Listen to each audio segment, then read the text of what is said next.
Everyone. Welcome to the Solana Developer Workshop. I think we're all ready to get started now. So my name's Papacharissiou, and I'm a Developer Advocate Manager for Chainlink Labs, and very excited to be here today. So today, obviously, everyone's here to spend the next 2 hours learning about Solana and building Solana smart contracts. So Solana's quite a dense topic to cover. So we're going to basically do a quick fire 2 hours of like, bam, bam, bam, learn all the core concepts. We'll do a couple of examples so that you can learn how to write Solana smart contracts, as well as how to write them using this thing called the Anchor framework. And then we'll end things by talking about where you can go to learn more after you've kind of, spent a couple hours playing around here. So just a couple of housekeeping rules here. It's going to be a 2-hour session. It's going to be pretty straight through. We're going to try go for, straight through without having any breaks. Or if you finish an exercise and you want to take a break, you can do that as well. Or if you just want to go out and grab a coffee during the sessions, you can do that as well. If you have a question, I'll stop quite regularly at the end of each logical section and ask if there's any questions. So just hold on to it and you'll get a chance to ask it. And in the 2 exercises that we do, if you need help, just let myself or Andre here know, or put your hand up or something.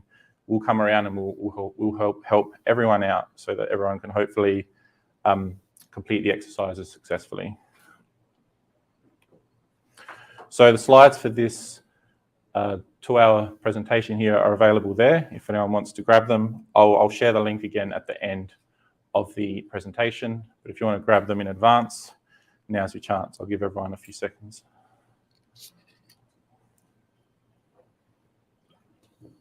What's up, Tippy? What's up, Harry? Cool. So as part of this bootcamp or session, we're going to do a couple of exercises as well. So you can grab those from this URL here. So I'll share this again once we get to the first one. But if you want a head start and you want to just open the exercises now to have a bit of a browse or a read, you can do so now. I'll give everyone just a few seconds. So like I said before, for the exercises, we're going to be using this thing called Solana Playground, which is a browser-based development environment so that we can easily deploy Solana smart contracts without having to install the Solana CLI, which is quite, it's a bit of a task in itself, and there's some issues with Windows and things. So that we can keep everything moving, I think it's best to use Solana Playground. So in addition to that, we're going to use Node.js as well and Visual Studio Code. So if you don't have those, maybe just download them now. And if you can't get them downloaded and working, we'll provide another way for you to run the clients just by downloading the completed version of them as well. Cool. So let's start talking about Solana. Just out of quick play of hands, has anyone here used Solana in any context before? Played around with DeFi on there, NFTs, any games? Yeah. What have you guys done on there? A little DeFi. Yeah. And into distributed some NFTs. Ah, nice. Yep. Tippy? I did your glass chewing conference. Ah, so you're a veteran then. Is this similar to that? Sort of, yeah. A little bit different, but a little bit more updated. Cool. Okay, so Solana's open source permissionless blockchain, and I guess the main thing that it's got going for it is it's fast, right? It's fast and it's cheap, and it's capable of approximately 50,000 TPS, and currently there are about 2,000 nodes running around the world. So in the Solana world, the unit of account is a sol, and then a fraction of a sol is what they call a LAN port. So there's a bunch of enhancements that the Solana engineering team have implemented to make the chain so fast and performant. I'm not going to go through them here because we only have 2 hours, but highly recommend you to read the link in these slides because it talks about some really cool stuff. So the Solana ecosystem, if you will, is comprised of multiple networks. So we have the mainnet, which they call mainnet beta, and the main testnet, which developers use to develop things and play around with, is called DevNet. And they have testnet, which is kind of like a non-production environment, but it's more for testing things on a environment that's as close to the mainnet as possible. So generally when you do development in Solana, you do it on the DevNet environment.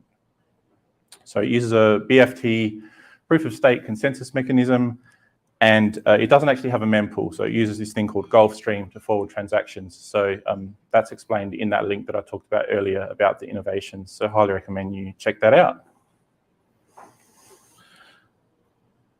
Cool. So the way Solana works is when you generate a transaction with whatever you're doing, whether it be DeFi, NFTs, gaming, smart contracts, etc., the clients send transactions to what's called a validator, and they eventually get bundled up, and basically it ends up getting appended to the ledger that way. So I'm not going to go through this stuff in too much detail because of the time limits, but essentially Solana basically has you can call it a block time of about 800 milliseconds, and it uses this thing called proof of history as well with its consensus mechanism. So proof of history, in a nutshell, is a new and innovative thing that Solana guys have done, which basically orders transactions so that you know where in time transactions happened, and you can tell this transaction happened before this transaction, etc. And the BFT consensus mechanism that Solana uses is called Tower BFT, right? There's these links in the slides. If you want more info on this stuff, definitely check it out after. Some really cool things happening under the hood here. Any questions? Yeah? Yeah. I know it's probably not going to be like super quick, but if you can explain exactly how proof of history works, I still don't quite. Yeah, it's a very hard concept to understand, and even the Solana explanation in their video, it's so this is the way I try to explain it, is because this happens before consensus, right? So in Bitcoin, Ethereum, everything's in the mempool, and the miners just pick transactions, and the order that they get picked in is basically the order of which things happen, right? So with proof of history, the way it works is it does a hash every time a transaction comes in. It does this hash, and it uses that to order it after. So imagine if you had a puzzle, like a 10 by 10 puzzle, and if you just had one person doing the puzzle, you'd have to figure out where all the pieces go, etc. But imagine if, as the puzzle pieces came in, imagine if each puzzle piece was numbered from 1 to 100, and you did like 1 to 10, 11 to 20, and they were all numbered in a row, right? So if you had them all numbered, all of a sudden, instead of just one person, you can have 4 people working on the puzzle at the same time. So you can do parallel processing. So I'll take the top left section, and I'll take all the numbers for that. This guy will take the top right. This girl will take the bottom left. So you can all get your individual pieces. You can split the work up, and because you know the order, you can then easily just put them in place quicker. So it's literally just hashing the increments back in. Yeah, it uses what's called a verifiable delay function, I think. Yeah. It kind of seems unsafe that there's just like incrementing an ID and hashing it. Like, Yeah. it seems straightforward, but it works. It seems to work. Yeah. Like I'm not bad at it. Yeah, look up VDF, verifiable delay function. I believe that's what it actually uses, but that's my understanding. But even that explanation is not 100% clear. That was really almost. But I think it's better than the Solana one. But yeah. Cool. Any other questions before we move on? Awesome. Let's talk about the architecture and programming model. So the biggest thing you need to take home today when learning about Solana, especially if you're from the Ethereum or Solidity world, is that Solana separates the state from the logic, right? So in Ethereum smart contract, you have smart contract code, you have variables, you have arrays, everything's on that one contract. With Solana, you have a contract, but that's just the logic, it's just the code. It's like a library. So if you want to modify the state of something, you need to pass in these things called accounts into this stateless code. And the accounts are basically like a file. You can think of them as buffers. So if you want to modify the state of the chain or something, you have to pass in accounts, and then the logic will execute code to modify the state of those accounts. And then at the end of the logic, once it's finished, those accounts have been kind of modified, and that's it. But the code itself doesn't store anything. It's just logic that says, hey, pass me in these files if you want me to change stuff. I'll do whatever I have to do. And then at the end, you'll have your changed files. That's kind of how the program account model works. right? So data for programs stored in accounts. Accounts is like a buffer or a file. It includes a bunch of metadata as well in the account as well. And there's this concept of rent as well, which we'll go through soon, where you have to pay for storage. Does everyone get that analogy? So another good way to learn it is imagine, does everyone know what an ERC20 token contract is? Storing, it's just a token contract. So on Ethereum world, you have a token contract. It has an array or a mapping or something of all the addresses, and that token contract stores all of the balances on that contract. With Solana, you'd have a program which would be the logic for the token contract and functions to send, to mint, to burn, and all of that stuff. But then each of those functions would take in accounts to say, here's an account of someone's token balance that I need to change. Here's an account of here's two accounts where I need to transfer some SOL from this person to this person, or something like that. So there's a separation there where instead of everything being in that smart contract, you have a smart contract that has all the functions to do the burning and the minting and the transferring, but the functions are going to take in accounts to say from and to and what basically address or person we want to basically change the state for. Does everyone kind of get that concept? Yeah. So in the case of ERC20, like let's take a total supply. In that case, where the total supply state will be stored? Yep. So there'll be and I wish we had more time in this bootcamp because I've actually built a token program that like goes through this really well. Maybe I can share at the end. So in the case of a token contract, there'll be like a header level account that manages all that header level information, total supply, etc., who the owner of the token contract is, and that is an account that's owned by whoever deployed the program, right? But then each person that then wants to trade and use and do stuff with an ERC20, with a token contract, they're going to have an account as well, which is going to have their balance. So there's kind of like header level accounts and detail level accounts. Instead of you just like owning it as like on Ethereum, if I create a smart contract, I have my wallet for like transacting, but then also it's the owner of this contract. You don't really have that in Solana. It's more so like there's an account strictly for this contract. Yeah. Yes. And it's completely configurable, but like you can have a contract that does 20 different things, and for each thing you might have an account for it, or you might have an account per user as well. Yes. Do programs authenticate accounts, or do accounts authenticate programs? Programs generally authenticate the accounts. You put your authentication in the program. Yeah. I would say it's kind of similar like in Ethereum. You have a deployed contract. So essentially in Solana, there's one token program, and then you call that to create multiple tokens. But then the way that you assign ownership is by referencing your own account to it. So it's a bit different. There's no deployed contracts. Got it. Cool. Okay. That's probably the biggest takeaway I'd say is this concept here, and that will help you to learn. It's probably the hardest part of doing Solana development as well. Even if you don't know Rust, like Rust is not that hard to kind of pick up the basic concepts. It's more, how do you work out when you're trying to do something, how to like store things in accounts? What accounts do I need? How do I separate them, etc. So here's an example of what an account looks like. So it's basically, you can think of it as like a struct with, it's got a public key. It's a public key of the account. It's got this thing called isSigner, which is a Boolean. It says, basically, is this account someone that is going to be doing signing for transactions? It's got an isWritable thing that says, is this account writable to? So to make it a bit more confusing, when you deploy a smart contract to Solana, it gets deployed in an account as well. But the account is marked as false for isWritable, right? Whereas accounts that store state is true for isWritable. You have land ports, which says what kind of balance, what SOL balance is in the account. And then we have the data itself, which is a byte array. So data is stored as a byte array. Then you have an owner, which links to a public key that says who owns this account. Is it this person's wallet address, and executable for a program that's deployed or a smart contract that's going to be set to true. For everything else, it will be false. And rent epoch is when the next rent gets collected for this account, and we'll go through rent very shortly. So when I say account, just think of it as like a file which has a bunch of metadata, and this is the metadata here, and the main part is the data element, which is a byte array.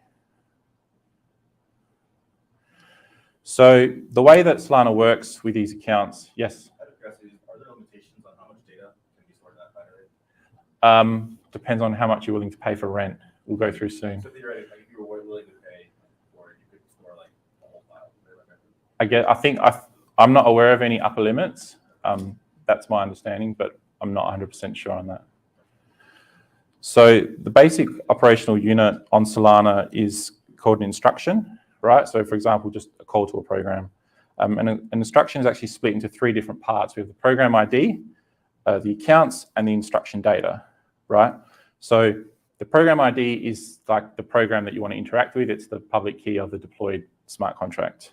The accounts is an array of accounts, public key accounts that you want to pass in to that program to say, hey, when you go through your logic, here's all of the accounts that I want to be modified based on your logic.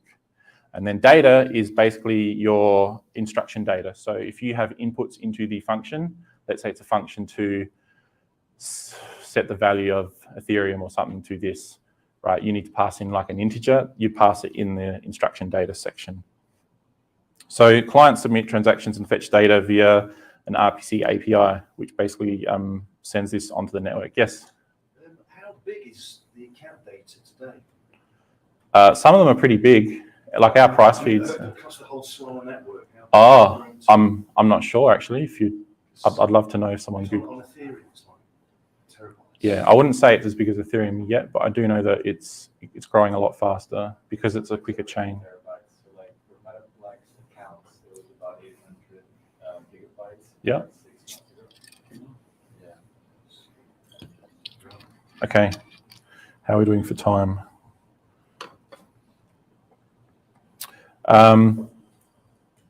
So each account element in the array of accounts here that we pass in has three elements. The public key, is it signing the transaction? Is it writable as well? And I think I explained those before. So when you pass in instruction data when you're generating these instructions, you have to pass it in byte array form. So it's not as nice as Ethereum where you can pass in a number. If you're passing a number or a string, you have to serialize it into a byte array and pass it in. So there's a bit of kind of pain there. Solana's got this whole concept that it's not known as much now, but there's a notion of like Solana developers are like they chew glass because they go through pain when they develop, because it's a lot more complex for us as developers. But the way that Solana guys frame it is we do it in a way so that the network can then scale to, millions, billions of people. But there are tools to kind of make this process a bit easier for us, which I'll go through in the anchor section. So yeah, that's generally the flow of how things work. You create an instruction or a series of instructions. They can get bundled up into a transaction, which is basically a series of instructions, and then that's broadcast via an RPC API onto the network. So let's go through the concept of economics and rent. So you still need to pay for transaction fees and things like that when you do stuff on Solana, but because we have this notion of accounts as well, the validators get paid transaction fees plus rewards, and you actually have to pay to store data in accounts, right? So that's what the concept of rent is. So it covers the cost of storing data in the accounts over time, and depending on how much you want to store, you need to pay a certain amount. And there's generally two methods that people use. There's one called set and forget. And the way that works is if you pay for 2 years worth of rent, so there's some calculations based on size times by cost per kilowatt or something. I don't know what the exact numbers are because I think they change. But if you pay for 2 years based on that figure, you're exempt from rent forever. Or you can pay per byte. So most people generally go with option one from what I've seen. Yes? What do you mean forever? They will never try, as long as you have that much SOL in that account stored, they'll always just store your data, right? Beyond 2 years? Yes, beyond 2 years. But you need to be aware of if that account balance goes down during that time, you need to then top it up to make sure it's above that 2-year threshold. So as long as you have 2 years, you can live rent-free, is the concept they go for, as long as you have 2 years worth in there. Is there any significance behind that inflation thing? 8%? You didn't say anything about it. It's the only reason I'm asking. No, I did know, but it's not coming to my head. It's something to do with the cost of hardware reducing over time or something. If you check out their docs, their rent section, they actually go through that, but I don't remember specifically that point. Cool, we're doing all right for time. Let's talk about building Solana smart contracts now.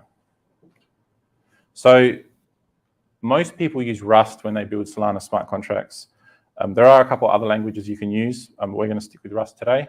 So Rust is fast, reliable, memory efficient, and gives you a high level of control. So I actually didn't know Rust before I started looking at Solana, but you only kind of need to know some of the core concepts for Rust. It doesn't use a whole bunch of Rust, which I think is pretty good. So the little picture here is Ferris the Crab. He's the unofficial mascot of Rust by the Rust community, or as they call themselves, Rustations.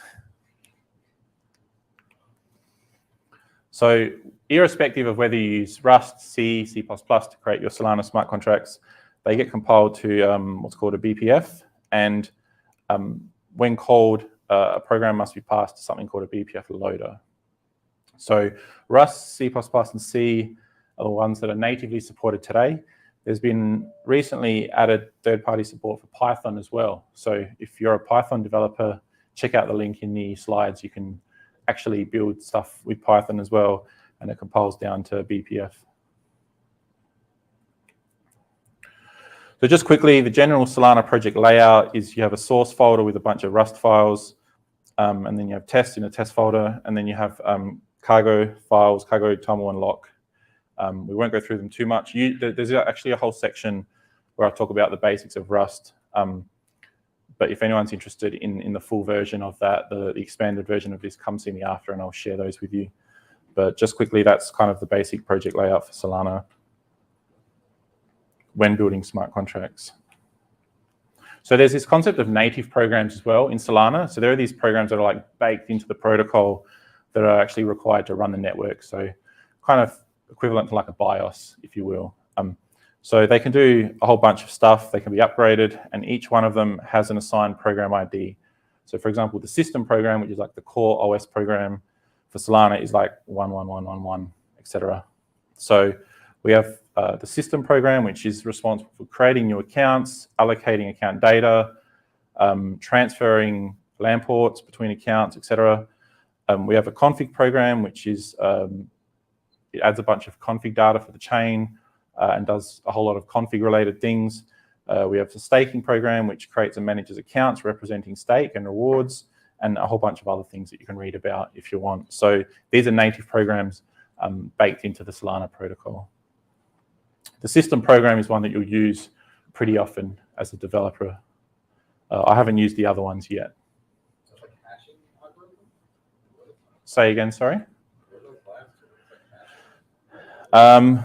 So ED25519, it takes a signature, public key, and a message, and yeah, it verifies signatures, I think. Yeah.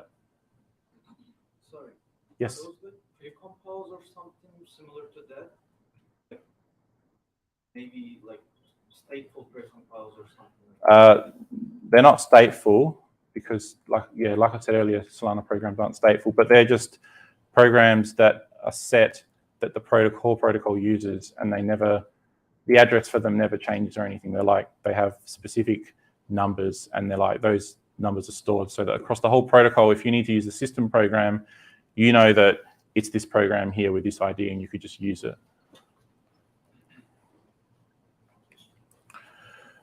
So there's a Solana CLI when you do Solana development. We're actually not going to use it today because we're going to use the Solana Playground, browser development environment. But if you start playing around with Solana in a bit more detail, you'll be downloading this one and doing a bunch of cool stuff with it. Another cool thing is they have their own Explorer. There's actually multiple ones, but this is the official one. So you can go to explorer.solana.com to see the chain, see the blocks, see your deployed contracts, programs, accounts, and all those types of things. So that's explorer.solana.com. When you download the Solana CLI, there's actually a local validator that you can run that acts as like a Solana blockchain on your computer that you can use for local development. There's no rate limits. It's got no airdrop limits. So airdrop is basically their concept of a faucet, where if you just want some SOL to do development, you can kind of get some. So when you do local development, it's obviously a lot faster than deploying things to a public network and things like that. So I think we already touched on this diagram here, but essentially when you interact with the Solana program, you use a JSON RPC API to interact with the programs. And there's a whole bunch of things you can do. You can get all the data from an account. You can create an instruction to execute a function on a program, etc. And you can use a Solana Web3.js or other libraries to kind of do this. And we'll go through some of that in the first and second exercises. So just quickly, I want to touch on this kind of painful topic, as you will, of serialization and deserialization in Solana. So serialization is when you convert an object in memory into a stream of bytes. So let's say you have the price of Ethereum, you convert that into a byte stream, right? And that actually is what gets passed into your instruction onto Solana.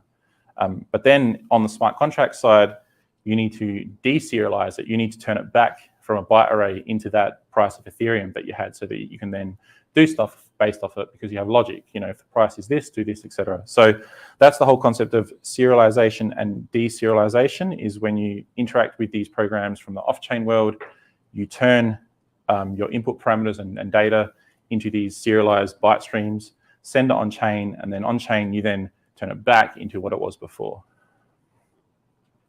Chewing glass. So here's just a visual representation. So we have an object, which could be, like I said, price of Ethereum, a string, someone's name. You want to pass that into a Solana program that takes an input. You need to turn it into a byte stream, push that through the JSON RPC API when you do your instruction. Then on-chain, when you receive that byte stream, you then turn it back into what it is meant to be, string, integer, whatever. And then you have your object just as the same as it was in the off-chain client, and you can then do stuff with it. Very different to Ethereum.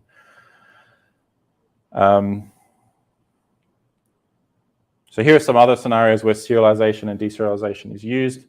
So a large part of Solana development is just getting that interface working from kind of the off-chain to on-chain world, right? So it's not as easy or straightforward to do natively in Solana as, say, using ethers.js or web3.js in Solidity, where you can literally just pass a number in or a string in brackets and it will get sent onto the smart contract.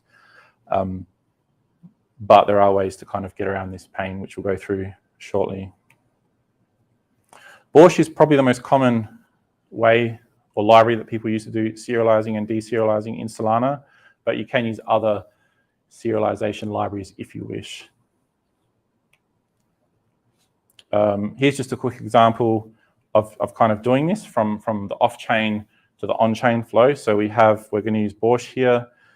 We're creating a struct that has an integer, a public key, and a string here. And as you can see here, we are generating a payload, which has 7, public key, and string eatglass. And we're creating a buffer. We're encoding that, and we're then removing any unused bytes from the end of the buffer. So we're turning it into a serialized byte stream there.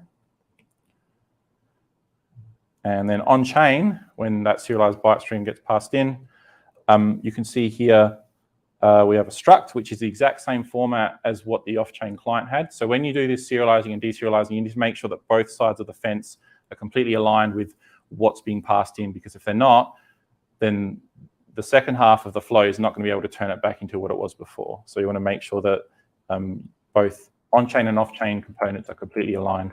So we define the parameter struct there,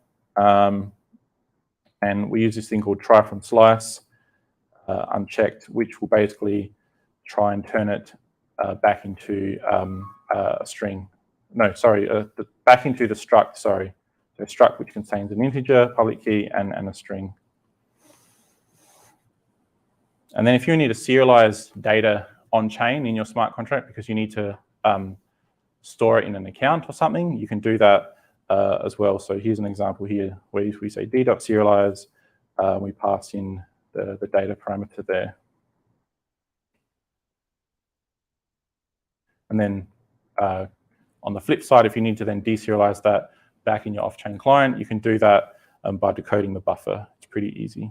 So like it's pretty complicated doing all this serializing and deserializing just to like pass in parameters. Like especially if you're from Ethereum world, you're like, whoa, like this is like ridiculous. So it kind of makes you think you're kind of like a hacker when you're like literally doing stuff with byte arrays.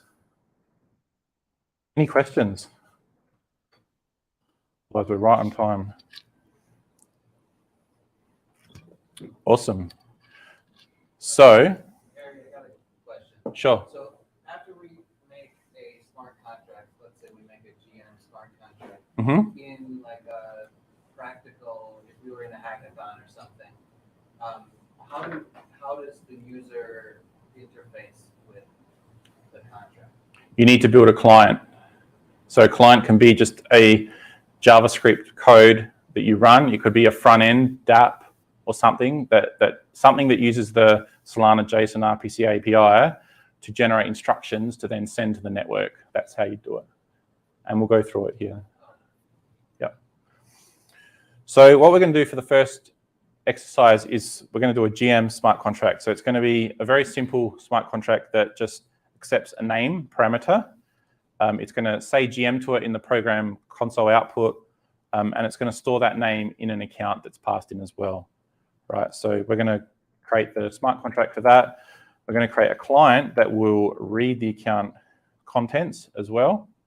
And then it will basically call the function and then read the account contents after to verify that the name was stored there.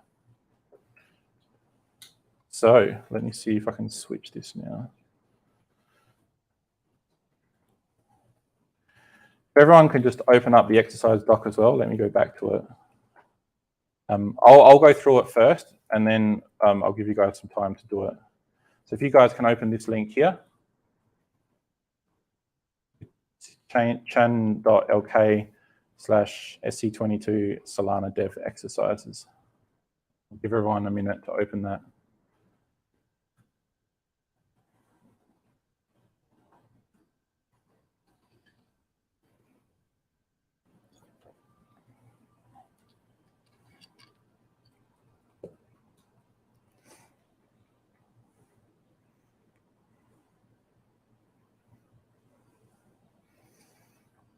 Cool, okay.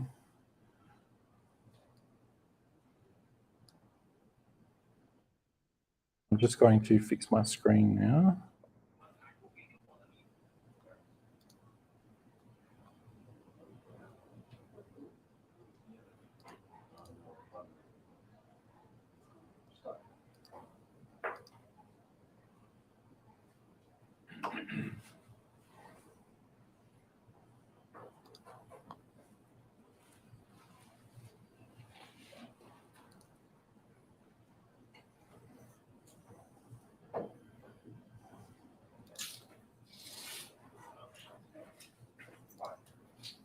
Can everyone see that?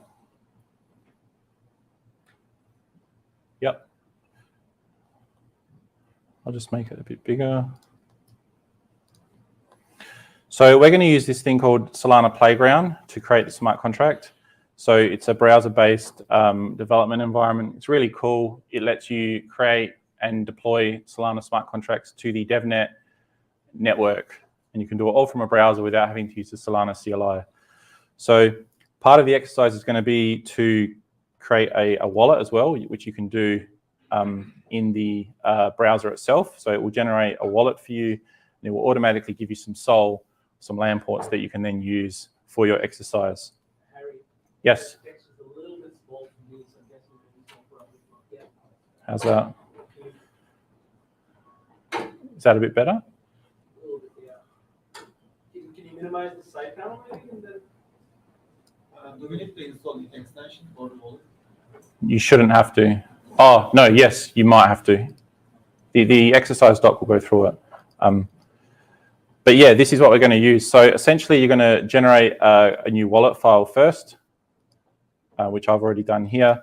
And then you're going to create a new project. And it's very important when you create the project, you choose a native Rust for this first one. So in my case, if I go new project, native Rust, create Sol1. Cool. So it gives you some default code, but we're going to just blow that away. And I'll just go through at a high level. And you don't need to know Rust for this. I'll just go through at a high level what's going on here.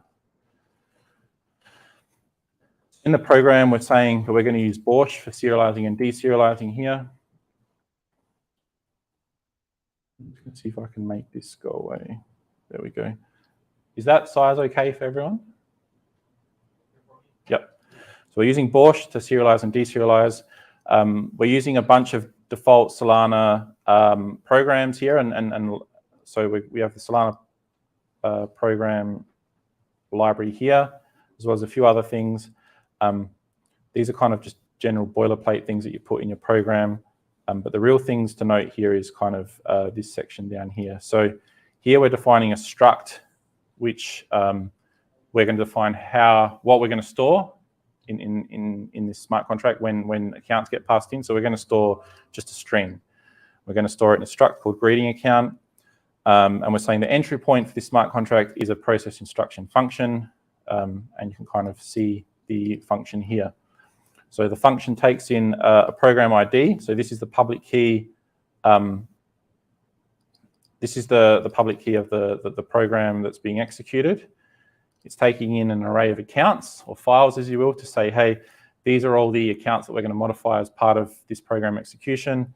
And it takes in a byte stream input array here as well, which is going to have the name that we're going to say GM to. So there's no body yet. It's just at the end, it just says OK, say ended successfully. But the next step is to add in the logic. So we're writing out to the console output first. We're saying GM program entry point here.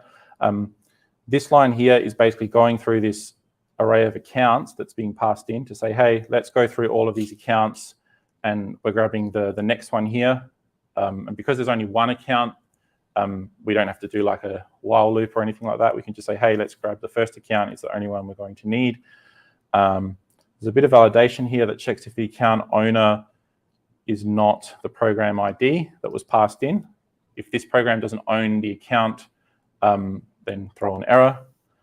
And all we're doing is we're deserializing the input data here. So we're using this try from slice method on the input byte array. And this is basically going to try to turn it into this greeting account struct. So it's going to try to turn an array of bytes into an actual struct in Rust that has this thing in it called name that's a string. So that's kind of how we're trying to turn it into something that's legible for the program. So once we've done that, we're just going to write to the console output and say GM. And then we're going to actually serialize that name back into a byte array, because we're going to store it into the account that was passed in here. So that first account that we grabbed from the accounts array. Remember, the program can't store stuff in it natively. We need to store stuff in accounts. So we passed in an account, and we're going to store that name in that account as a byte array. So we took in the data as a byte array. We deserialized it into a struct so that we could then say GM to it on the console, and then we serialized it back into a byte array to store it in the account that was passed in. That's what the program's doing. So once that's done, you can build it and deploy.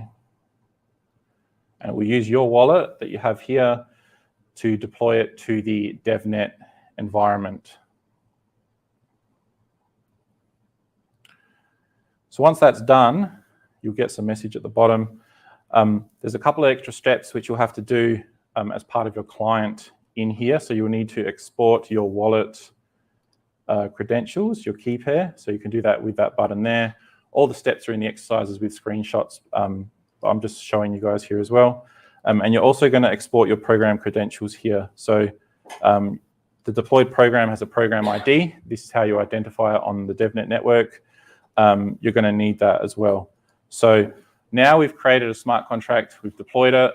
I'll just quickly run through the client, and then I'll leave you guys to play around with it for a little bit.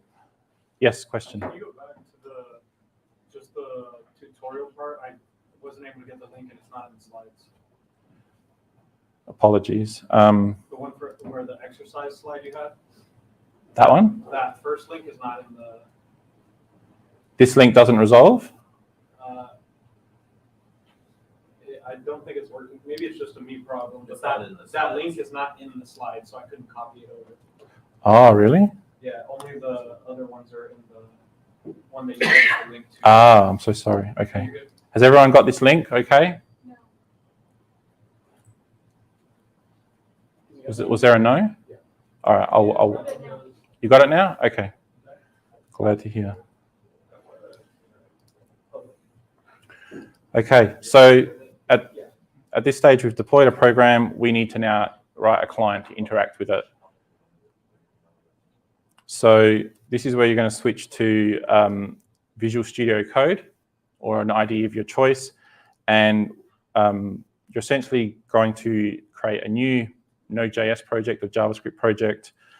All the steps are in the exercises, but I'll just run through what the code's doing here. So there's just a main function here. I'll just make this a bit bigger. Yes. Before you move on, so I just following along with the Google Doc. So like we finished the first section you explained, and then inside of that process instruction function, where it's just like a bracket, and then it says OK, blah blah blah. We're putting in the second block of code, right? Yes, the second block of code goes into the function. And then delete OK, or what is OK? No, the OK is just basically saying the program has finished successfully. All right. That stays. Okay. Cool. Thanks. So there's basically just two files in this client, a main and a GM program. So the main is essentially just calling a bunch of functions from the other file. So establishes a connection to DevNet, determines who's paying the fees, check if the program's been deployed, say GM, and then read the GM name from the account. So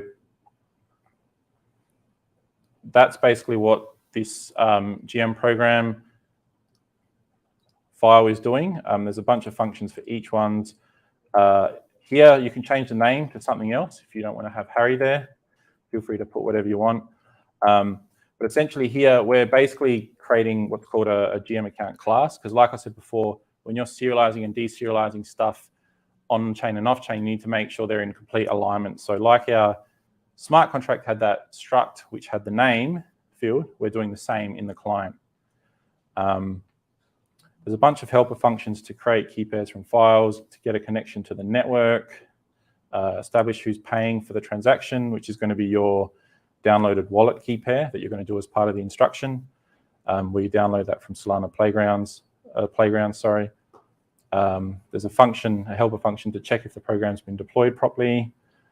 But the real meat of this client is the two last functions, the one that generates the instruction and the one that reads the account. So first one is here, say GM. So we're saying, say hello to name with the key. So here we're basically building up our input data that we're going to send. So we're creating this new GM account struct here, or instance of it. We're setting the name to our name constant at the top. And then we're serializing this struct here and basically turning it into a byte array so that it's ready to send on the instruction here. So once that's done, we're now ready to generate our instruction. So we're creating this new, what's called a transaction instruction, which is what you send to the RPC API. And we're passing in the program ID, we're passing in the byte array is the input data, and we're passing in a new account here. So as part of this process here, we're creating a new account to store the GM name into. And the owner of that account is your Solana Playground wallet file that you downloaded. So once we've generated that instruction, we basically add it to a new transaction and send it to the network. So once that's done, theoretically, our smart contract would have received the instruction. It would have done everything that it does, deserialize the byte array that was passed in, say GM to it, serialize it back again, store it in the account that it received as an input, and then kind of ends. So, and the last function, all it does is it looks at that account that we passed in to say, hey, store the GM name into this account. It's just reading the contents of it. So it's going to get it as a byte array. And then we're going to deserialize that byte array back into this GM account schema, because then we can actually read the string that was stored there. So we're just verifying that everything worked correctly. So that's kind of it. I'll just try and run it now and see if it works still.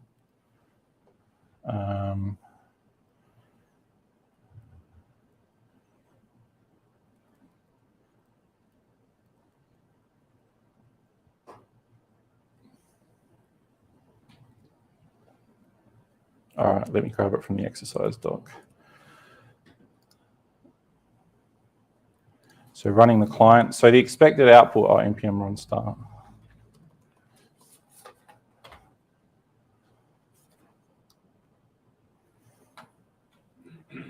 So here's the, let's say, GM anon output from the smart contract. And you can see we got a connection to the DevNet network. It's using our wallet key pair that we downloaded as the wallet. Say hello to Harry with key, etc. There's the byte array where we're converting Harry into a byte array to pass on chain. And then in that final check here that we say GM was said to, and we read the state of that account and we deserialize it, you can see that it says GM was set to Harry. So it was successfully reading the contents of that account and deserializing it, deserializing it back into like a normal form. So that's it. Everything is in the doc with literal step-by-step instructions. So have a bit of a play around for 20 minutes or so. Myself and Andre will come around and help everyone. And yeah, hopefully everyone can successfully say GM to themselves or someone else. Thanks.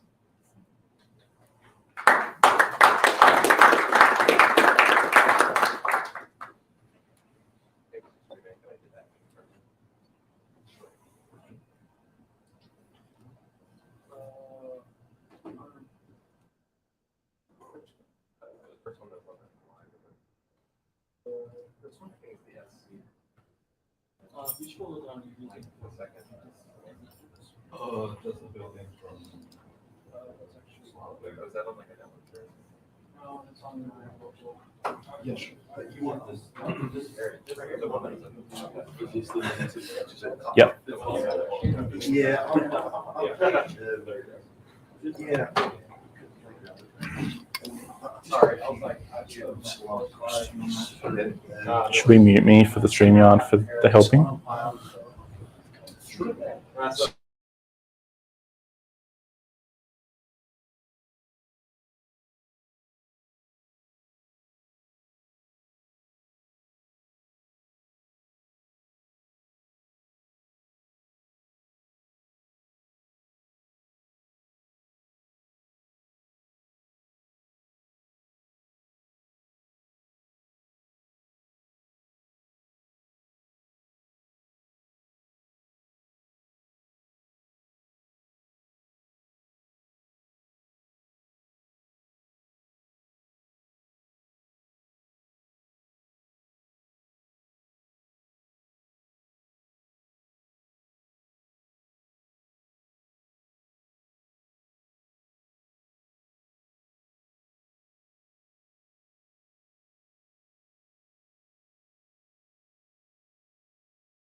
I'm just going to get set up again. If you guys just give me a minute.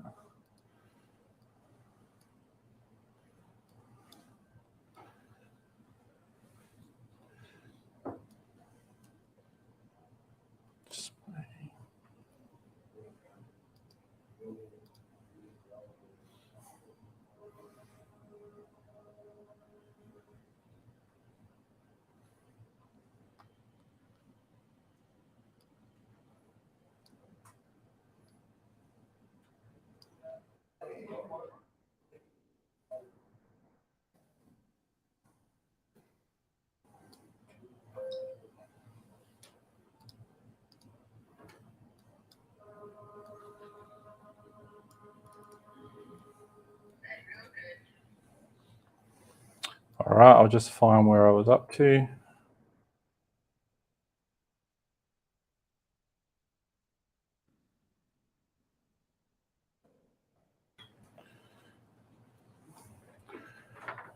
Cool. So for those who managed to complete the exercise and who haven't done this before, congratulations. You just deployed and interacted with your very first Solana smart contract.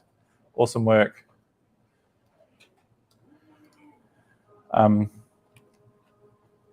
Geez, what's that noise? Okay, so let's move on. So in the second half of this workshop, we're going to talk about this thing called the Anchor framework, which makes life a little bit easier for you as a developer. So in the Web 2 world, you have things like Rails. In the Ethereum world, you have things like Hardhat, Truffle, Web3.js.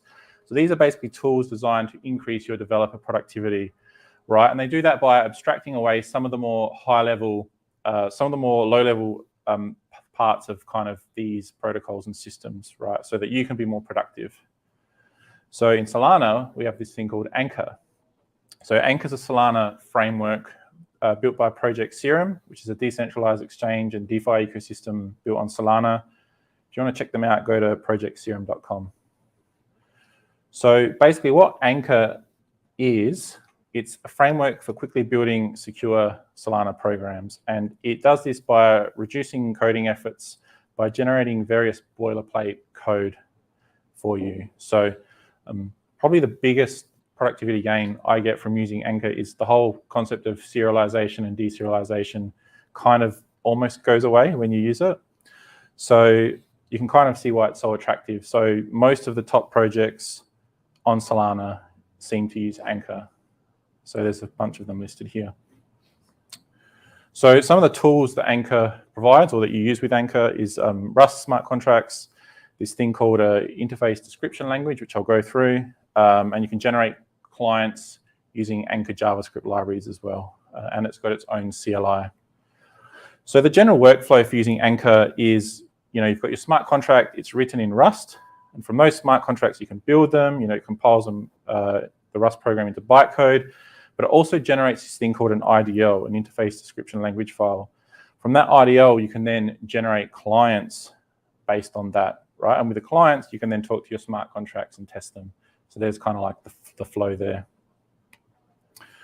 So an Anchor program, in terms of the actual Rust code itself, is split into 3 separate sections generally. So we have what's called a program module where the program logic is written. We have these things called account structs, which is where we specify what are all the accounts that program is expecting to take as input. And this thing at the top called a declare ID macro, which stores the address of that program that's been deployed. And I apologize for the size here, but I hope you guys can see it a little bit. So the parts in red are specific to Anchor, these little hooks that you put into your code so that the Anchor framework can work with them and kind of know what to do. So there's a declare ID part at the top, which has a program ID. Then we have this little program thing in red here that says, hey, this part under here is the main core part of our program here. And then down the bottom where we say derive accounts, this is where we're saying to Anchor, here are all the accounts that this program is expecting. We'll go through that in detail. So the accounts section is where you define which accounts your instruction expects and which constraints these accounts should follow. So an account can also have an account type, and it's used when an instruction is interested in the deserialized data of an account. If that doesn't make sense, it'll be more clear when I go through the example here. Once again, I apologize for the size on these screens, but essentially, as you can see here, we have a declare ID section at the top with a public key that says, hey, this is the ID of this program here that's been deployed. Then we have a program hook there that says, hey, this is the core body of our program. And in the program itself, it looks like we have one function called set data in there that does some stuff. And that set data function has what's called a context passed in. And as you can see, the context is set to set data. And that there actually matches what's further down in the structs. So you'll see that in a minute. And then another thing you'll see, which we didn't have before, is we actually have an input parameter here in this set data function. We have a unsigned integer 64-bit being passed in. So we're actually passing in an integer as opposed to serializing it and passing it in. So it's like normal. So that's the magic of Anchor Framework, is you can pass in parameters like normally. So we're doing some stuff in the function there. But then the other important part to note is the accounts section. So the first one, which says account derived default my account there, that's where we're defining basically just a struct to say, hey, we want Anchor to automatically serialize and deserialize using this my account struct. And then the part at the bottom here where it says pub struct set data, that actually matches the context that was set in the function definition further up. And this is basically us telling Anchor Framework to say, hey, when this function's being called, this is the account data. This is the accounts that we're basically expecting to come in. So we're expecting an account to come in called my account, and it's of type my account here, which is this struct here. So as you can see, we're not doing any deserializing here. We're just saying, we're setting a context for a function to say, hey, this is the context for it. Here's input parameters. And then in the account section, we're actually linking to that context, say, hey, when this context is used, these are the accounts that are being expected. In this case, it's just one that stores this my account struct.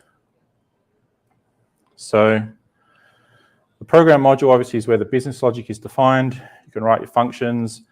Each function endpoint takes a context type as an argument, right? And that provides access to the accounts of the executing program and the program ID.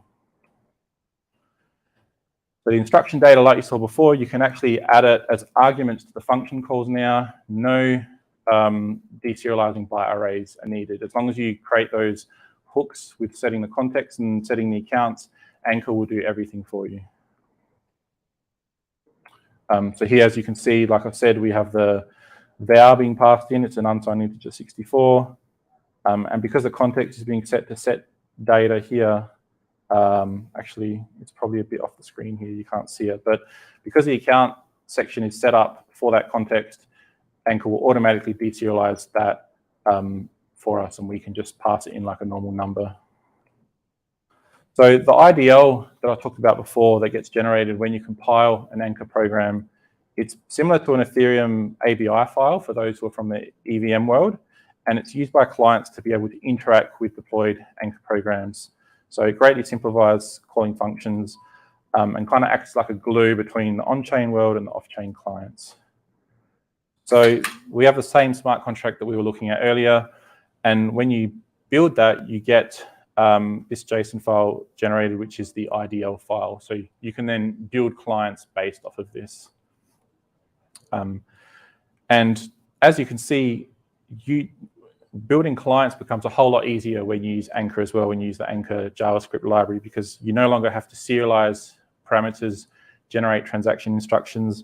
Like, all you need is the program ID of the program and the IDL file, and you can literally get a connection to a deployed program and literally call a function by going program.rpc function name. So in this case, it's initialize, and you can see we're passing in a big number as a parameter too. So we're not serializing anything.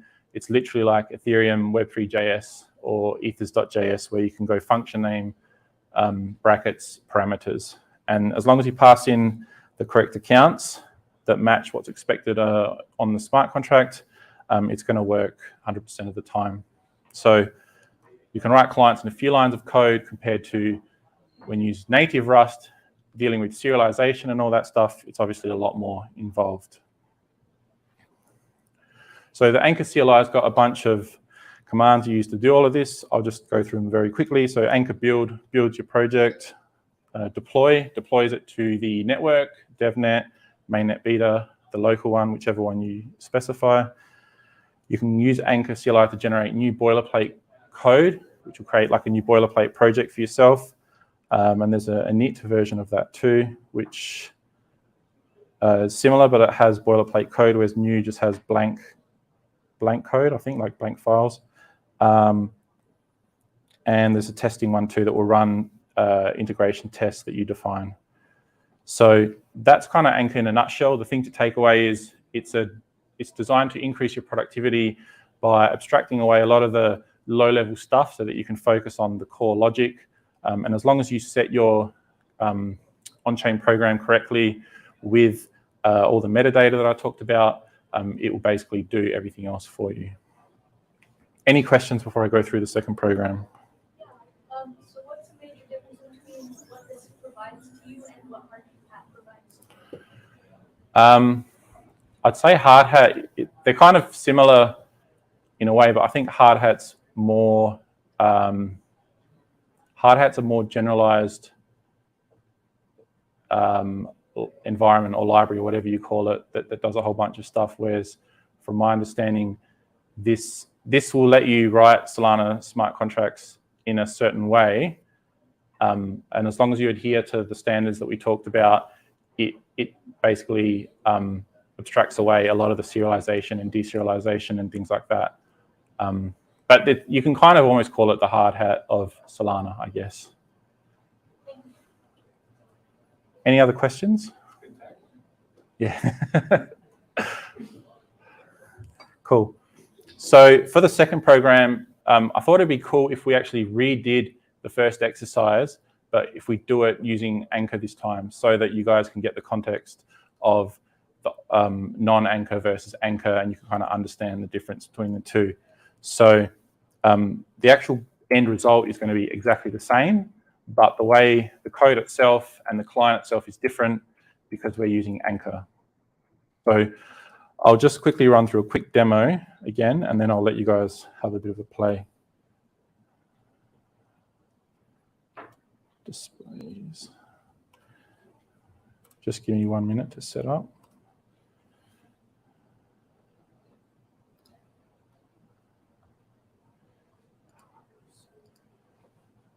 Mirror, that should do it.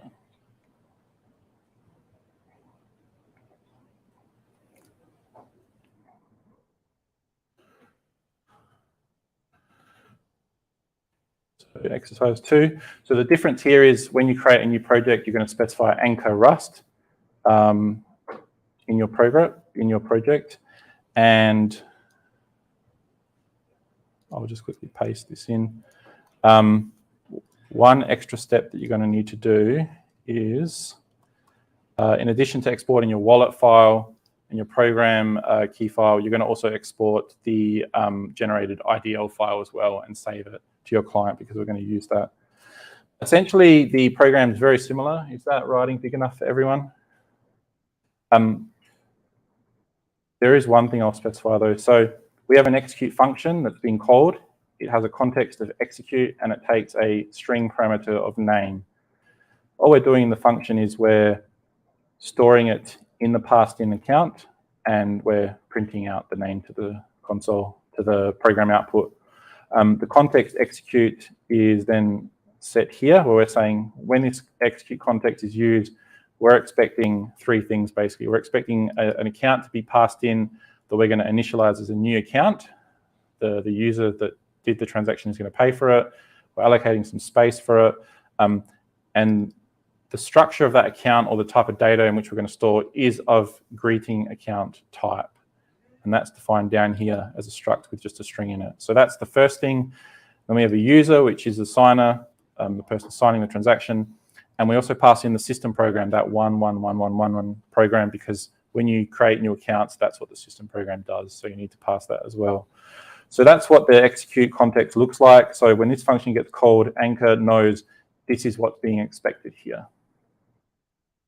And that's it. So you're going to build and deploy that as per the instructions. When you build there's actually a double step where you're actually going to build. Anchor's got this weird thing, and I don't know if it's been solved yet. Maybe Erwin knows, but when you build, you don't know what the program ID is until you build it, but you need to have it correct or it's going to fail. So you need to build, and then once it's built, you need to get the program ID from the program credentials here, and then you need to put it back into your program, and then you need to build again to build it with that program ID. So it's this kind of weird thing. Is that not solved yet? There's a command now, but also a script that allows you to do a build, and then it confiscates the program ID. And it puts it back in. Okay, yeah. So this kind of weird thing, but it's just something that everyone does, I've noticed. Yes? Mine spit out the ID that was already in the file, unless it pasted it in the report. So I don't know if that's it's already. The program ID is the address to the actual account where that program is stored. Yep. It's needed because Anchor needs to know who the owner is for these accounts and stuff like that. But if you just follow the instructions in the exercise, you shouldn't have an issue. I'm saying that's what I did. And so the one that I copied was already the one that was in declare ID in the first place. Is that what happened to you too? It was? Is that expected? I thought it was based on the wallet that you use, but maybe it's not. I'll take a look while you guys are doing the exercise. But yeah, so that's the smart contract side. On the client side, it's once again a lot more simplified using the Anchor library. So in this case, we just have one file, and we're using the Anchor Project Serum Anchor JavaScript library. We're using the Minimus library to take parameters from the command line. We're reading the IDL file. So once you create your, once you build your program, you can export the IDL from here, which is in the instructions. So you're going to need that. We get a connection to our program. We're generating a new account to say, hey, this is a new account that we're going to store the data in. And then we literally call function name here. So execute was the name of our function. We pass in the string. 3 accounts here that are being passed in match what was in the context here. To say we expect a new account that's going to be used to store the data, use a system program. And then once that transaction is confirmed, we're reading the state of the account here. We're saying program.account.greeting.account.fetch, and then passing in the public key of the account that we generated. So it's definitely a lot more lean in terms of the code required, and it makes it a lot easier to kind of work with. So I'll just quickly try and run this. That's not the one. One other thing you'll need to set is the Anchor Web3 JS libraries need some environment variables set. So you need to set your Anchor wallet environment variable to your wallet key pair file. And you need to set the Anchor provider URL to say, here's how you get a connection to the network. I was having issues with the DevNet RPC endpoint this morning when I was testing it. So if you have issues where it gives you a connection refused, I have put an alternative RPC in the exercise doc. But in this case, I'm just running the client.js. I'm passing in the program ID of my deployed program, and I'm specifying the name as Harry. So it looks like I'm getting a connection refused. Great. So I'm going to set my Anchor provider URL to the alternative one from Alchemy, I think. And I'm going to try again. Yes, Alchemy saves the day. Maybe use the Alchemy one. So as you can see here, the program output execute function was executed. Here's the program log, GM Harry, and everything was successful. question.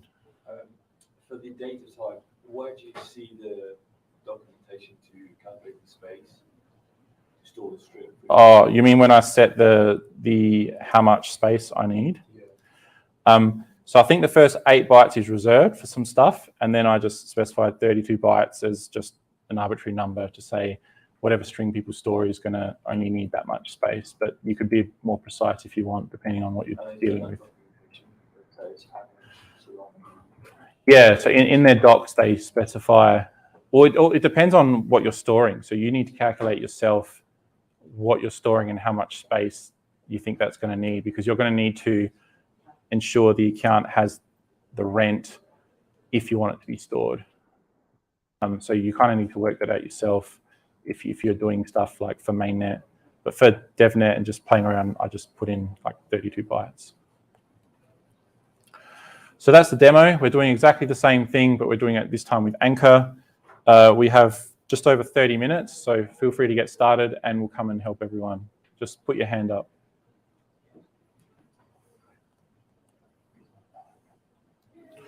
Sorry, quick clarification. We're going to continue at 25 past because there's 5 minutes of just wrap up that I want to talk about. So we've got exactly half an hour now. Thanks.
site that has all of this content for developers for Solana. The official Solana developers page at solana.com.developers has a whole bunch of videos, tutorials, and guides and how-tos as well. So definitely recommend checking that one out too. And if you play around with Anchor, you definitely want to check out the Anchor book. It's the official book or guide for Anchor with good info, docs, and templates for creating programs and clients with Anchor. It's laid out pretty well, pretty easy to follow as well.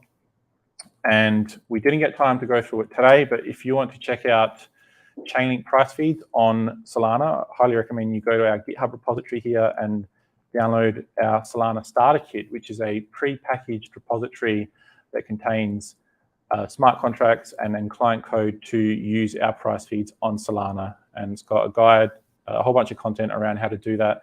Definitely recommend checking that out. Also, our hackathon has just started. So the Chainlink Fall 2022 hackathon, whole bunch of prizes. Highly recommend if you want to learn more about Solana, or even if you want to enter and do Ethereum type things, highly recommend checking out our website at hack.chain.link. Our hackathons are always really fun. We encourage people to team up with each other, and everyone has a great time, and there's plenty of prizes for everyone. And more specifically on the hackathon as well, if you're around on Friday, sign up via this link here and join us at our hacker house. So we have a hacker house that's going to run from the morning till about 2 p.m. It's going to be really cool, very casual. We're going to have some blockchain-based games and VRF raffles and some other cool interactive things that you guys can do, as well as we'll talk a bit about the hackathon. We'll talk about what makes a good hackathon submission and things like that. So it's kind of like just like a starting point for our hackathon. So if you're around, definitely check this out. It's going to be a whole bunch of fun. I'll leave that slide up just for another few seconds. Okay. Or if you want to find me after, I can share the link with you. So yeah, just a quick summary of what we learned today. We went through an introduction to what Solana is. We talked about the architecture and programming model that Solana has. We talked about building Solana smart contracts, what happens under the hood, what you need to do as a developer. And we went through the whole concept of serialization and deserialization. And then we introduced Anchor Framework as kind of a developer productivity tool to allow you to easier or create smart contracts a bit easier on Solana. And then we did two exercises. We did one exercise where we used raw Solana, and then we did the same thing with Anchor so that everyone could get a good understanding of what the difference between the two is. So that's it. Congratulations for everyone for completing the Solana workshop here. I hope everyone enjoys the rest of their developer day and has a great SmartCon experience in the coming days. Thank you.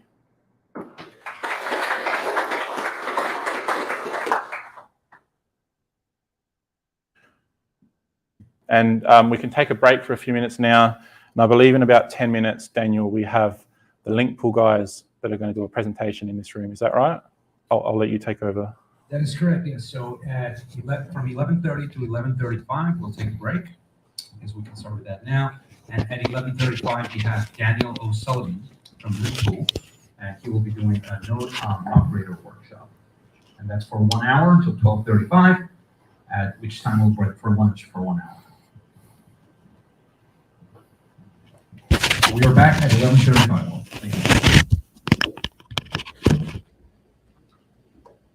Is there a way for us to open that now? So people can hang out? You would have to open them all. Yeah, for the break.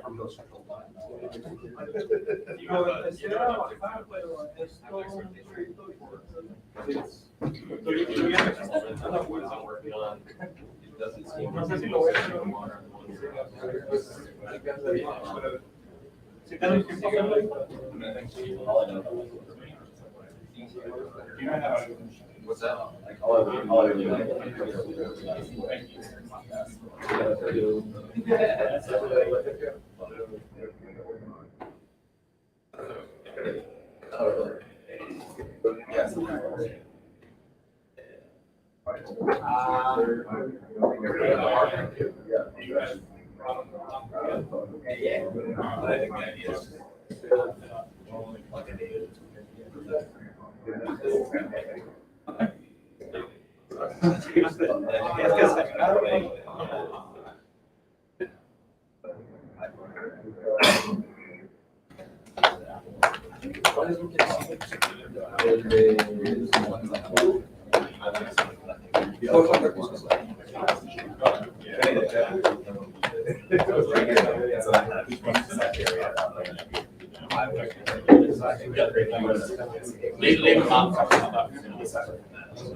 Did you catch how to put them back now? Yeah.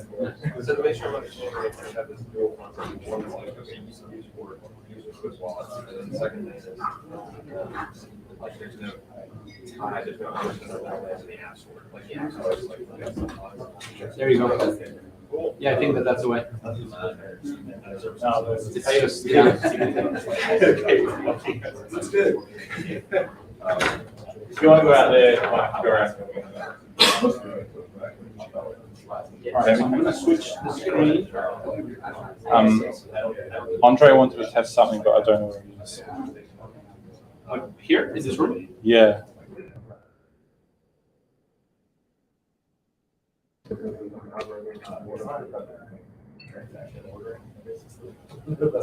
Or like a concept network to keep all of the same. So yeah, what's the difference between that and longest chain? Yeah, I don't know. Yeah, we kind of talked a little bit about it, but it's very. I mean, so you talk about a variable.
Welcome everybody to SmartCon 2022. My name is John Gregus. I'm the lead backend engineer for LinkPool, and today I'm going to talk about the LinkPool metrics engine, what it is, what we're working on currently with it, what we're going to do with it in the future, and then also a small little query along. So again, we're going to break this presentation down in 3 sides. The first one is going to be what the metrics engine is at a high level, what technologies were used to build it. The second part is going to be how is it being used today within the market.link and some other future projects, and then also some possible future use cases with the technology as well. And again, at the very end, we're going to have a small little query along that you can see the endpoints, hit them yourselves, and then start working with it within your projects. So, hidden in plain sight. What does that mean when I say hidden in plain sight? The blockchain really is a public ledger. It's difficult to understand because it's basically a bunch of hex code that's not necessarily human readable. And so what the metrics engine really does is it's used to translate hex code into human readable code to see what actually is happening on the blockchain and store that data. There's millions of transactions a day across all of the EVM compatible chains. And using the events emitted in the contracts, we're grabbing those emitted events and then transforming them in some type of data that we want to store in our database. And then currently we're tracking every Chainlink supported EVM network. And so the technologies that we've used as a core are Golang, just because of its concurrency, Postgres for our DB, and then also timescale DB. I'll go into what timescale DB is at a high level, but these are really the 3 technologies that were used to build out the metrics engine. And so what is timescale DB? It basically is a time series database built on top of Postgres. It uses normal Postgres syntax, and it can be 10 to 100 times faster for queries through compression. And so we're saving these items as time series data to aggregate large data samples in the future. We're creating and storing these data into something called hypertables. And then we're creating views that continuously aggregate data on interval presets that we preset ourselves from 5 minutes to 10 minutes to 1 hour to 1 day to 7 days, etc.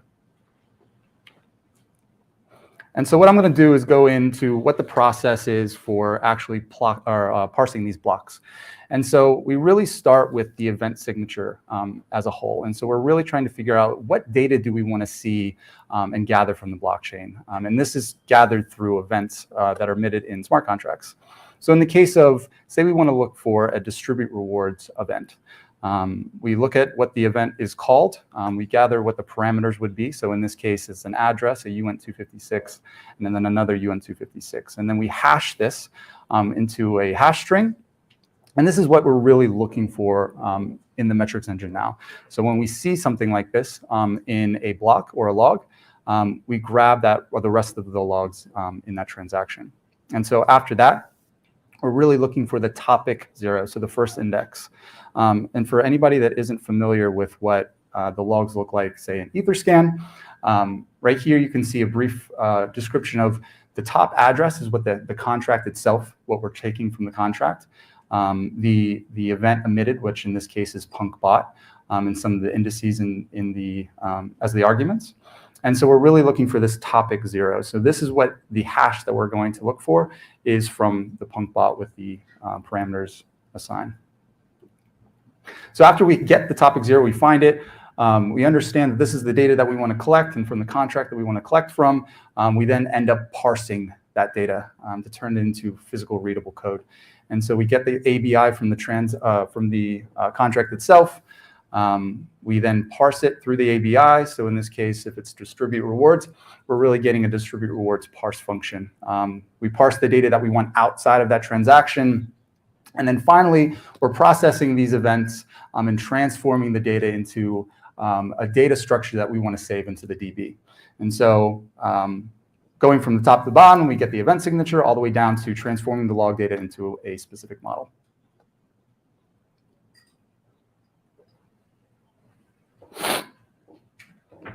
So Current use cases. So we right now have the market metrics, so market.link, which I can show you guys briefly. So market.link really is our bread and butter. Everything that you see in market.link right now is coming from the blockchain. All of this data is being used through the market metrics engine. Anything from feed data, updates, VRF requests, direct requests. You can come in here and go to individual feeds, individual node providers as well, and look at the data through that for every single network that's provided through that node provider. So coming back.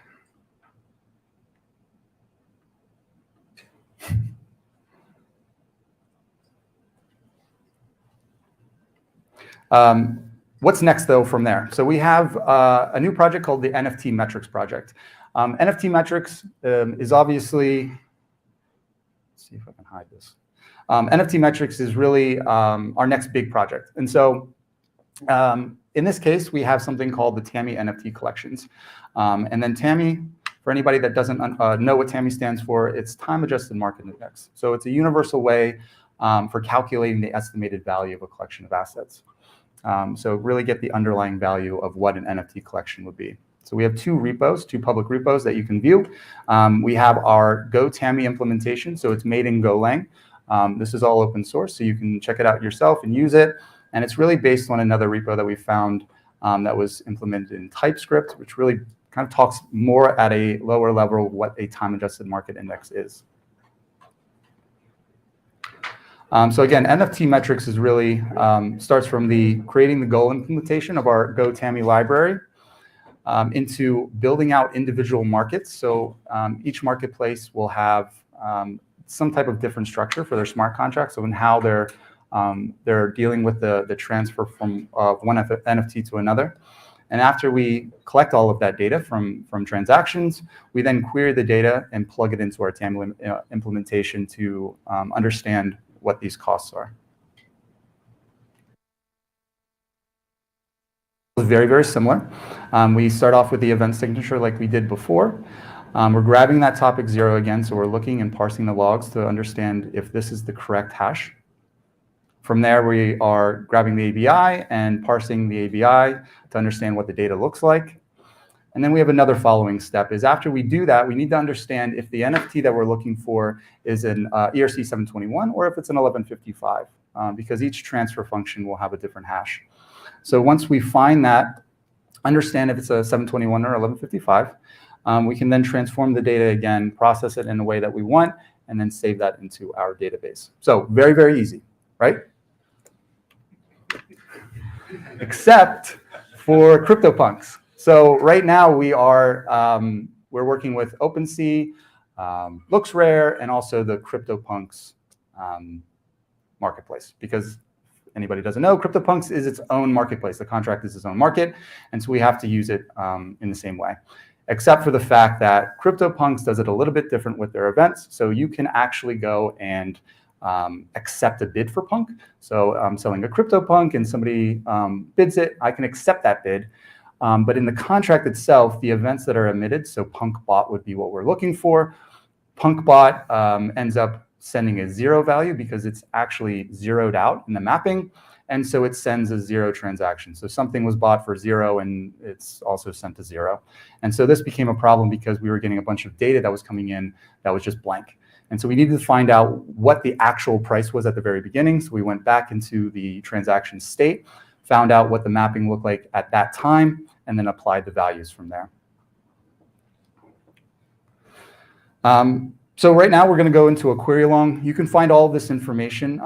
We have a public repo now for SmartCon 2022. So if you go in Market Metrics Engine, you can do a query along. There is a Postman collection there that you can query along as well. But I'll show you through Postman now what these queries look like so you can start using them yourselves.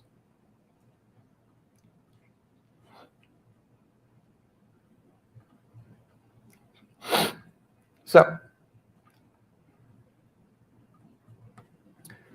it is broken down into a couple different directories. In the collection itself, we have the global queries, which kind of go over a high level of all of the feeds and all of the metrics. those will start off with a simple query. And so everything that we have here is really designed to hit one endpoint. And so what you can see here is we have the market metrics endpoint, which is a public endpoint. Anybody can use it. And all you're really doing is throwing in a query into it. So it's just raw data, just flat text query. And so what you're doing from here is you can see that we're querying a very simple feed events. And through here, you can see all the different tables and what they would look like. So if we query this, I would really suggest that when you are querying our data, do not query the entire table because it's millions upon millions of rows and it will never come back. So really limit yourself to 5, 10, just to see what it looks like, and then you can go from there. John, could you zoom in a little bit? Yeah. For the people in the back, it's harder to see. Good. Thank you.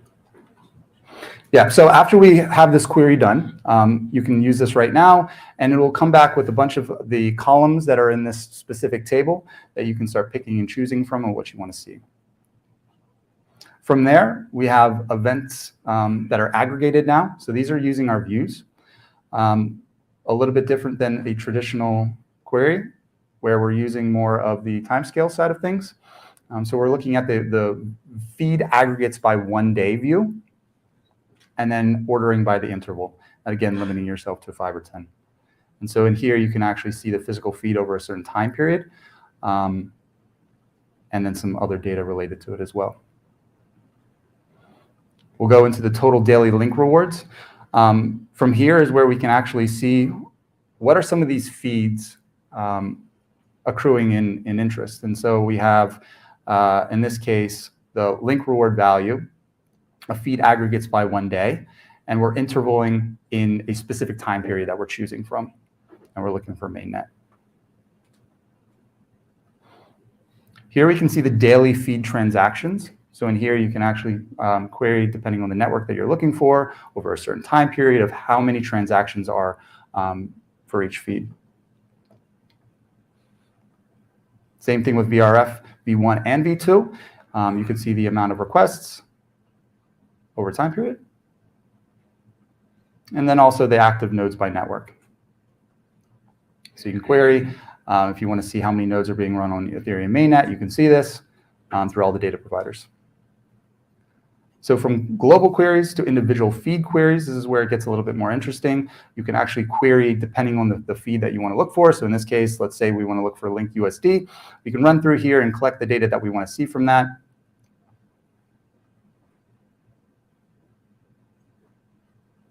As it loads, you can transform that data into certain rows that you want to see.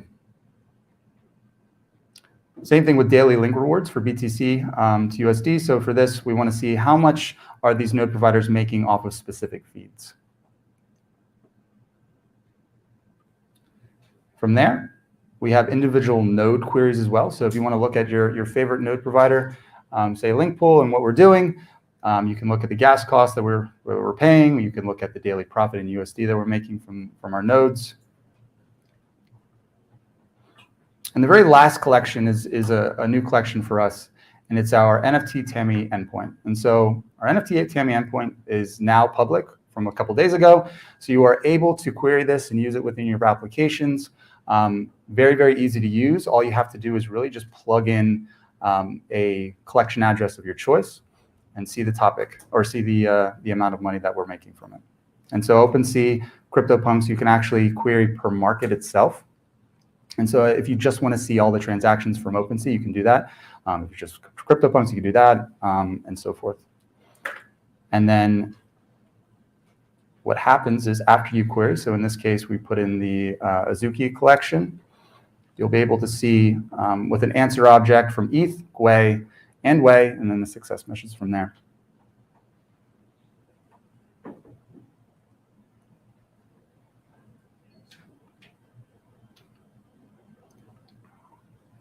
So again, looking at this, it's very, very simple. We have an endpoint. It's a post endpoint.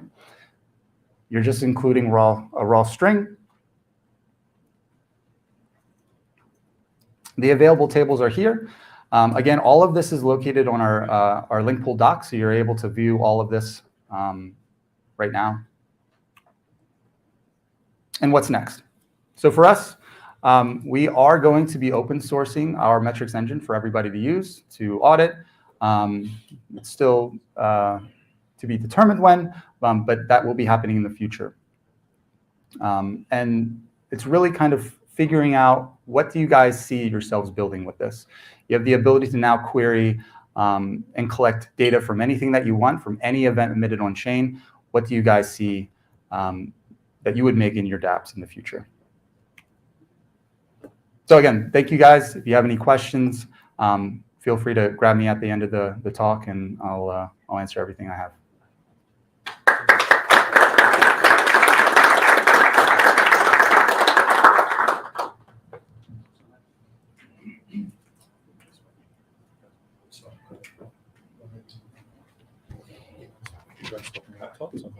Yeah.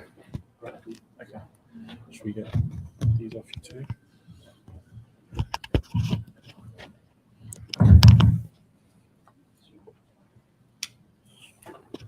All right, and next, Victor from LinkPool is going to be Okay. talking to us about draft.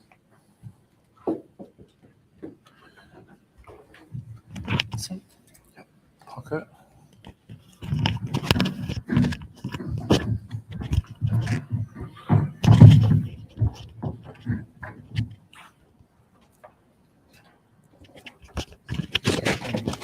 One more.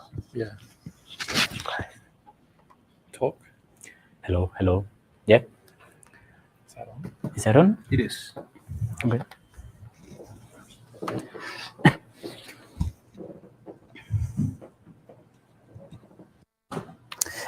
No, that's fine. We can do HDMI. Easier. Yeah.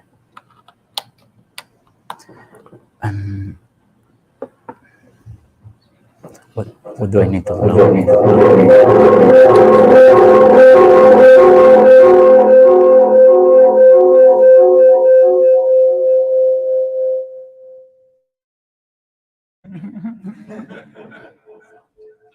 Can you try again? Yeah. Hello.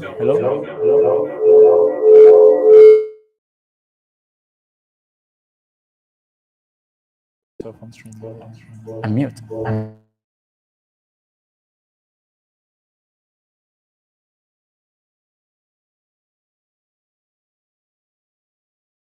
Hello.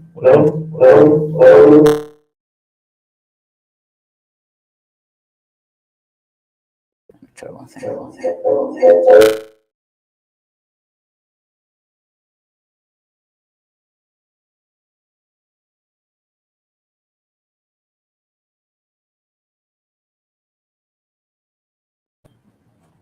Try again? Now.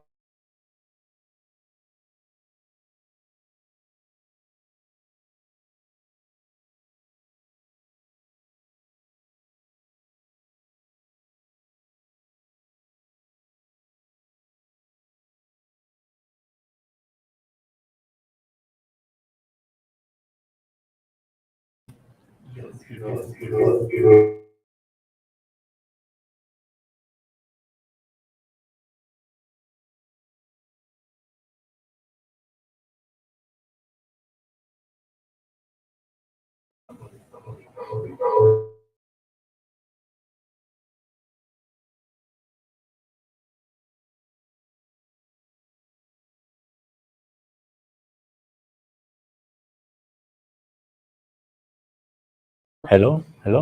Now. Yeah, it's a computer. It's a computer. Okay. You want to pull up the slides on my computer? Yeah. Okay. You have G Drive. I mean, you have the session open. Yeah, so that's fine. Let's do that. It's, sorry. Sorry. Okay.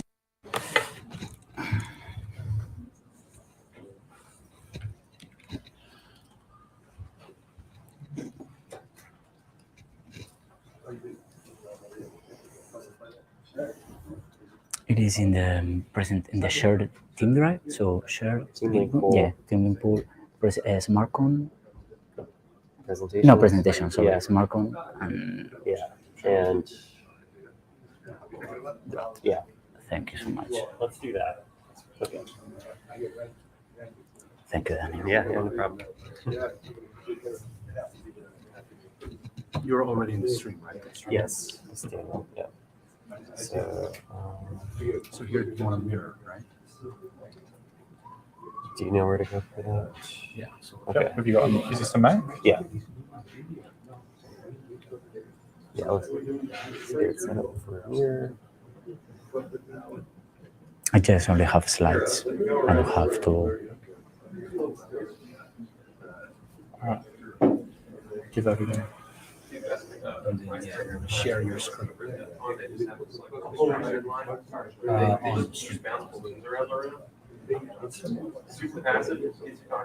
Just gonna do the entire screen, keep it simple.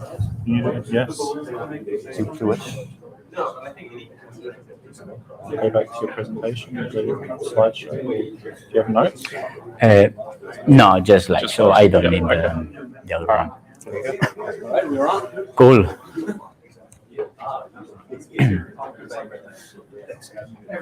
Everyone just write down 12 or 24 random letters that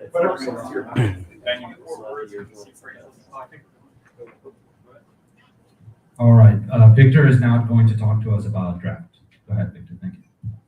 Thank you. Hi, everyone. My name is Victor, and I lead the integrations team at LinkPool. And today I'm going to talk about Draft, which stands for Direct Request Automation Framework for Testing, which is a tool that we have developed in-house on the go while doing other integrations, and we use it quite a lot lately.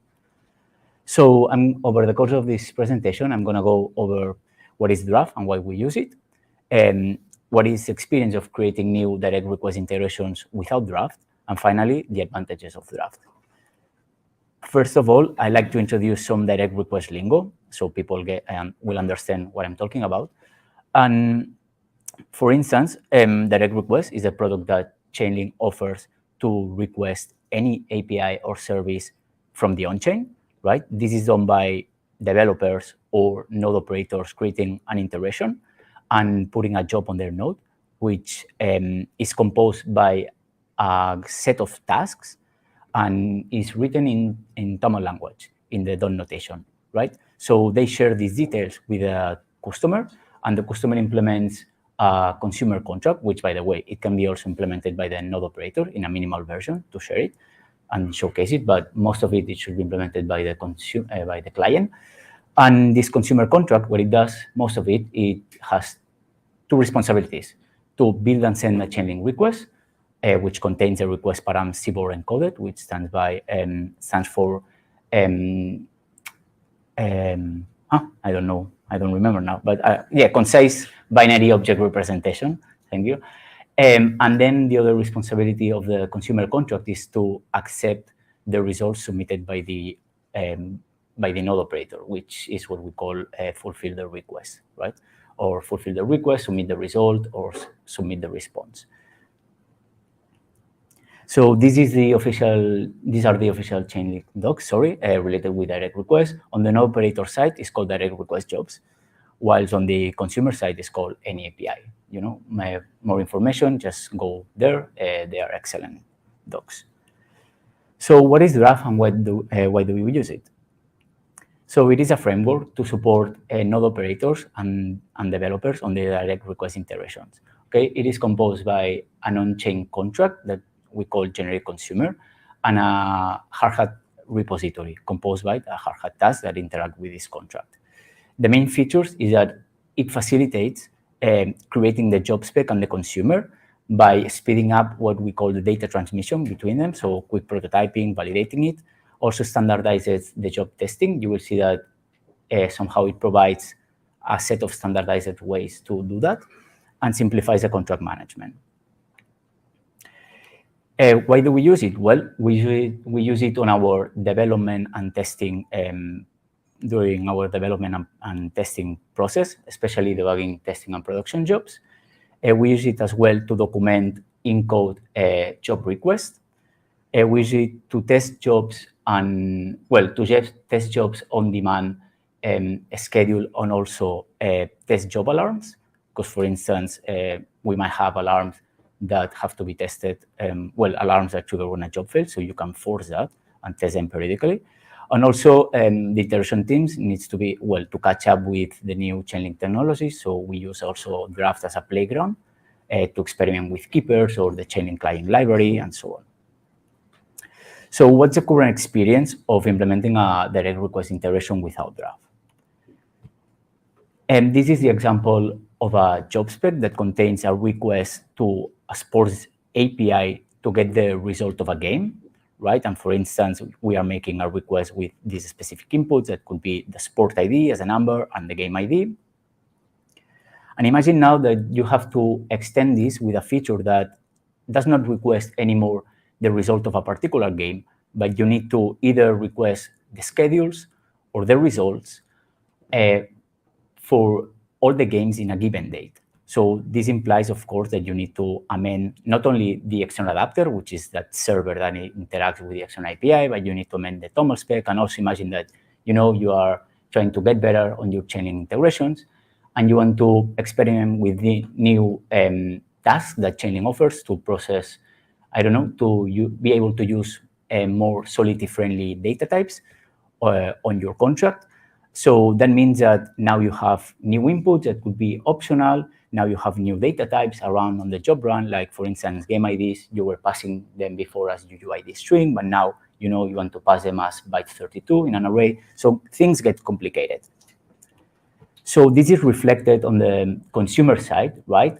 You can see on the left, the first implementation, quite simple, but on the right side now you have more function arguments on the request method. And also suddenly you have as well more Chainlink library methods that are responsible to Sigor encode these request parameters. And you want to test that, right? You want to make sure that you are doing the integration right. So how do you test it? Well, most of people, will use Web3 web browser tools, which are not bad, but for this kind of iterations and repetitive tests until you succeed, maybe are not the best tool, right? So because you need to convert a lot of input data, which you can do manually off-chain, but will require a lot of other services and webs, or you can do it on-chain, which is going to blow your consumer contract and spend more gas, and probably you don't want to put that on the final consumer contract, and you will need to input the data manually. And also, the service might go down or have a degraded status, and so on and so on. And probably the funny thing is that if you succeed, well, you better off tracking this contract address. You don't want to lose it because maybe it still has funds and will serve you for future testing. But if you fail, you will need to do the process again. So you will need to withdraw funds, redeploy the contract, reset it up, verify it, and so on and so on. So this takes a lot of time. And that was only the request part. So again, a consumer contract has as well a second part, which is the one that deals with the response. Sorry, a consumer contract, a direct request integration. And more or less, the experience is the same. So before, you were submitting the result of a game, something cool as a, 2 UINs packed in a byte 32. But now Chainlink has released what is called a multi-word response, which allows you to put more than 32 bytes of data on chain. And things get slightly complicated because now you are not only encoding information as byte 32, but you have no cap, so to speak, right? So you can do something more fancy like byte 32 array or a couple of bytes, combination of different data types. And again, you want to experiment that.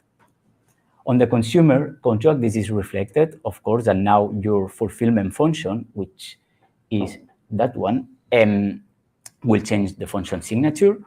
But whilst before you were doing a simple decoding, or simple parsing of the response, now you can get more complicated things because you are, in fact, submitting more information. Just let me say here that related with the example that I was talking about, which was related with requesting sports data. Here, what we are doing is, in fact, putting on chain an array of structs that in 32 bytes contain all kind of information like the game ID, the start time, and the home team and away team as bytes 10, because, for the baseball league, these are deterministic. You can use the acronym, so you can have a fixed type as bytes 10. So, like on the request, the experience of doing this via browser is that you experience the same things, but also now, if you want to interpret the response, you want to read the response. What you are getting suddenly is that, Solidity has non-human readable types, as John said before with the logs, and also that some data structures might hid you some data because they don't allow you to show it all. And then with the contract management, it's the same. So if everything is okay, you might track the address, but if you fail, not only you will need to do all these contract management tasks, but also you need to start it from the scratch, so from the request point of view. So inputting all the data again, right? So now imagine for us, LinkPool, the integrations team, that has to deal with from 1 to 2 integrations every 14 days, right? Every 2 weeks. Not only, and when we list a job, we list it, every integration might have more than one job listed on many networks and across several nodes, exactly. So also what happens is that we do not only do new integrations, but we have to extend new ones. We have customers that, customers and market.link users that ping us about unfulfilled jobs. That doesn't mean that they fail or the jobs are bad, simply that it was unfulfilled data. We need to figure out what's going on. And we have some maintenance tasks. For instance, not a while ago, we had to migrate our jobs from Koban to Goerli. So we had to make sure that all the jobs were working, and you want to maybe batch request them. And also we have to do some testing on jobs. And well, as I said before, we are interested always in to be in the loop with the new Chainlink technologies. So what are the advantages of using Draft? How Draft is kind of a game changer for us? Well, so the idea of Draft is trying to make a generic consumer that would fit for all the jobs on any network, as long as these jobs are not whitelisted by the node operator.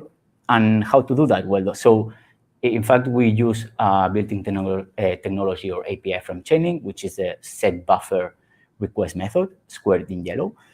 And what it allows us is that suddenly the generic consumer doesn't have a request method tied to the implementation, but what it has is a generic one, and this is why it only accepts buffer. And buffer that uses the request set buffer method, what it does is accepts the information already CBOR encode. So this means that when you build and send a Chainlink request, you don't have to encode in CBOR on chain, which means that you might do the CBOR encoding off chain. And if you make a tool for that, this is how it will look like in Hardhat, right? So you can see that on the command line, we are passing an array of items, and each item is a request param labeled as name with the value and the type of encoding that we are gonna do. And the output in a lighter gray is a buffer that you would get, and you would put, if you use Web3 tools, you would put in the input of the buffer. And things, you can see, you can appreciate that we can encode some more complex stuff, like the request input that we use on the spore request. Of course, we support the built-in encoding that Chainlink provides us, but we also can implement custom ones. And for instance, address, what it does is an abstraction that the bytes that puts in the buffer come from an address already encoded with AVI, with the equivalent of AVI encoded. And we have other custom ones. And if you fork this repo, of course, you could extend with your ones, which could be, for instance, convert ISO date times to timestamps.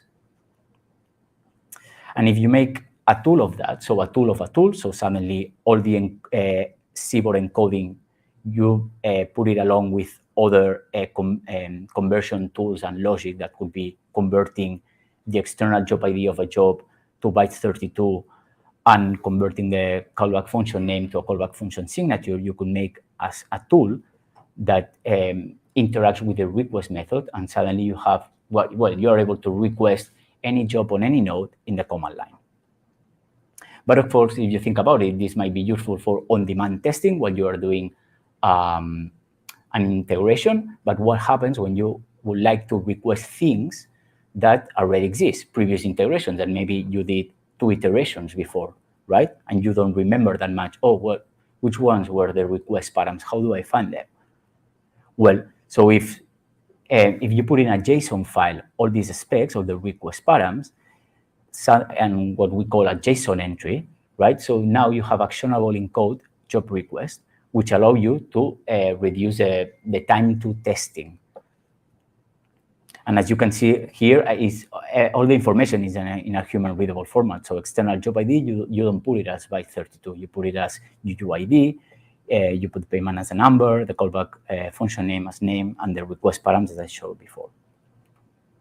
And if you make a tool of that, you can request from file, and you don't need to enter the request parameters. So that was how generic consumer approaches, or draft approaches a request. So now let's see how we approach a fulfillment.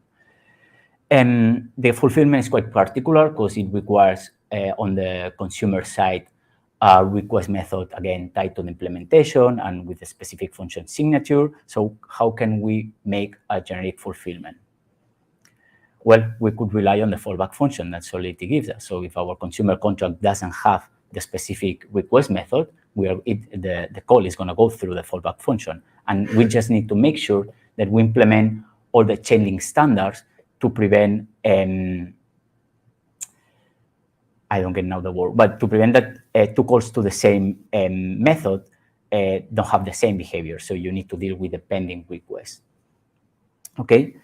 And what we make sure is that we write not only the standard Chainlink fulfill event, but we extend it with more information.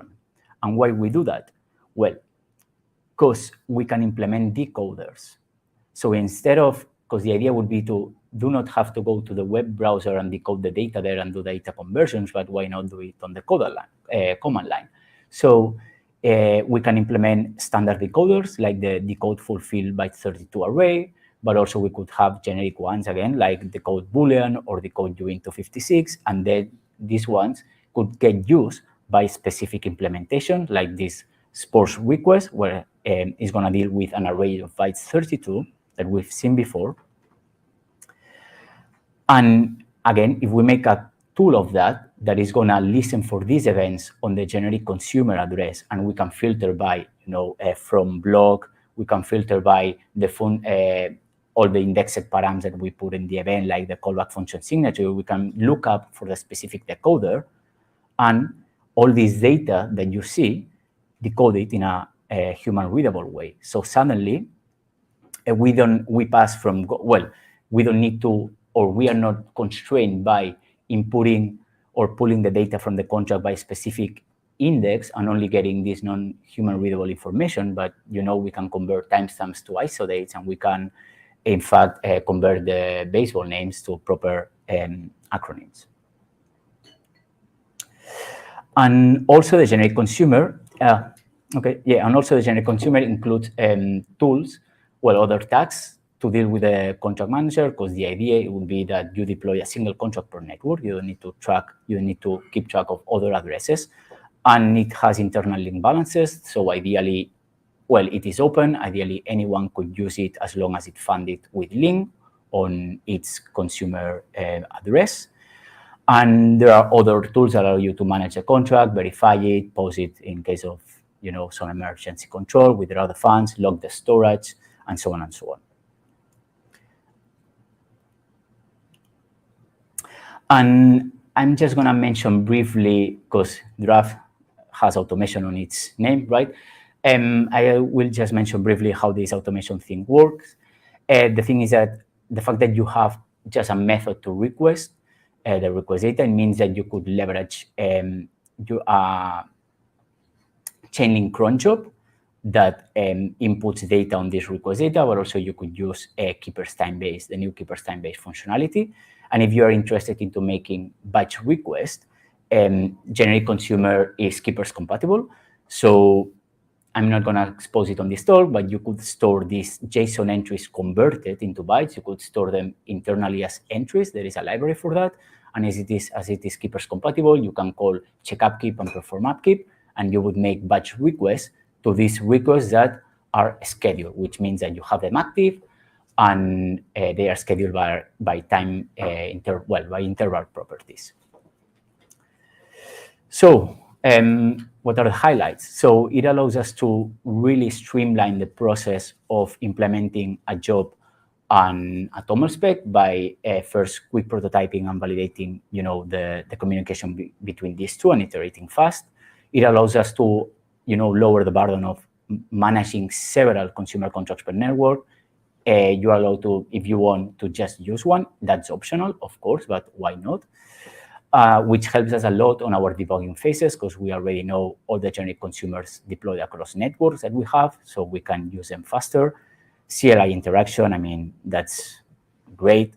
It's very customizable. We have our own custom types on the encoding and decoding, but if you fork it, feel free to tweak it on your own.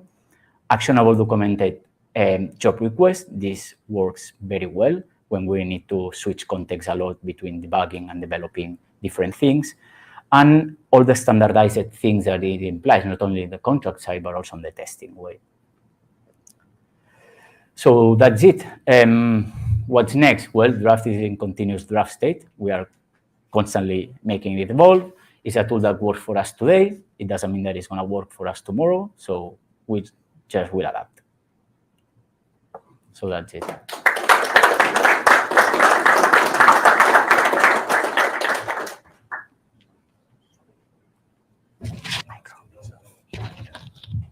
right, thank you, Victor.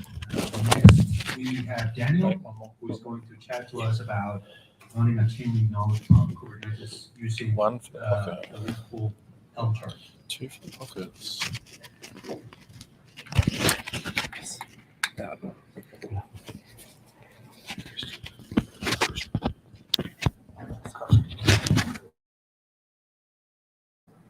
Everyone hear me? All right, cool. No crazy echoes, so that's good. Yeah.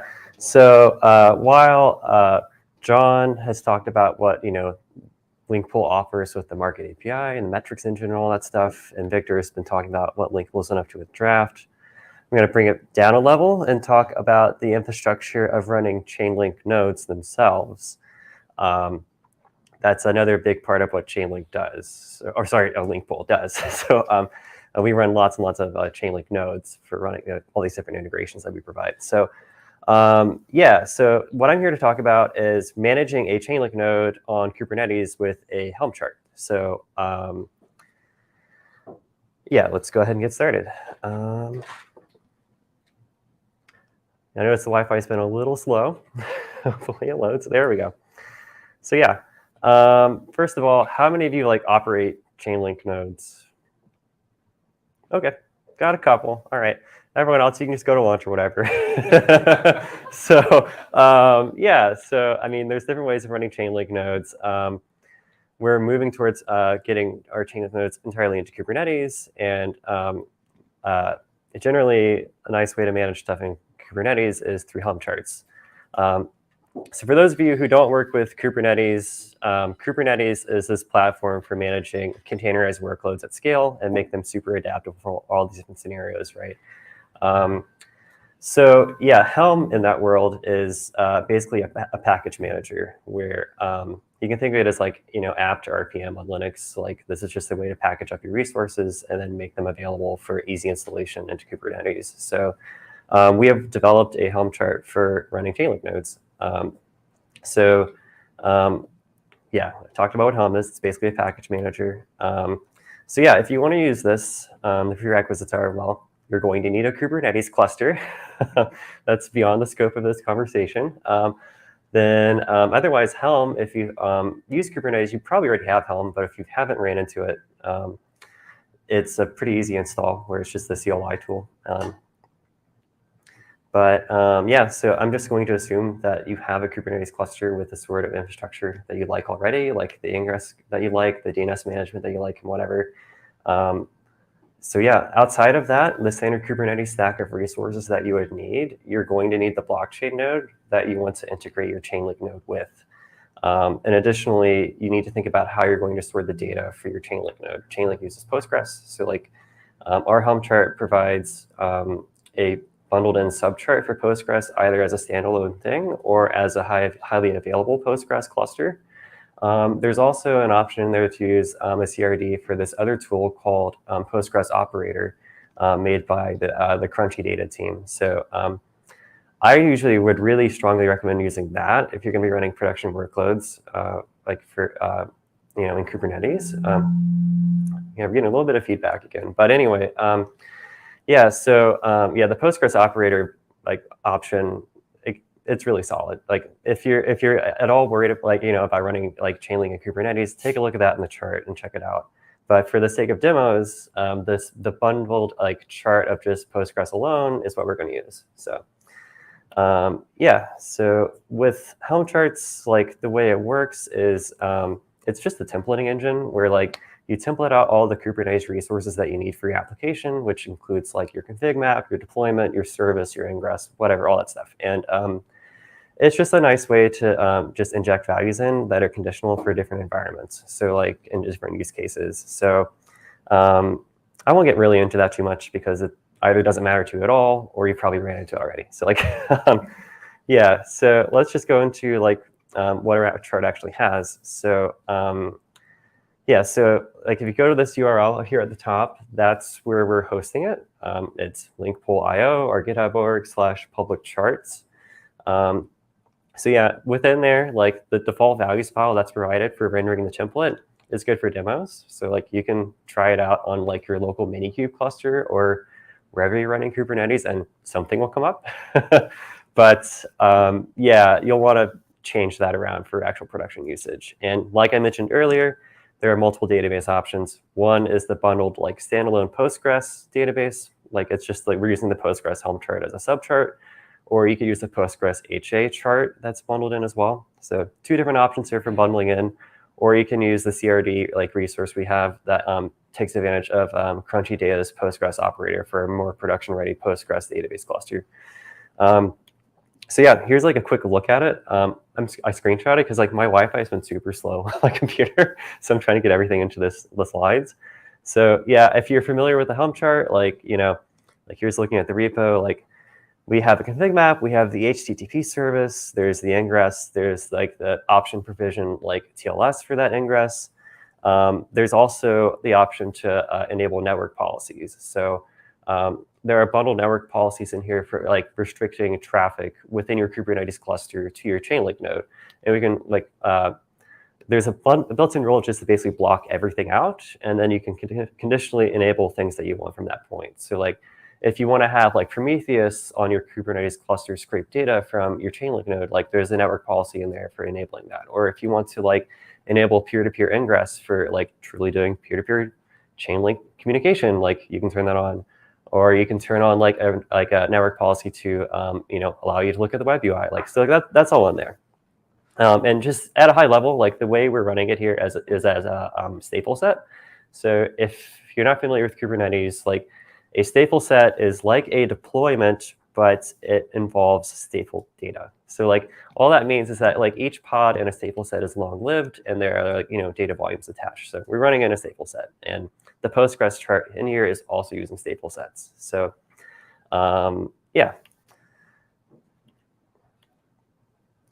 Some other things to touch on. So I don't know if any of you that actually are running Chainlink nodes have tried running it in Kubernetes, but one of the things that's tricky about this is that for the peer-to-peer service connectivity, the Chainlink like application needs to know the IP address that like it's going to serve itself at, and that's a little wonky in Kubernetes because you provision the pod first and the service first, so it's like there's a chicken and egg problem, right? So like we solve that through using an init container that I can't pull up here because my Wi-Fi is slow, but basically like we have like a pod come up first alongside that service, and or an init container inside that pod come up. It checks in a continuous loop to wait to see if the external load balancer for the peer-to-peer service for Chainlink has received its IP address yet.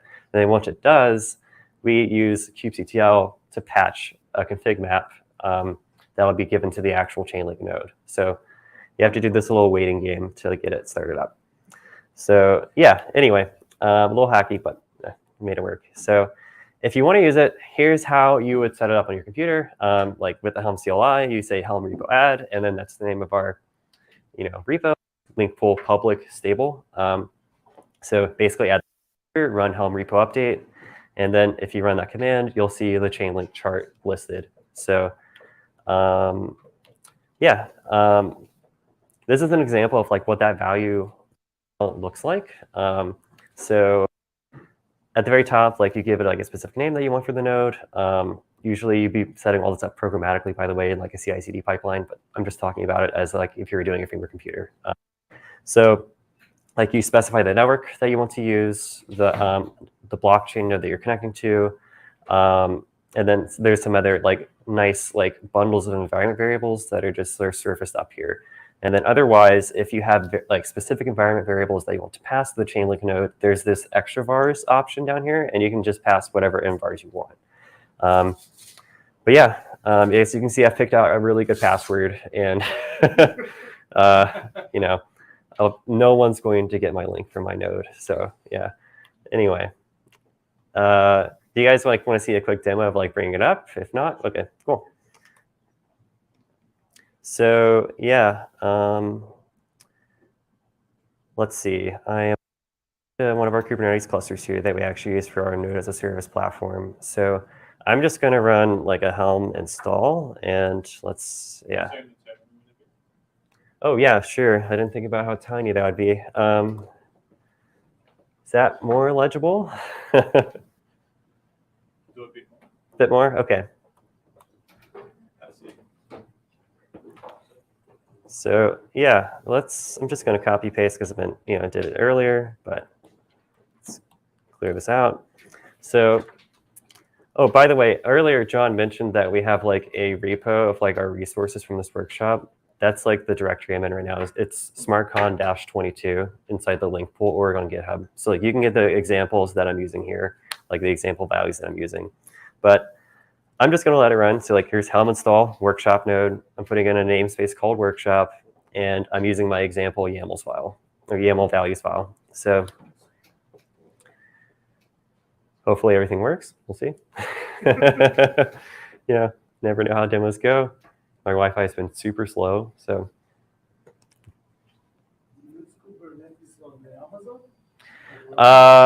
So we have Kubernetes in a variety of different cloud providers. Amazon's one of them. EKS is a good choice. I also recommend GKE. So, yeah. Yeah. No Azure. Azure's fine too if you like Azure, if you're in that world. Like, and especially if you have like credits from them or something. Like, yeah. Yeah, see, like this, my Wi-Fi has just been like, I'm on public, so. Yeah, timed out. So I don't even know if like it's just been super slow on doing everything. So yeah, we'll try it again. Yeah, that error is just like the Helm client saying I couldn't connect to the cluster to do anything.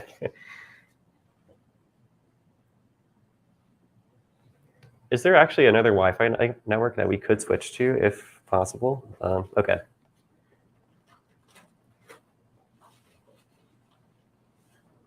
There should be a SmartCon dev. Yeah. And the password's the same as the site. Okay. Case sensitive.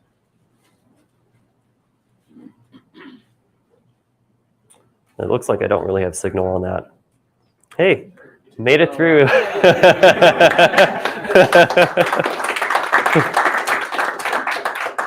So yeah, at this point, I'm going to see what ingress I configured.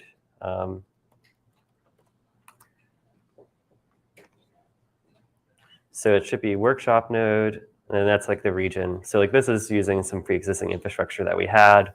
So I'm going to give it a minute because like we need to wait for the database to come up first. And then the Chainlink node is going to boot, and then it has to wait for its IP address. So it's like it takes like 60 seconds. But while we wait, could you make sure you're sharing your screen on StreamYard? Yeah. I just got a participant saying that they couldn't see your screen. Oh, really?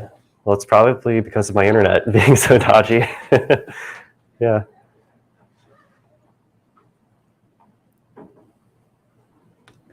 See if that can load. It's like a dial-up modem, 56K style. Plug your Twitter while we wait, yeah. Oh, I'm not on Twitter, no. Not LinkPool,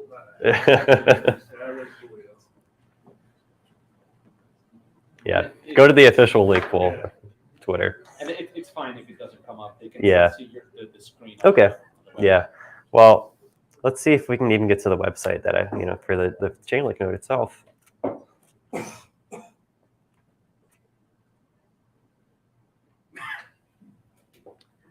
It's looking promising so far. I at least see the header. It's truly dial-up speed. I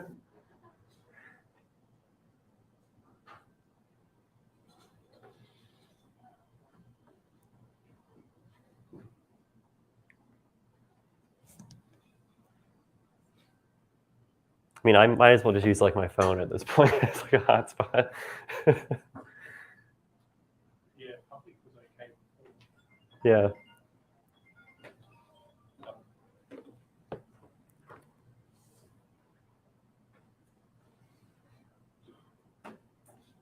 Well, yeah. If we had internet, you would see it. But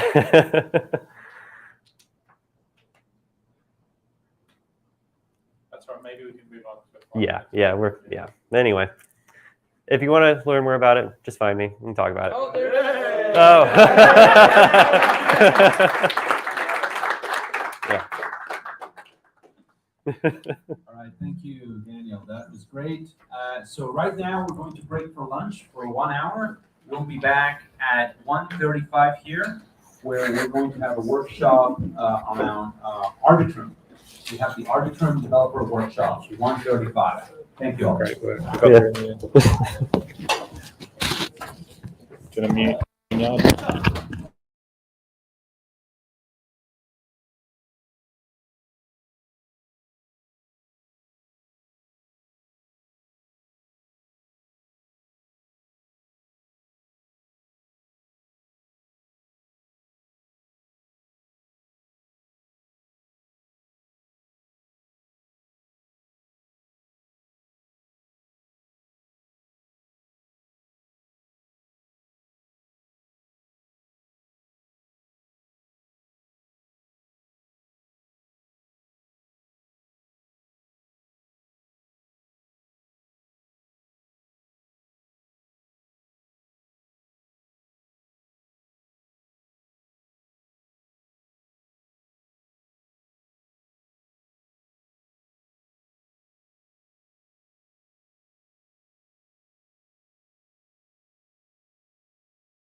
Are we good to go? Yes, it should, assuming that happens.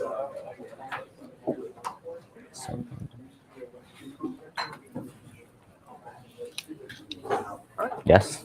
Looks good. All right, we all set? All right, everyone. Thanks for joining again. Hope everyone had a great lunch and is enjoying their SmartCon Developer Day. Next up here, we have Daniel Goldman from Off-Chain Labs, and he's going to be presenting an Arbitrum Developer Workshop. Over to you, Daniel. Awesome. Hello, everyone. Thank you for coming. We've got a full room here. Okay. Yeah, so I'm Daniel Goldman, as he said. I'm from Off-Chain Labs, the team building Arbitrum, and we'll be sort of going through a quick kind of minimal demo of a cross-chain Oracle aggregator thing using both Chainlink oracles and Arbitrum's cross-chain messaging system. That's me. I already did that part, drawn by a good friend of mine. Yeah, I do, at Off-Chain Labs, I do engineering, tech research, and writing some technical content. He actually draws for the New Yorker now, so that's a pretty cool, yeah, I like to brag about that. The friend who drew that. Anyway, some quick words about Arbitrum, just briefly, but basically the Arbitrum is an Ethereum layer 2, an optimistic rollup style Ethereum layer 2. I would say like the core tenets or focuses are security, so kind of full Ethereum level security via optimistic rollup, fraud-proof mechanisms, and also full Ethereum compatibility.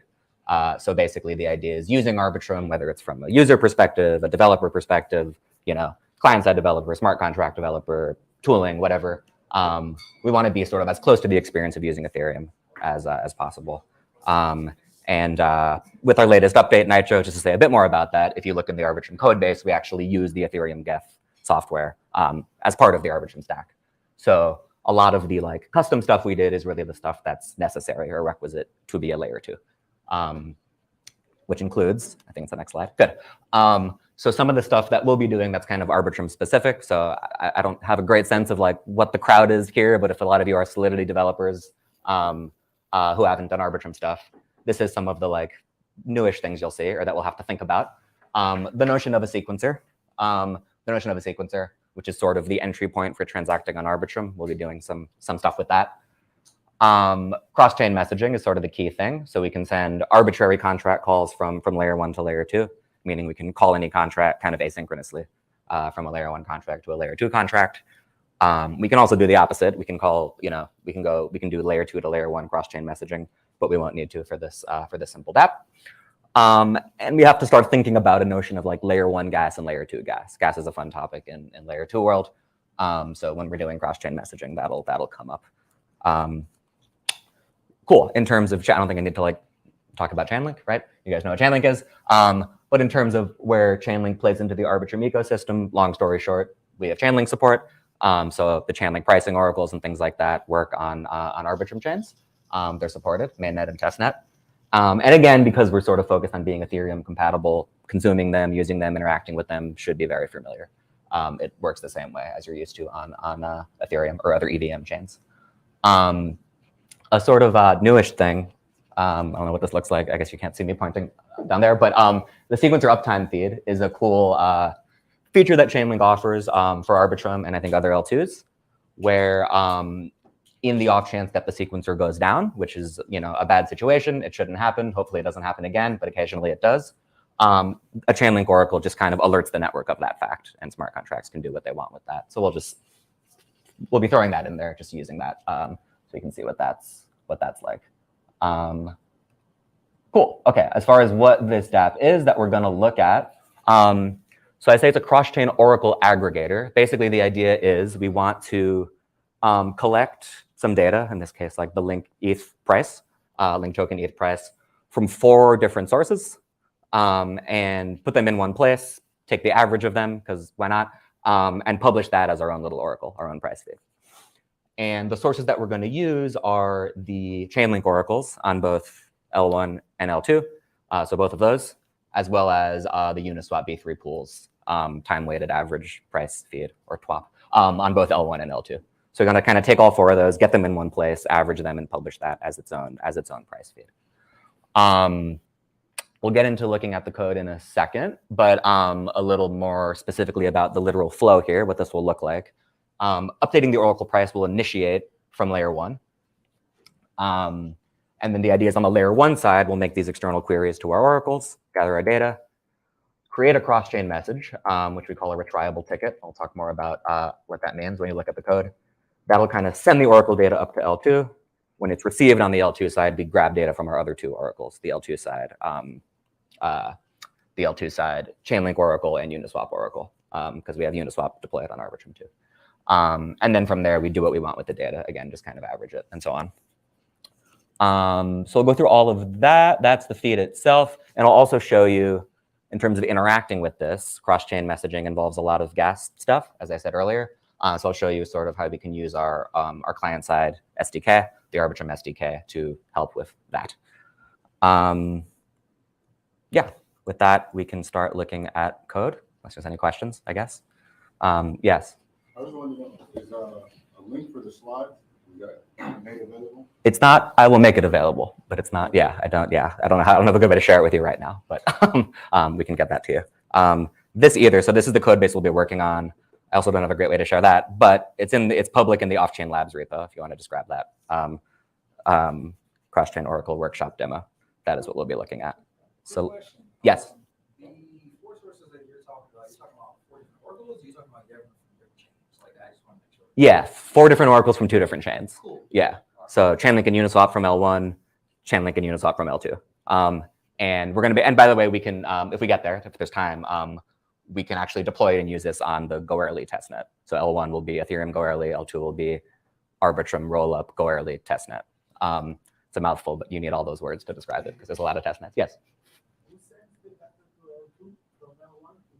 So as we'll see, anyone can initiate it is the idea, because why not? Yeah, and that's using the Arbitrum's cross-chain message system. Okay, so you'll see, yeah. But it's not, anyone can kind of poke it and update it is the idea. Yeah, I may have just realized something we'll have to change. So hold that thought, but yes. Okay, so I'm gonna switch to code. Do I stop sharing? Stop sharing and then share again? Yeah, okay. So 1 second.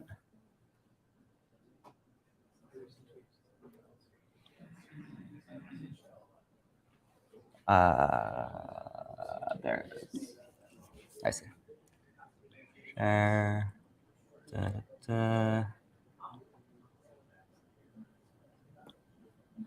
Yes. That's good. Okay. If you want to zoom in a bit, that's all. Yeah.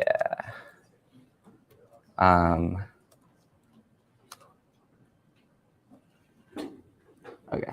Let me know.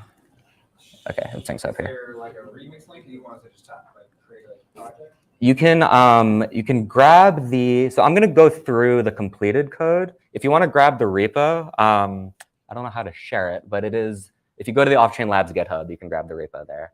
Yeah, sorry, didn't think of that one step. Was it that GitHub link you just had? Yeah, it's the one in the slide, yeah. I just tweeted it out. If you look up Excellent. Arbitrum, I'm blind for the money, but I just tweeted out that. My hero. Thank you. So you can grab that. There's kind of a starter branch and a completed branch. We're just going to go through the completed branch for ease. But yeah, you can work through the starter branch to see what's going on. So this is a hard hat repo. Yeah, we're just using, so we can use the same, for the various interfaces we need, Chainlink, Uniswap, and a few of the Arbitrum core protocol interfaces. We're using those packages, as well as the Arbitrum SDK, like I said. So I'll go through kind of the flow here. It's weird, my editor's coloring changed, but it doesn't matter. Sorry, Daniel, could you tell us the name of the repo one more time? So the repo is, yeah, I can maybe bring it up. Well, yeah, can you guys see this? You guys can see this. At home they can't, but that one. Cross-Chain Oracle Workshop demo. Yes, as the first one said. Okay. So there we go. Let me just get all of the contracts we'll be looking at. Yeah.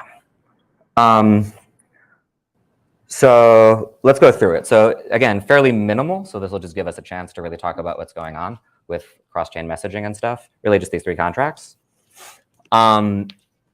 So the idea is, again, we need to sort of collect we need to collect data on both chains. Both chains' data sources, the oracles, are work the same way. The Chainlink Oracle and the Uniswap Oracle, meaning they work the same way across the different chains. They have the same interface and so on, and we can grab them with the same libraries. So what we're doing here is basically we just have a single library, and we can just literally deploy this exact code to both L1 and L2, which is kind of nice. We can reuse it. So the method get link prices, as in we're going to feed it the appropriate addresses, whether it's L1 or L2, and it will get us the data in nice form. So here we're just grabbing Uniswap price data. Console, this is just the time-weighted average price feed. You specify what interval you want. Yeah, sure. How's that? I guess, yeah, cool. So, okay, yeah, so this little method actually gets the external data. So we grab the Uniswap data here, and then here, just using the standard Chainlink interface, we're grabbing the Chainlink pricing data. We're also gonna grab this, which has a typo. So we're gonna fix that. It's not how you spell chain. We're also going to grab the timestamp at which the Chainlink Oracle is updated, because we're going to use that to do a check that is sort of important for cross-chain messaging. Yeah. This is magic. Yeah, only Arbitrum developers can do that. Yeah. Highlight Command D if you're using VS Code. Yeah. Yeah. So obviously we need the prices. We'll see why we need this later. But yeah, again, we can sort of use this on both sides. So we're sending a message from L1 to L2 to sort of see what's going on. I think maybe sort of starting at L2 and looking backwards might make sense conceptually. So let's look at the L2 Oracle. So this is like our product. This is, the idea of this is to produce this price feed. This is the main thing we're updating. Here's just initializers of things that a bunch of addresses we'll use in a second. So for the sake of like receiving a cross-chain message, you can sort of just for a moment pretend magically that this is a regular transaction, but it's coming from L1. Okay. So receive Oracle data from L1 feeds us from L1 again magically the data that we need. Okay. So it's going to feed us the Oracle prices from L1, as well as, again, this update of that thing, which I keep saying. We'll explain why we need that later. The reason we're getting the sum, another typo. The reason, Command D, yeah, you can practice it now. The reason we're getting the sum of both of them is basically, remember, all we're doing with these 4 prices is averaging them, so there's no need to send 2 different parameters. And basically, when you're doing stuff with L2, you want to minimize call data as much as you can. So this is a nice way to minimize that. Although honestly, in this case, it's a net win regardless of L1 or L2.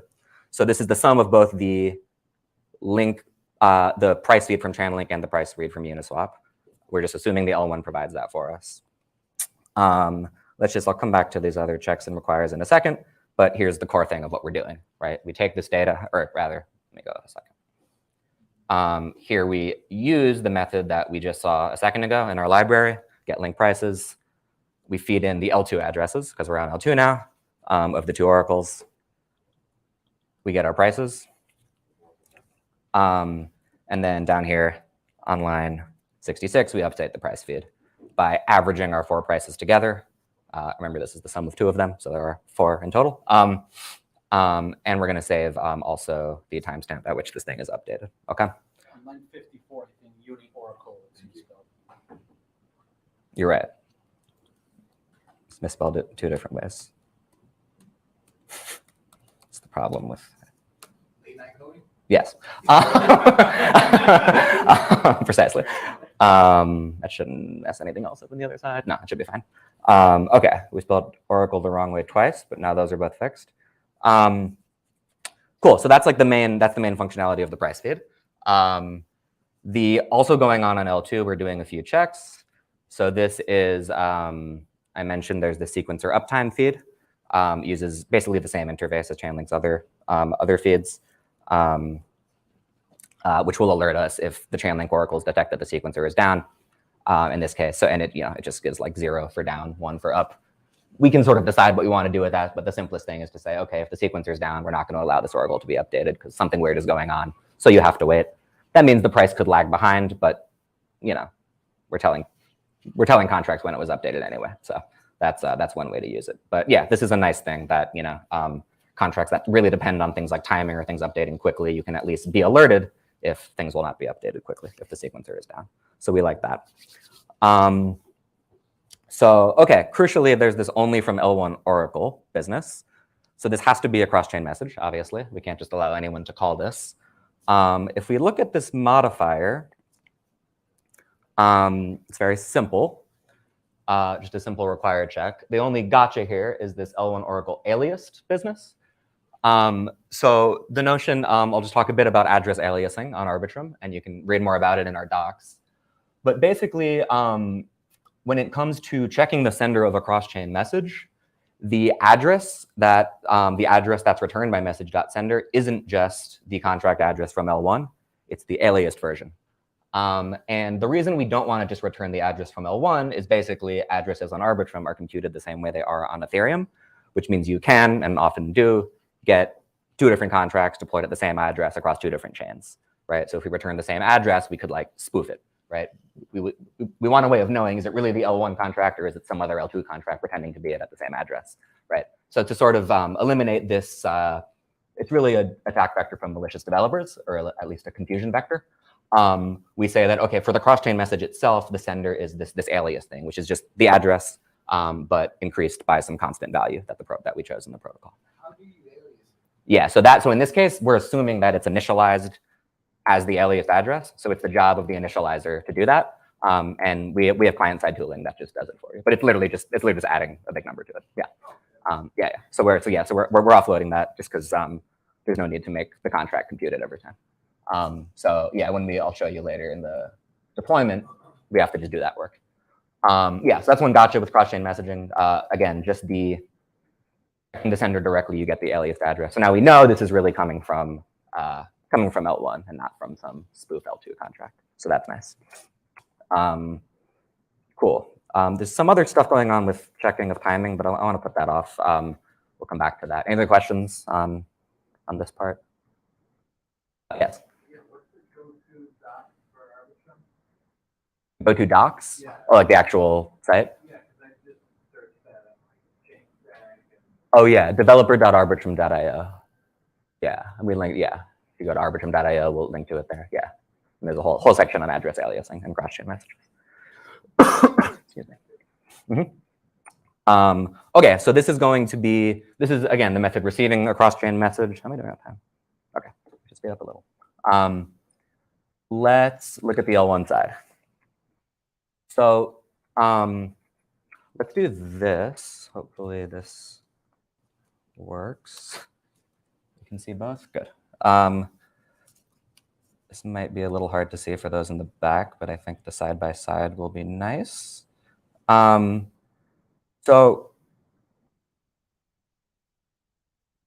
yeah, I don't know. Let me know if it's like totally invisible. But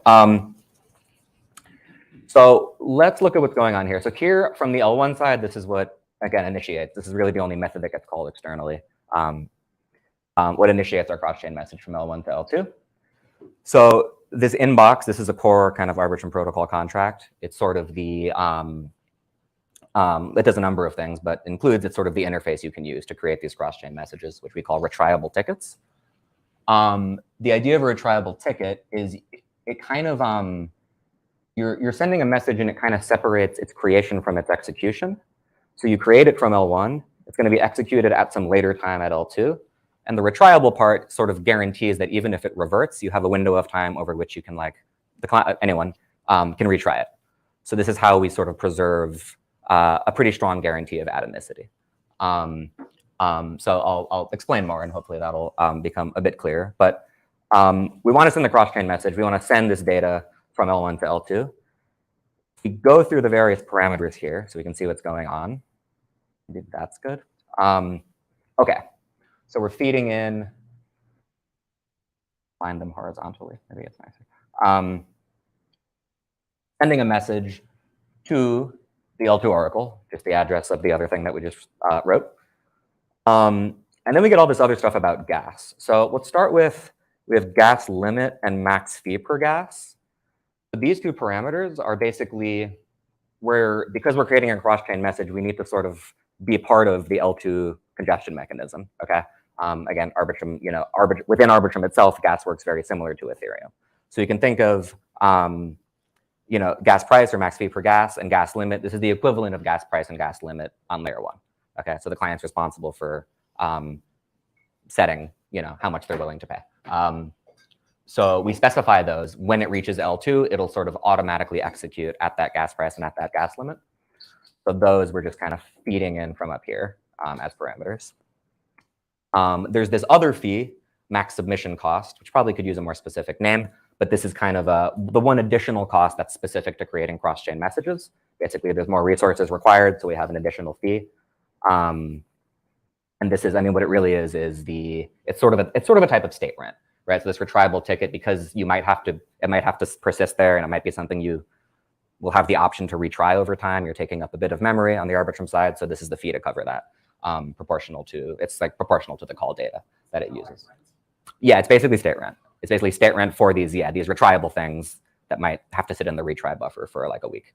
So we include that. Again, as far as the contract is concerned, client is responsible for knowing that.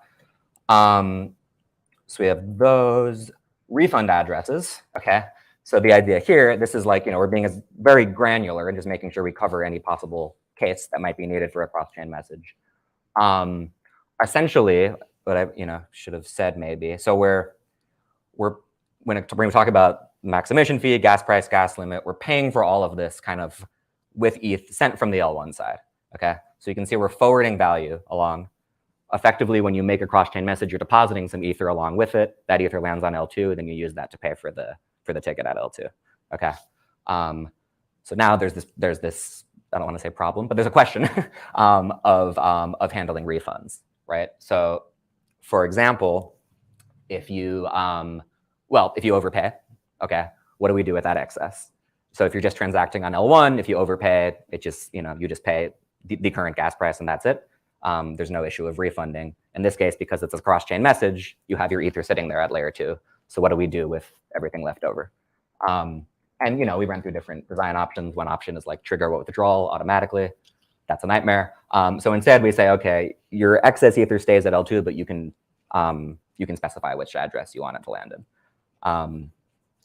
So that's that. There's like another refund address, which refunds any call value in the case that the transaction never succeeds.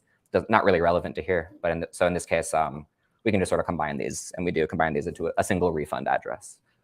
So that's kind of how we handle this like cross-chain messaging and specifying how we pay for everything and where Ether ends up. Does that cover all of them? Oh yeah, so then before the big one, but L2 call values, this is literally the call value of the retriable ticket of the L2 transaction. In this case, we're just like, we wrote it already, we're just sending data. There's no L2 call value necessary. So that's just 0. Okay, which just leaves the actual call data, but that's a quick overview of the various things that go into retriable tickets. If there are any questions, feel free. If not, I will close that out. So this last parameter here we want to, so here the last thing that we obviously need to specify is what method are we calling on layer 2. Made this its own method for reasons that will become clear later, but for now, let's just like pretend it's to keep the code clean. So here we actually, we sort of encode and specify the L2 function that we're going to be calling. So we're going to, once again, do the same thing we did before. We get our Oracle data, the Uniswap price feed data, the Chainlink price feed data, and we encode the function call for L2. So this is the function we wrote already, receive Oracle data from L1, and we pass in the data. Remember, it was a sum, so there we go. So that's sort of how the retriable message system expects you to specify cross-chain calls, is with by encoding the call that way. That gets sent to L2, and that's it. That should land and kind of auto execute. Before we look at client side stuff, any questions there? Also, how am I doing? I have till 2:15. Is that correct? Yeah. Okay. Cool. Oh yeah, well the one other thing I sort of punted on. So yeah, we're sending Oracle data, which we're averaging, but we're also sending this like timing business. So Chainlink price updated at. So from the L1, we're gathering from the from the Chainlink Oracle itself, it's telling us the timestamp of when it was last updated. Now, again, with retriable tickets, the idea is all of this gas we're sending is there. It will automatically execute with all those values. It could revert though, right? That's the point of retriable tickets. If it reverts, you can retry them. And this, the unavoidable reason that it could possibly revert is if there's an L2 gas spike, let's just say. So you submit it and then gas spike shoots up. Now it's going to revert at L2. And then you have a whole week to retry it, right? Which means this thing that's initiated now, in principle, it might not get executed until like a week from now, in theory. Which if it does, in this case, that would be a bit messy because now we have like price from one day and then price from a week later. And what is even averaging does mean it's not useful. So we want to set some time bounds on sort of how long that drift can be, right? So yeah, so again, just to be clear, usually in the happy case, this auto execution will just succeed. And in the normal case, the sequencer includes it within a few minutes. But if maybe the sequencer's down, there's that possibility. Or if it just reverts, we want to make sure that we don't get some weird data on L2. So that's why we're sending this. We're telling it when the price is updated. And here we just do a few checks against that, right? So we have this max drift, and we're just sort of specifying and saying that the difference between the current time, as far as the L2 is concerned, the block timestamp, and this this thing that was sent at L1 can only be so high.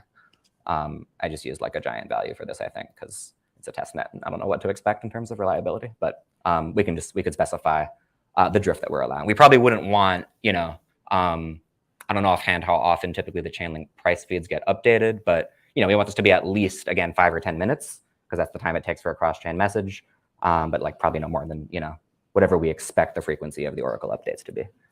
So that's why we do that. But yeah, a direct consequence of some of the uncertainties around cross-chain messaging. Cool. Any other questions? Yeah. Can you have more than one ticket or sequential? Like, can you have more than one ticket? Yes, I mean anyone can submit them at any point. And yeah, a single transaction can create multiple tickets if that's what you mean. So yeah, these are. So I guess really drift is like, prices fluctuating a lot, that's the only guarantee you'll have. If there's a drift, so that is an interesting point. So we can't guarantee the order that they'll execute at L2. Yeah, so probably we would want to check for that as well, right? So the point is, yeah, so if we have, just to clarify this, if there's 2 retriable tickets initiated from L1, number 1 and number 2, and let's say they both revert initially, number 2 can be redeemed or executed before number 1, and then we get this weird situation where our Oracle's like kind of going back in time, and there's no real reason we should want to allow that, I don't think. Why would you want to allow, we don't. like a non-sequential processing? We need to allow it generally just because basically, I mean, you want to just give freedom for any user to execute their transaction, right? Otherwise, in other words, like every deposit through the token bridge uses a retriable ticket.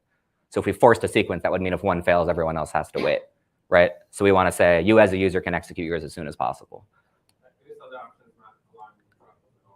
Not allowing them at all, or guaranteeing that that execution will succeed. Yeah, so we do it like, we do it the way that doesn't cut corners. You're like actually you're actually creating an L2 transaction, which means you're actually paying for gas, which means it could actually revert, right?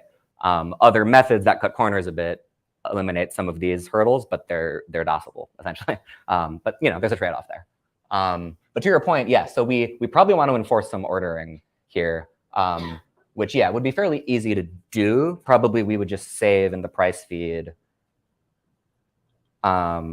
save the L1 Chainlink price that it was last updated, and make sure that when it's executed, time has to move forward and not back. I can just do that now. That's easy enough. So let's add, this is like what last L1 Chainlink price updated at.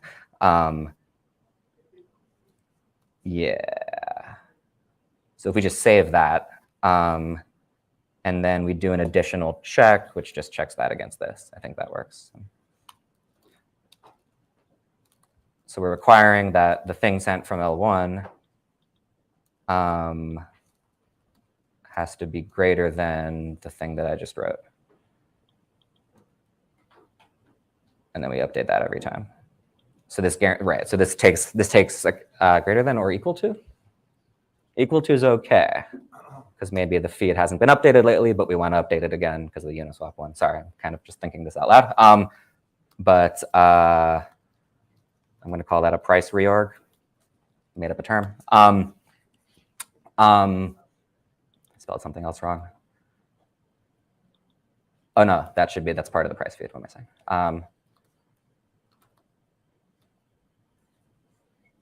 Yeah.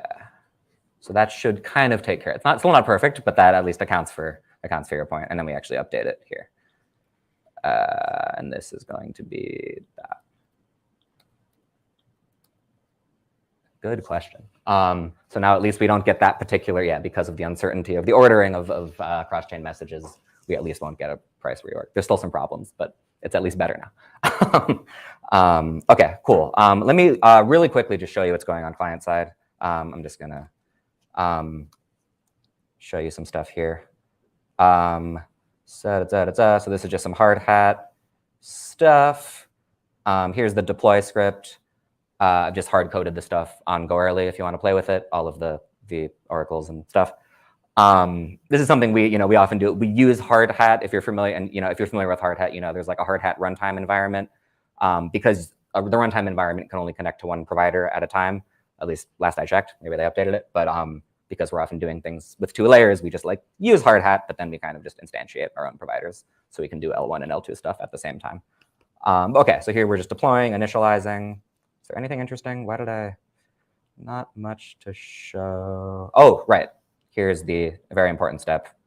We alias it, and this address alias, right? So that was we want to save the aliased version of the contract address, not the address itself for the cross-chain message. And that's just a method in our SDK you can use. And then finally, the task to update. I'm not going to run this right now just because we're low on time, but I want to show you. So in order to call this thing, we need all this stuff. The refund address is nothing, but we need to get this gas data, right? Now, gas price, you can just query get gas price. Max emission cost, we have a pre-compile. That's a special retriable thing. Gas limit is a little trickier because how do you estimate gas for a retriable thing? So we have a convenience method that kind of wraps all these things and does it for you. Yes, in the back. I guess I thought that you could only deploy inside the scripts file or folder. Is that not true? No, So you can. deploy from the hard hat? Yeah, I mean, no, you can, because literally we're instantiating a provider and a signer, right? You have access to ethers, so who's going to stop you? Yeah. So we're not using the hard hat runtime environment to deploy. That's why I say it's a little, we're just kind of using the structure, but yeah, we've got a signer, we've got a provider, we can call deploy, or we can call deploy. Yeah, so we often just do it this way directly because we have lots of chains, or in this case, 2. I've got problems apparently, but oh well. Probably just need to compile. Right, so for estimating gas price, basically, we have this gas estimator thing, which is from our SDK. So here we can get all of those parameters basically that you want in order to create a retriable ticket. And we can hopefully, does that show up? Yeah, probably hard to see. We can see in the results, it gives us those 3 things we need. Gas price, gas limits, emission fee, and also the total amount we need to forward, which is the value that we use to pay for L2 execution. Whoops, I just knocked my own glasses off. And just a quick thing, one of the things that we need in order to do this gas estimation is we need the sort of encoded function call at L2 so that it knows what to estimate, which is why the sort of lazy and unaesthetic but effective way to do that is we just gave this view method to the contract, which just sort of makes that data publicly available. So this encode with selector business gets returned. So I can just call that client side and do the gas estimation. There's other ways of doing it. You could just construct it client side, but this works. This is a pattern we've used and others have used. Yeah. So with that, we get all the stuff we need. and we can actually call send Oracle data to L2. And again, we forward along the gas to pay for the execution. Cool. Any remaining questions? And I think I only have 3 minutes left, right? Yeah. Yeah, can you just zoom out and do like a high-level user experience of what it might be like to use this app? Sure. Yeah. So I guess the full flow would kind of start here, I guess. So we're going to, this is like, how do we initiate a message or initiate an Oracle update, right? So initiating an Oracle update, you need to, well, you need some information. You need the Oracle address. Interestingly, you need the L1 price in order to estimate, but that's kind of another story. But there's a dependency on L2 fees and L1 fees. So in order to call it, basically, we're going to use this gas estimator method. This lets us estimate gas for cross-chain messages. With what's returned there, we get these results. And from that, we can call send Oracle data to L2. Again, everything we're passing in has to do with parameters that have to do with L2 execution and gas, along with a bunch of value that we're forwarding along so we can actually pay for it. What happens then in the contract itself? It's going to gather the Oracle data that's here, get L2 retriable call data, gathers the Oracle data from L1, encodes the L2 function call with that data, and then sends that up to L2 with the appropriate gas and so on. Sends it up. The thing that will be called on L2 is the method that's encoded here, receive Oracle data from L1. So now we can look at that, receive Oracle data from L1. And this will first do a quick, is the sequencer up check? Cool, sequencer's up. We can do our making sure that we're making forward progress with our price feed check that came up. So cool, that passes too. And now with the Oracle data from L1, we also get the Oracle data from L2. Check that there's no, check that, I lost my train of thought. Check that there hasn't been a long enough drift from when the transaction was initiated to when it's executed, because we don't know how long it will take. So we just want to be safe. And if that passes, we average out our prices and we update our price feed. And now probably the end user is another application that cares about this price feed. So another contract can just reference price feed on L2, the Arbitrum chain. Cool. Hey.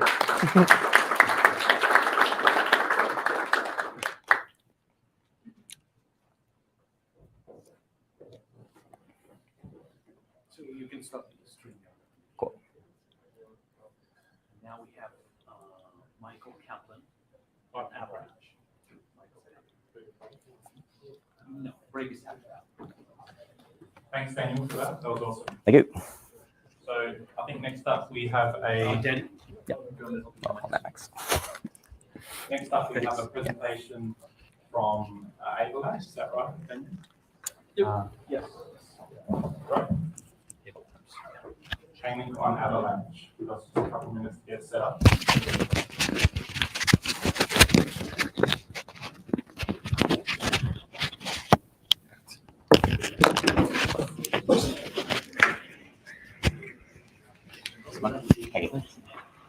So are you HDMI or USB-C? HDMI. Oh, do you have USB-C? HDMI. Oh, you've got a HDMI in your laptop? Yeah, both. Okay, you should be able to just plug straight in. And we want to clip this looking up. So to your collar, whichever part is more comfortable. This one.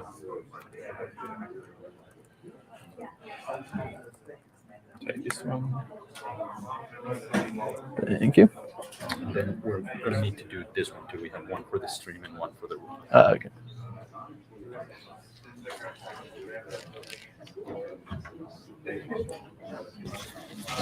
So the first thing you are going to want to do is join the StreamYard link. It should be on your calendar, right? It's nice wallpaper.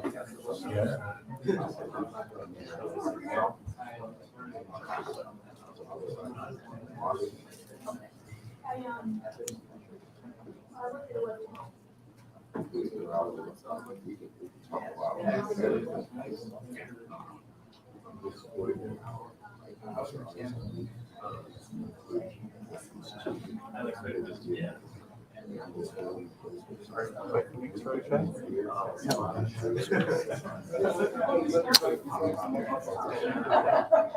want me to send it to you? Or? I think I got it.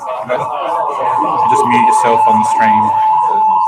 Oh no, we're having the same issues with a laptop.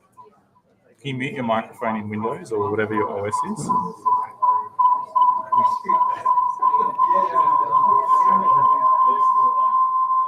There you go. Did that do the trick? Muting the laptop did the trick.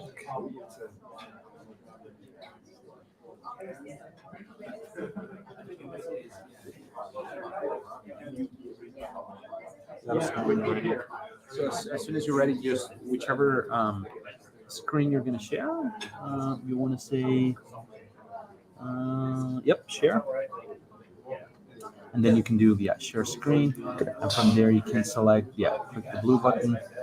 From there you can do either, I think, a window or a tab or your full screen, depending on what you're going to demo. Okay, I'll just do full screen. So you may want to connect first because it'll change your display settings as soon as you connect. So do you want to extend or mirror? Mirror is fine.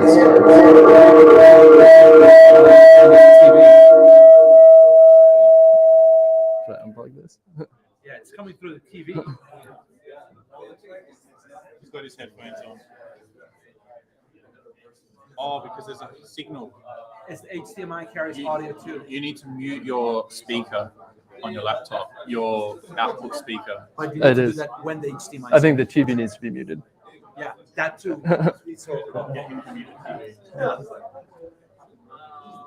We're going to get started in just a minute, everyone. Thanks. Try again. Oops.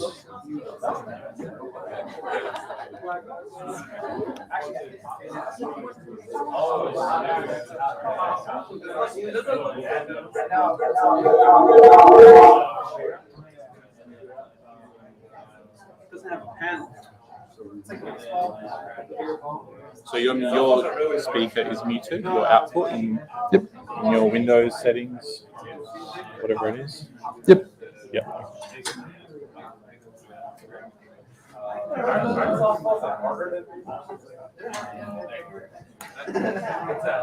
Yeah, wouldn't that be the case for all speakers if it was the TVs? It's only certain laptops. Yeah, it's only the So that makes you think. HDMI. So when they go straight in with HDMI.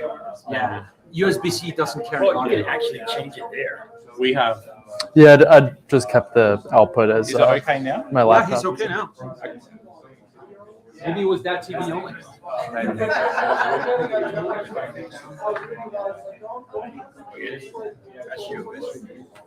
right, so whenever you're ready, you can click share screen. Oh yeah, It's sharing. your thing is blocking it. Oh yeah, great. Was it not already? Yeah. Sorry, I just realized you Share screen. Yep. You ready to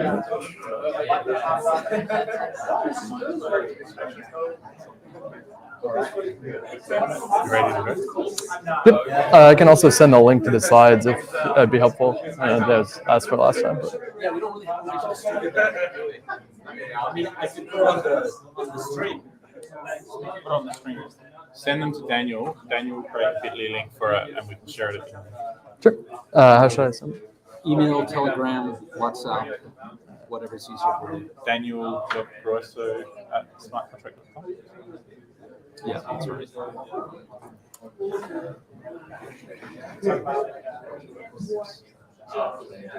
So unplug for a second.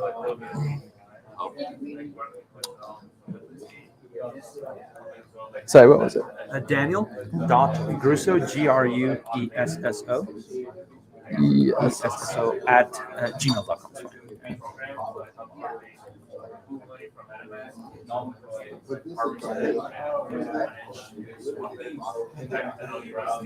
So do you want to let everybody know that if they go to Chainlink, we're going to post a link to the slides on the live feed. Okay, I just sent that. That's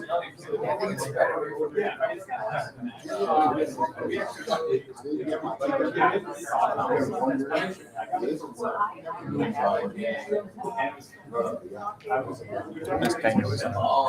Harry. Oh, I'm Michael. Oh, Michael, sorry, not Daniel. He's Daniel, you're Michael. Nice to meet you. Still jealous. Michael from Avalanche. All right, everyone, let's get started. So we have Michael from Avalanche here, and he's doing a workshop on leveraging Chainlink proof of reserves on Avalanche. Take it away. Awesome. Hello, everyone. Thank you for being here. Like you said, my name is Michael Kaplan. I work at Ava Labs. I'm a staff engineer there, and I mostly focus on working on the Avalanche bridge, which is the cross-chain asset bridge from Ethereum to Avalanche and also Bitcoin to Avalanche. Today, we're not actually going to be talking about the bridge. We're going to be talking about the proof of reserves functionality that we have through Chainlink on Avalanche and how that can be used to actually make DeFi applications on Avalanche more secure. We have a very minimal demo of how to actually interact with that we'll hopefully be able to deploy on the Fuji testnet, which is the Avalanche testnet. And then also we'll look at how that fits into the bigger picture of the Avalanche ecosystem in terms of subnets and all of the implications there. So I'm sure if you're in this room, you've probably heard about a number of bridge hacks that have happened already this year. And it's really an implicit assumption that you have to always keep in mind whenever you're using a bridge or holding any bridge token for that matter, is that the bridged asset carries risk. No matter how secure the bridge itself is, there's always the chance that there's a bug in the code, that someone gets phished to get keys that they shouldn't have. There's always some level of risk there that the bridge asset, which is supposed to be backed one-to-one with the asset on the native chain, will not actually be backed one-to-one. And so there's some headlines from earlier this year. Just since the start of this year, I think there's been almost $1.5 billion stolen from bridges. So we definitely have to account for the fact that there's risk in holding these bridged tokens. How to make a bridge secure, I think, is an entirely different topic that I won't go into in this talk, but I'm happy to talk about afterwards. I think that's where I spend most of my time, but that's not where this talk is focusing. So when we consider that risk of holding the bridge token, it actually extends to any of the DeFi applications that you can use that token in. So if you have a Uniswap pool with a bridged asset, if all of a sudden that bridged asset is no longer backed on the native chain, the price of it drastically changes, possibly in the time span of however long it takes a transaction to finalize on that chain, which creates extreme arbitrage opportunities and really expands and multiplies the impact of a potential bridge exploit, right? So if you could somehow exploit a bridge and take control of the assets, the native assets on one chain, and now there are bridge tokens in DeFi applications on the second chain, you can use the information that's no longer backed and take advantage of that arbitrage opportunity to buy up whatever other tokens you'd like on the chain that the bridge tokens are on, knowing that the bridge tokens aren't actually worth anything. So the bridge risk actually extends to the DeFi applications. And of course, these DeFi applications don't necessarily know if a bridge has been hacked. They don't want to necessarily account for this case. The hack might occur off-chain. These applications are fully on-chain. So it's a really unideal situation to put them in. And the proof of reserves feeds from Chainlink is actually one great way to limit this potential explosion of an attack surface and really protect the DeFi applications from the bridge being attacked itself.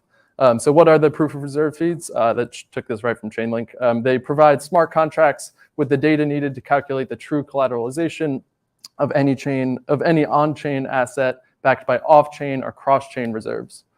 So when we think about the case for a bridge, it's really a cross-chain reserve system. If you have Link.E, for instance, so using the Avalanche bridge, you take Link from Ethereum, you can move it to Avalanche, you get the Link.E token on Avalanche. That Link.E token is supposed to be backed one-to-one by link held by the bridge on Ethereum. And you can actually check that that is the case by looking at this proof of reserves Chainlink feed. So it provides a real-time audit of the reserves, and it's powered by the same decentralized network of Chainlink oracles as all the other Chainlink products available, price feeds, VRF, proof of reserves, etc. Yeah, so this is really it's perfect for minimizing risk of bridge assets to DeFi applications that I was talking about earlier. And you can read more about that on the Chainlink website itself. Any questions so far? Awesome. So now, how does this fit into the Avalanche bridge and the Avalanche ecosystem as a whole? Well, you might have heard that we launched Bitcoin support for the Avalanche bridge earlier this year. So not only can you move ERC20s over to Avalanche across the bridge, you can now also move your native Bitcoin right from the Bitcoin network over to Avalanche and get BTC.B is the wrapped token. And we certainly hope that this BTC.B asset will be used heavily in many different DeFi applications. Obviously, there aren't smart contracts on Bitcoin. If you're holding Bitcoin, you don't get to take advantage of a lot of yield and DeFi opportunities that might be presented if you're holding a WBTC or BTC asset that you can use in these DeFi applications. So there's great incentive for you to bridge to take advantage of BTC.B in these DeFi apps, but there's also that risk we were talking about. But launching alongside the Bitcoin support on the Avalanche bridge was this proof of reserves feed from Chainlink that actually is a decentralized attestation of how much BTC is held on the true Bitcoin network by the bridge itself. Yeah, so the demo that I put together today is pretty minimalistic, but it is aimed at demonstrating how to integrate the proof of reserves feed into a smart contract such that it will not allow any transactions through this feed using an asset that's not fully collateralized. So yeah, I have a GitHub repo that you can either go to directly, the URL is not too long, or scan that QR code. It should also bring you to the GitHub repo. I guess just some prerequisites.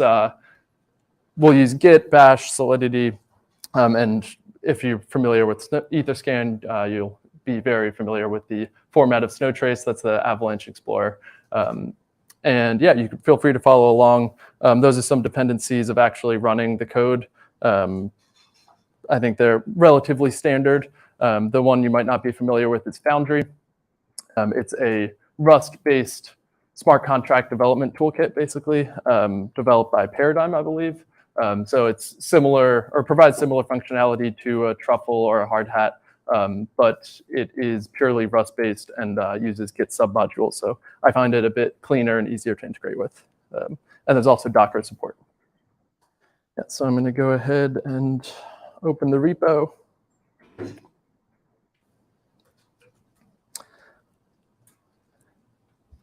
Yeah, so first, I guess, one disclaimer is that I'm not a smart contract developer myself.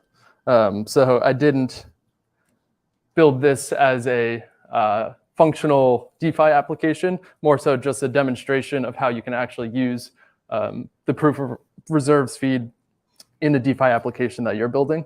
And I'll leave that to the pros there. But we can look at this sample DeFi contract.sol. Here's the path to it in the repo if you're following along.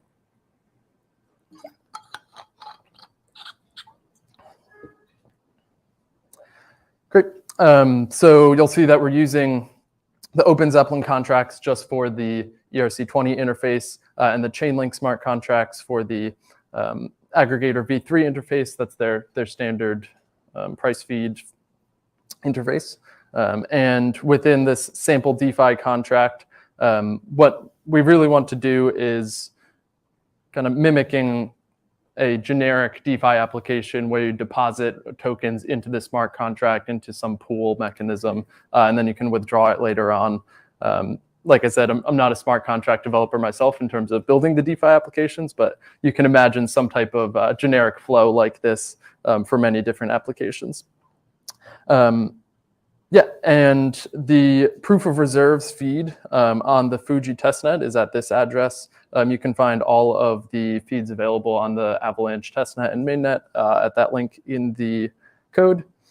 And then the actual BTC.B ERC20 contract is available there. So if we look at get collateral amounts, this returns the current BTC.B supply and the current BTC collateral amount held by the bridge on the Bitcoin network as reported by the proof of reserves oracles. So relatively straightforward code here. We're just getting the total supply from the ERC20 interface, and similar to the previous presentation, we're calling the proof of reserve contract to get the latest round data. That is the Chainlink answer there. And in this case, it's not a price, it's the actual collateral amount held by the bridge. We check that it's the correct round ID, that the collateral amount was supplied, and just return those amounts. And this function here is really, is fully collateralized. I think it's a kind of self-explanatory one, but it's the snippet that DeFi applications would need to include in their own code in order to make sure that the bridged asset is actually fully collateralized at the time of this transaction and interaction with their DeFi app. So we're just getting the collateral amounts and making sure that the total supply of the wrapped token is less than or equal to the collateral amount held by the bridge on the Bitcoin network. It could be less than in any number of valid cases. The only thing we don't want is if the wrapped token supply is greater than the collateral. That should never be possible. For things like bridge fees that might be held by the bridge, the collateral amount might exceed the wrapped token supply, or if you were to burn a wrapped token, for instance, that discrepancy could be the case. Or actually in a common path, when you perform a bridge transfer, you transfer your Bitcoin to the bridge on the Bitcoin network. And at that point, the bridge is holding the funds, but the wrapped asset doesn't actually get minted until 6 blocks later on Bitcoin, at which point the transaction is considered finalized. So we do expect the collateral amount to be greater than the total supply. Yeah, and then just to round out this smart contract, there's not any real functionality here, but just kind of showing it as a demo purpose deposit into pool. Before we allow any interaction of BTC.B in this DeFi application, we just require that the bridge asset is actually fully collateralized. And if it's not, we're just pausing all of that behavior. And similarly, down below for withdrawals. Great. So I'm going to go ahead and open a terminal to run this. Hopefully that's big enough. Oh, actually, sorry, any questions before I actually run it on what the smart contract's doing? I'll show you the script that we will use to run it. If we go back to the root of the repo, it is in the scripts directory. And what we're doing here is just first creating a wallet. Obviously, we need to deploy a contract from an EOA. We'll need to put some AVAX in that account in order for it to cover the transaction fee. But then we'll be using the Foundry tools that I was talking about earlier to actually deploy the contract and interact with it. So first we use Cast, which is a Foundry tool for interacting. It's a command line interface for interacting with any EVM-based chain. The API endpoint we're using here is the public Avalanche testnet endpoint that anyone is able to use. We're going to wait until the wallet that we generate actually has at least 0.5 AVAX in order to deploy the contract. When we go to deploy the contract, we use this tool called Forge. That's another Foundry tool. And we are sending it from the account that we generated using that private key. And all we needed to do is provide the actual contract we want to deploy. Forge will take care of compiling the Solidity and all of that. And then once the contract is deployed, we will interact with it by actually calling the get collateral amounts function using cast, and the is fully collateralized method also. Cast provides you this really nice interface for calling Solidity functions just by providing the function signature.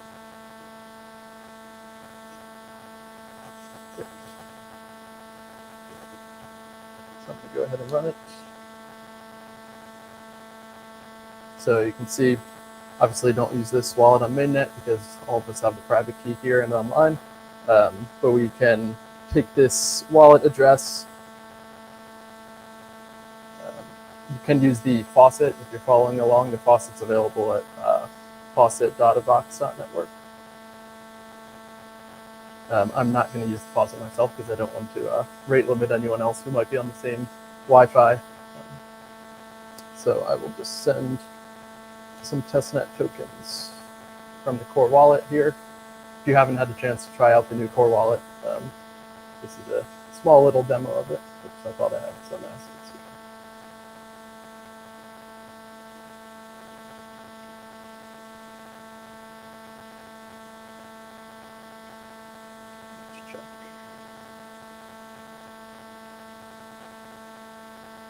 Should have some in the box.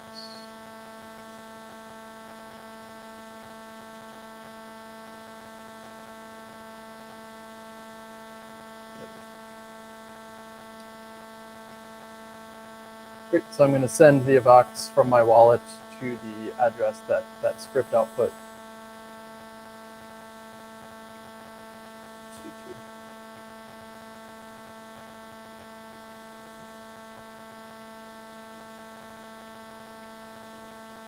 Here's the address one.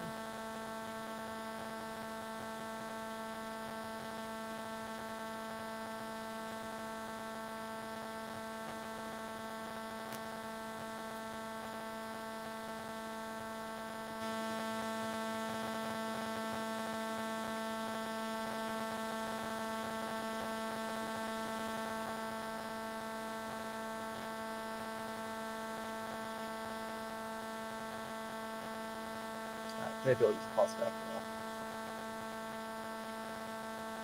Not sure what's going on there.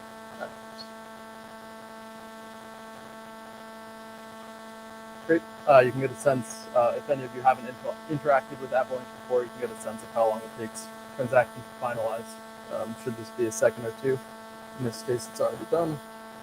So our new wallet has some balance, and it is waiting for us to deploy that contract to just like that. So I'm going to hit enter to do so. At this point, it's compiling the Solidity, and it will actually send a transaction to deploy that contract. Great. So I'm going to take the contract address just to show you. This is the testnet.snowtrace.io is the testnet explorer. And you can see the contract was deployed. It's already verified actually because I ran this demo before and it had the same bytecode. So you can see the full contract source in the Explorer and all that. And then lastly, if we continue again, the script will continue on to actually interact with that contract, checking the current BTC.B supply, which you can see here, and the the BTC collateral amount as reported by the Chainlink proof of reserve feed, which you can see is slightly more than the supply, which I explained is the expected case. And if we call is fully collateralized, we get back true, which is why we see the log there, BTC.B is fully collateralized. Yeah, so like I said, it's not meant to be any sort of useful application, but it is meant to show how you can leverage just a few lines of code to actually protect your DeFi application against the bridge risk that comes with any type of bridge asset, whether it's the Avalanche bridge or any other bridge for that matter. Any questions on the demo? Yeah. Good.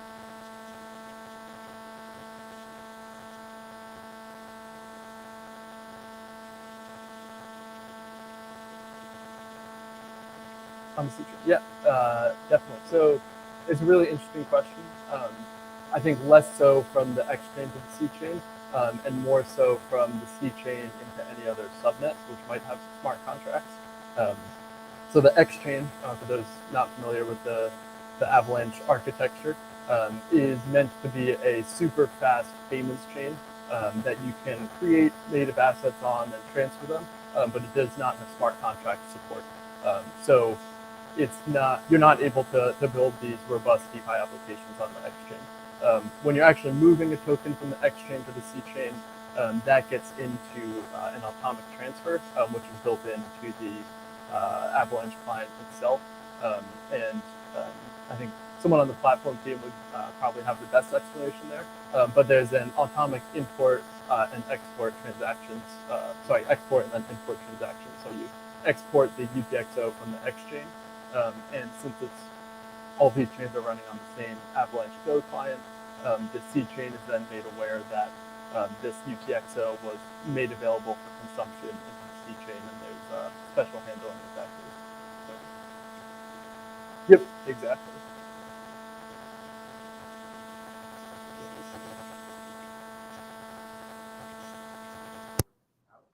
You just gave me a perfect segue onto my next slide. So thank you. So it's this proof of reserves and VRF and price feeds are certainly super useful for applications on the C chain. And the C chain we really built in a way that we hope will be very usable for the short-term future in terms of the low transaction fee and short time to finality. But at the end of the day, no matter how much we scale the C chain or the EVM, there's still going to be some competition for the block space and the resources of that chain, which is why we are so excited about this subnet model. So for those not as familiar with subnets, they're really independent L1s that execute their own virtual machine, have their own state, and are completely independent from other subnets. But in order to be a subnet validator, you also have to validate the primary network on Avalanche, which consists of the XC and P chains. So if you're running an application or you launch an application within a subnet, how do you then use the Chainlink feeds that are on the C chain, since it's an entirely different blockchain? It's a really interesting problem and one that we're currently working on solving. And it is possible to solve because all of the validators of a subnet are also validating C chain. So they know about the C chain state, and they should be able to read from that. And so that way we can provide, if you launch your application on a subnet, you should be able to read the current state of the proof of reserves or the price feeds on the C chain without making any additional trust assumptions or having to rely on an additional bridge between the C chain and the subnet itself. So it's a really cool model that allows for horizontal scaling of chains without competing for the same resources. And you might then ask, what about subnet security? So they're all independent L1s. How many validators do they actually have? Are they actually decentralized? That's a great question. You should be concerned about that. So there are a couple different models a subnet could employ here. They could be their own sovereign L1, in which case you do have to look into how decentralized they are, how many validators they have, what's the stake distribution like, and all of that. But you could also build a subnet that kind of assumes the security of the underlying C chain if you wanted to. If you wanted to build it as a subnet as an L2, kind of like Arbitrum, you could checkpoint state back onto the C chain and have fraud proofs and all of that, such that you are able to leverage the C chain security or the security of another L1 for that matter as a subnet. And the subnet in that case would really be the sequencer and just a pure L2 for whatever L1 is underneath it. So you really have this flexibility in the functionality there to design your subnet however you'd like. You can also have different virtual machines on different subnets, so it doesn't have to be the EVM. It could be any virtual machine you can think of. So yeah, there's a lot left to build and a lot of exciting possibilities. Any questions? Awesome. Well, thanks for following along.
deploy a smart contract on.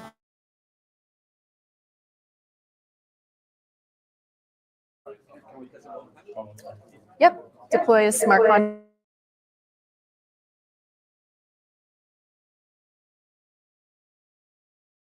Deploy a smart contract.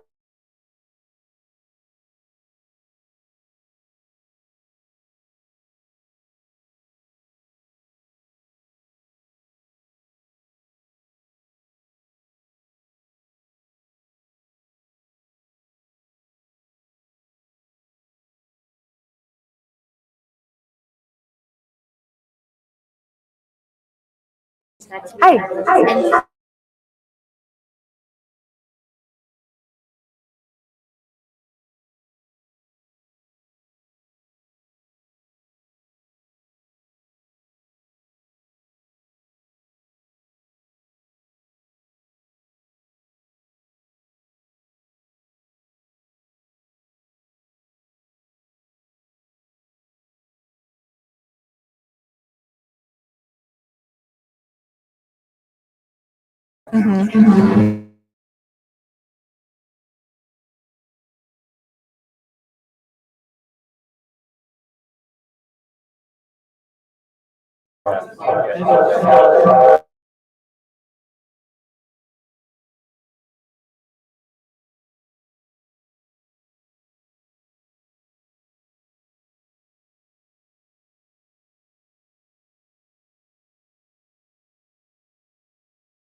Sometimes.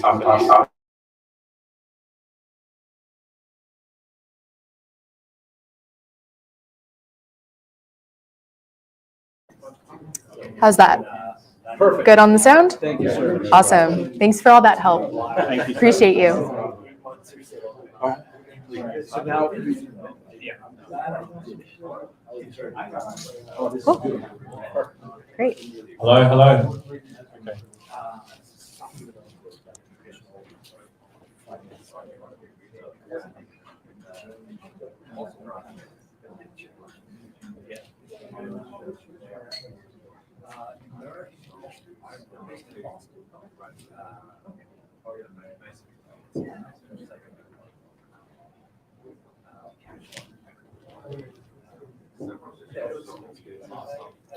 Awesome. All right, everyone, we're going to continue now. Thank you for joining.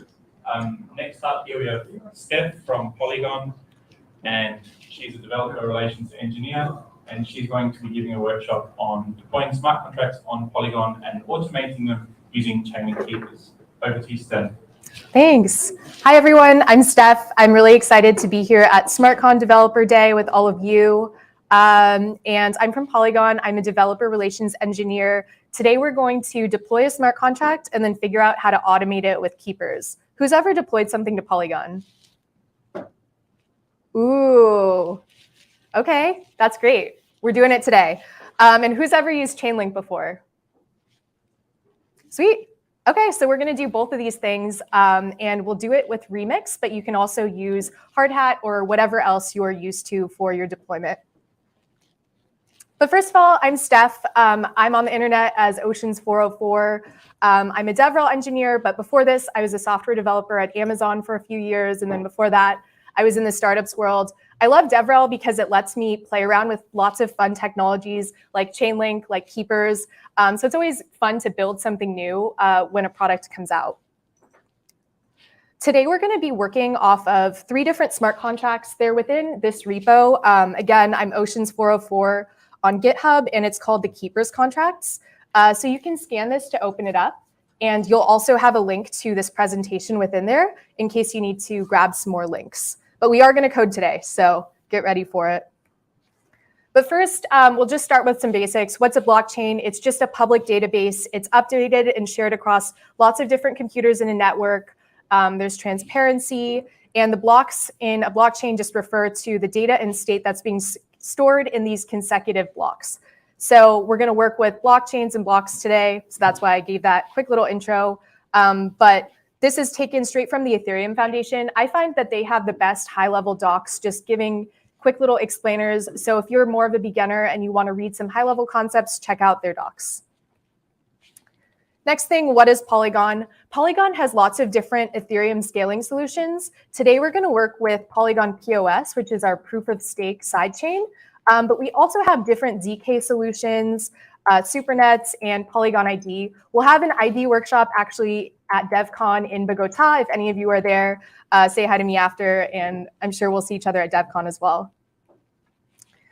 But this is just a little bit more on Polygon Proof of Stake, which is an Ethereum solution. I really like building on Polygon because transactions are fast, it's really scalable, it's flexible if you're used to developing on Ethereum. And also the cost can be up to 10,000 times lower, both for you when you're deploying smart contracts and also for your users of your dApps when they're interacting with whatever you've built. So does everyone have a wallet set up? I always include this slide just in case. But if you don't have a wallet yet, you can download MetaMask, which is just a browser wallet extension at metamask.io. Anytime I do new development or test development, I like to create a new account.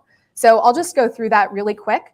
I'm going to create an account, and then I'm going to use the Polygon faucet to add some funds. So I'm in my MetaMask. I'm just going to create a new account. I'll call it SmartCon. It's on the Polygon Moonbeam testnet. And I'm going to fund this account really quickly by going to the faucet. A faucet is just a mechanism for getting test-matic or other tokens to your addresses for easier testing of smart contracts. So I'm setting myself one matic for that new address. Cool. Okay. So next up, I'm going to introduce you to Remix. Remix is an IDE. It's similar to VS Code if you've ever used that, but it lets you write your smart contracts right in your browser and then deploy them directly from there. So I'm just going to go to remix.ethereum.com.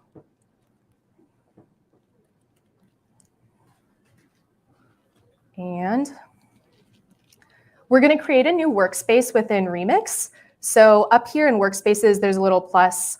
I'm just going to call this one Keepers SmartCon. I'm keeping the default template because it'll give me a couple of smart contracts out of the box that I'll work with.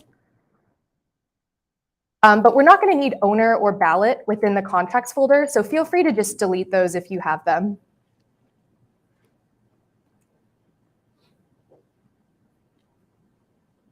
Sweet. So this is a storage contract within Remix. I'm just going to make my screen a little bit bigger.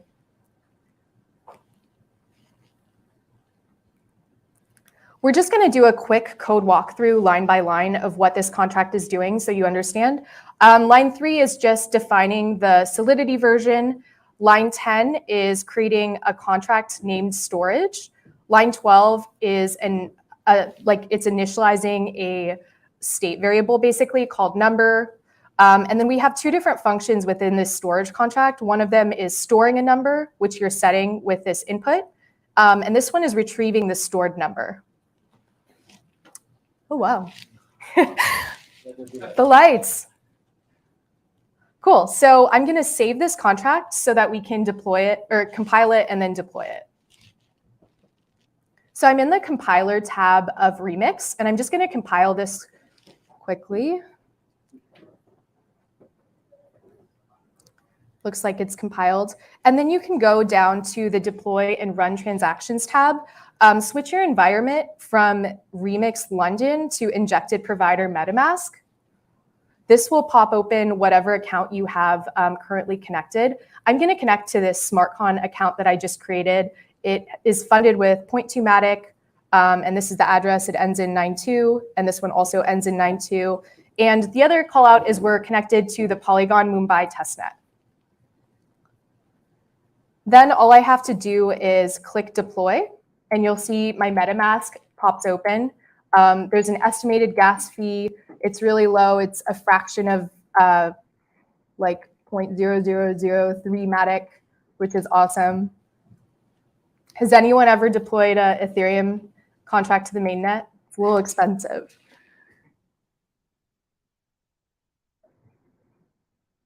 Okay. So now we see an output down here underneath the Remix UI. And you can open this up and get the transaction hash. And I'm going to go to Polyscan or Polygon Scan, specifically the Matic or the Mumbai version of this. So I'm just going to mumbai.polyscan.com. And I'm looking for that transaction of the smart contract that I just deployed within Remix. So you can see it was successful. And now we have a contract that's been created at this address right here. Great.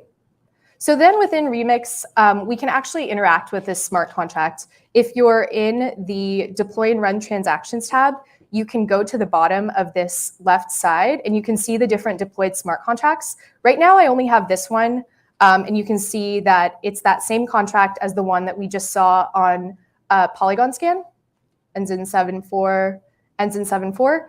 And we have those two functions that we looked at before, the store function and the retrieve function. So let's just start by storing a number. Does anyone have a favorite number? Shout it out. 3, great. Okay, so when you create a transaction or if you store something in a smart contract, you have to pay the gas for that. So MetaMask has popped back open and asked if I'm willing to pay this gas fee. I'll confirm. And you can see that this transaction is pending now in the storage contract. And then once that has confirmed, we can retrieve the number. And if all went well, which I think it did, it will show 3 within here. Cool. Yeah, so I can see the integer has been updated to 3. Just to prove that this is actually working, I'll store 3,000, confirm it again in MetaMask, and we'll check it out.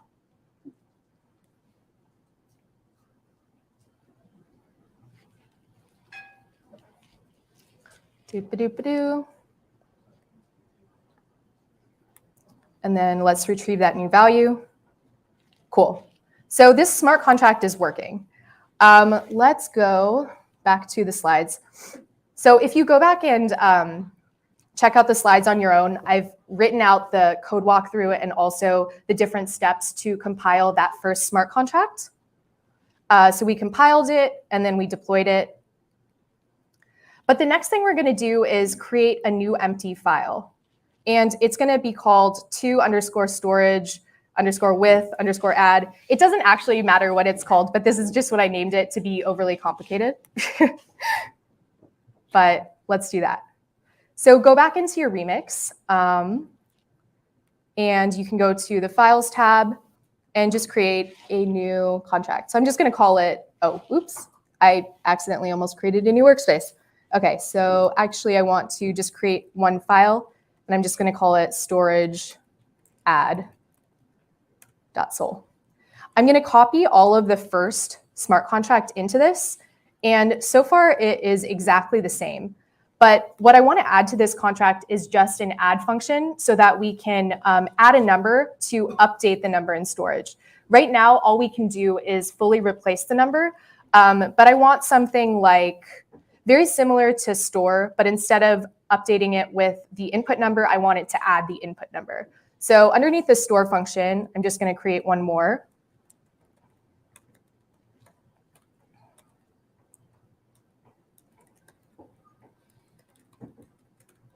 And to add it, I'm just going to say number equals number plus add num. And that's the only difference that I'm going to do for this version of the contract so that we can interact with it with this add function. So we have to compile this and then deploy it again because we can't update the one we already had. So I'm going back to the compile tab and compiling this. And then I'll go to the deploy tab and deploy. Same thing as before, we have to pay the gas to deploy this smart contract.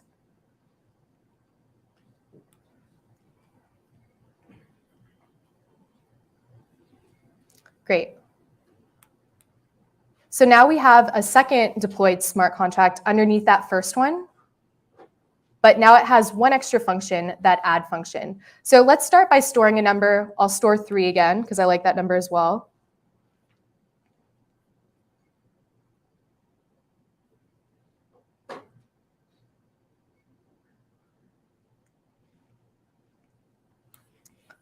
Cool, I'm just gonna retrieve it to make sure it's 3. Looks good, and then I'll add 7.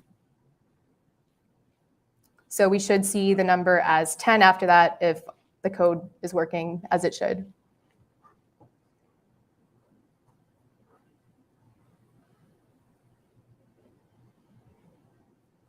I'm gonna retrieve again with this handy little button, and we see 10.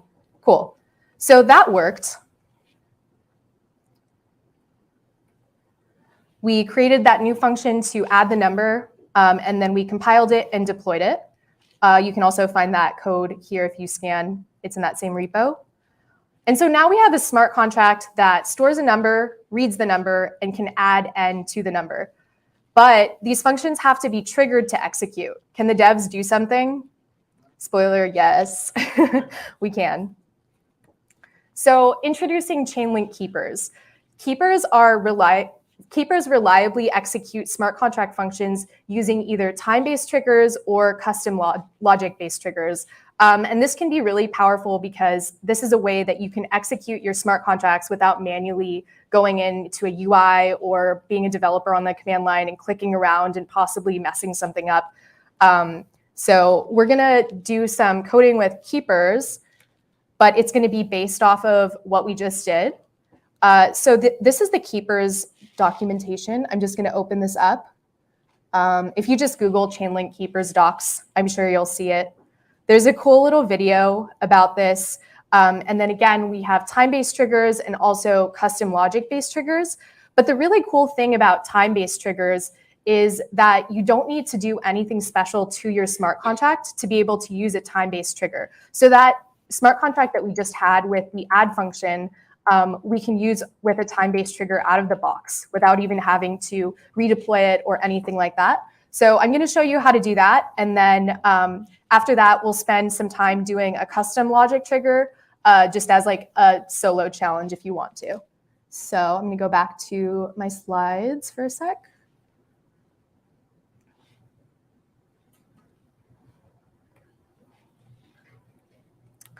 Okay, so for our time-based trigger, we're going to copy the address that we used to deploy that second contract and then go into the Keepers app and create our first keeper.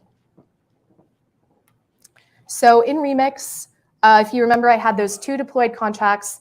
I'm just going to use the copy button to grab that second contract. And I'm going to enter time-based automation. And then there was a handy-dandy button. Where did it go? Okay, so it's open the Chainlink Keepers app.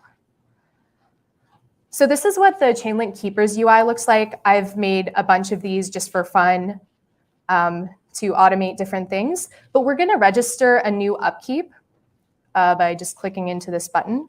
So like I said, there's 2 different types of triggers, time-based and custom logic. This one is going to be a time-based trigger, so I'm just going to select this first option.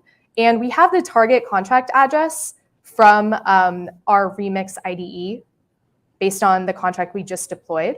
So I pasted that in. Next, it couldn't fetch the ABI, so we need to copy paste this from Remix as well. If you go into Remix, the compiler tab at the very bottom has a little handy dandy ABI copy button. So you can copy it from here. But it's just going to look like a giant JSON blob. And this is just so that Chainlink can read all of the different functions that are available from this contract. I'm going to hit next. And then this exposes the different functions on the contract. Remember, we had add and store. It's kind of more fun to add a number each time than to store it, which is why we created that other function. So I'm just going to select add. And then for the function input, let's add 10 each time. So this is saying once we register this new upkeep, every time something happens, we're going to add 10. And we haven't defined the time-based mechanism yet, but we're going to do that next. Okay. Who's used a cron job before? Nerds. Just kidding. So a cron job is just a Linux command that's used for scheduling different tasks. We use them all the time in Web 2, right? But it's pretty exciting to get to also do it in Web 3. So you can schedule things like, I think I had a cron job that texted me on Mondays once, and it just said like, Mondays don't suck that much. And it was like how I learned how to use a bunch of stuff in AWS. I think it was Lambdas and some other stuff. Huge nerd. I'm a huge nerd. It takes one to know one. But yeah, so I never remember the actual syntax for cron jobs. So I always use a tool. I usually just like Google something. This is the one I found today, Croninator, I don't know. But it gets the job done. crontab.guru. So you can do things like, the one I was doing is like at every minute, run something. So I think that is, let's find a random one. So this is like at 05 in August. So really specific times. You can do all of these types of things, but we're gonna do, I think this is every minute. Yeah, so this would be the syntax for at every minute as a cron job. And that's what we're going to use for this time scheduler. Okay, so now we can specify our time schedule. Chainlink makes it really easy. You can just click and it gives you the syntax, which is great UI.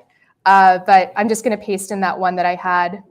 And it shows you the next 5 scheduled dates. So basically every minute, between now and the next 5 minutes, we're going to schedule this expression to run.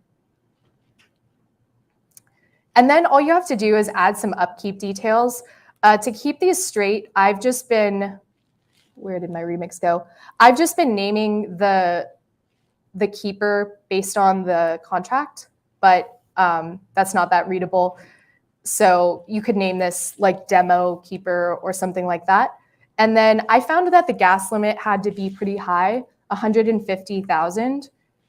I'm not sure how you would estimate like a better gas limit for that. I'll probably ask Harry after this. But the next thing you have to do is give this keeper a starting balance of link. So if you remember, I just created this new account and I don't have any link in it. So I'm actually going to have to visit the faucet and load it up with some testnet link. So I'll just grab my address from MetaMask, verify that I'm human. I get stressed by these things. I don't know about you all. Like, this is a duck as well, right?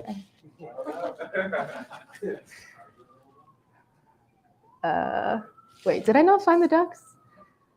Needlessly complicated.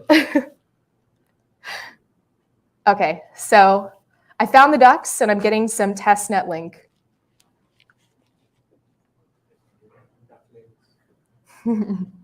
Duck links, is that what you said? I love it. Okay, and I think I already have, oh, I don't have the asset imported, but I'll show you how to quickly add an asset within there. So in the Chainlink documentation, there's a fund your contracts section. And what am I looking for? Oh, actually, I'm looking for link token contracts. So if you click into link token contracts, you can see all of the different addresses where the asset is depending on the chain. So I'm specifically looking for Mumbai. And this is that link asset in Mumbai. So I'm just going to click add to wallet. And I already have a balance of 20 link because I just funded it in that faucet. But now I can see all of my link and also my Matic on the test network. So now that we've funded that account, I can set the starting balance of link to just 5 here. And you can, oh wait, is this the wrong? Let's see. Oh, I think I'm connected to the wrong account here. Nope, I'm connected to the right account. I think it just probably did the UI check before I updated that, but let's see if it'll still work. So I'm just adding my email address and I'm not giving a project name for now. Oh man. All right, I'm gonna have to run through that really quick one more time, but I'll just power through it. So just adding the, where did it go? Contract address quickly, couldn't fetch the ABI, so I have to grab that from this compiler step. Pasting that in, next, add 10.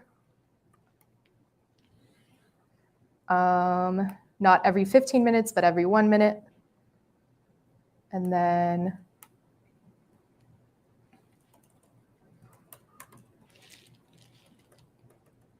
adding the gas, balance of link is 5, and my email address. So now I should be able to register this upkeep. I have to pay gas twice for this, once when I deploy the cron job contract, and then once when I request time-based upkeep registration. That's a mouthful.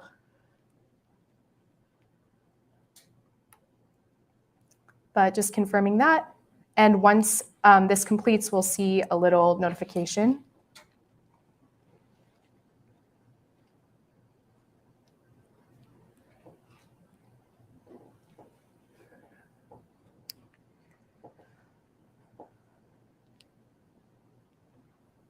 But back in my remix, so I'm just going to confirm that second thing from the Chainlink UI, which was just the time-based upkeep registration. But if you remember from the remix UI, we had an integer of 10. So once this starts running, it'll run once a minute. Whoa, little stream inception. It'll run once a minute and update to add 10 each time it runs. So we can see that happening in the remix UI. But let's see if this looks like it was successful. Then when you view the upkeep, so it's just gonna load,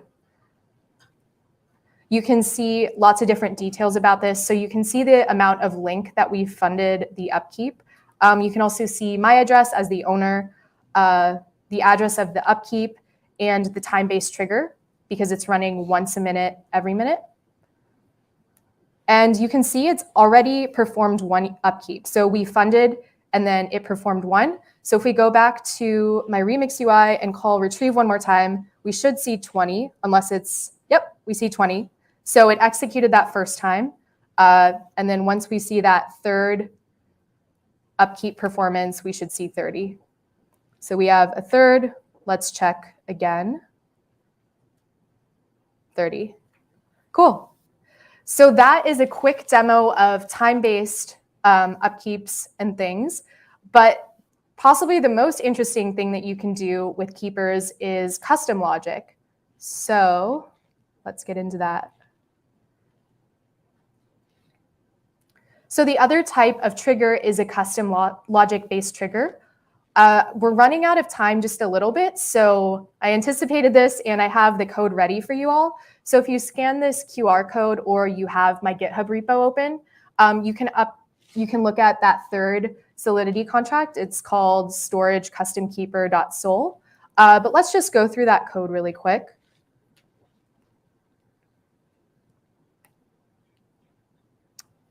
That's not it.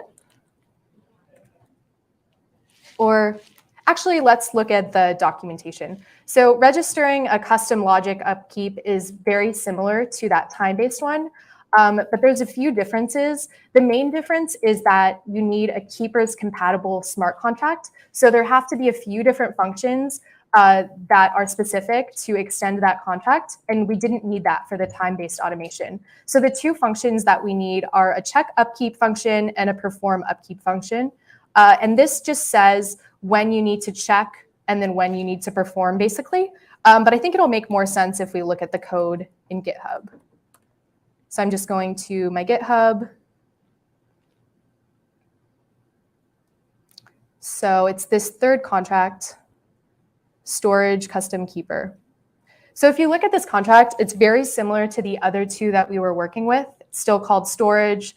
The Solidity version is the same. But the first big difference is that we're importing the keeper compatible.sol contract. So we're just importing this interface, and our contract will extend this. Same with the stored number. There's two things that we're adding to this. We're adding an interval and a last timestamp. I have a constructor in this one just to initialize the number of the contract that the contract is storing at 0. But this is like the meat of what you want to look at. We have a check upkeep function and a perform upkeep function. So this logic is basically comparing a timestamp to the last timestamp and deciding whether it should run again based on that interval. So you might be thinking, why are we doing this the hard way if all we're doing is doing an interval time check? It's just an example so that you can see it within the code. And obviously you could change this to be whatever type of checker that you need for your application. But I just thought, like, mental mapping one-to-one, this is how you would do it within the contract. And then on line 32, we're doing the same thing that we did before, where we're adding 10 to the number as the amount of data that we're updating. But you can see that there's something called perform data that's commented out. You could actually pass something in so that this isn't hard-coded to add 10. This could be any type of update function on the on-chain data. So you can see how that would get really powerful with different things that you would be doing in your contracts. Okay, so I'm just going to copy all of this code so that we can view this really quickly in Remix. So back in my files, I'm going to create a new file, and I'll just call this keepers. I'm pasting this code. I'll go to my compile tab and compile it.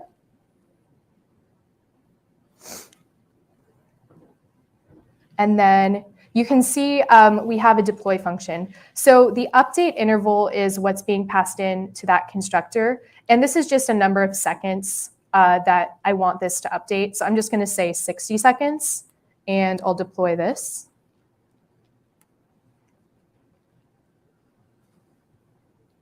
It's creating a new contract. And so the last thing I'm going to do is go back to the Keepers UI, and we'll create a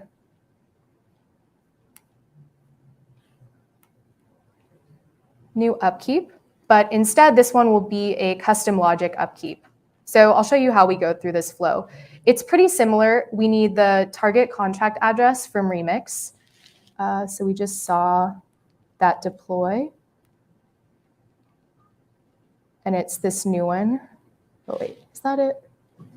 No, the third one. Thank you. And so now you see all of the different functions that we've added. So the perform upkeep, check upkeep, interval, last timestamp, and number. But all I really needed was that contract address. Again, we can name it. So I'm just calling it custom upkeep. Gas limit, I noticed this has to be pretty high as well. Otherwise, it doesn't start executing.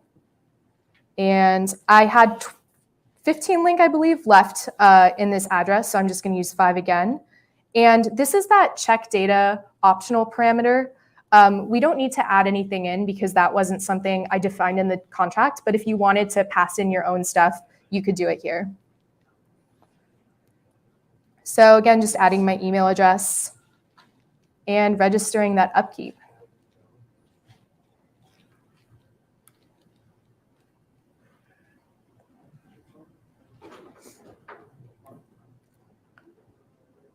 So it's confirming. And then once it's confirmed, we can check out the new upkeep. It's really similar where we see it's been funded. And every 60 seconds, it'll start automating that transaction, which we'll be able to see in Remix. So the starter number was 0, but once this starts automating, we'll see it go up by 10 every transaction.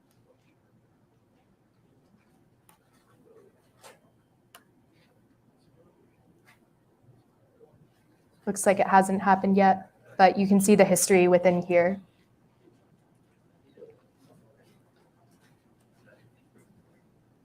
Cool. I see one perform upkeep. So let's check that out in Remix. I'll call number again. And we see it's been updated to 10.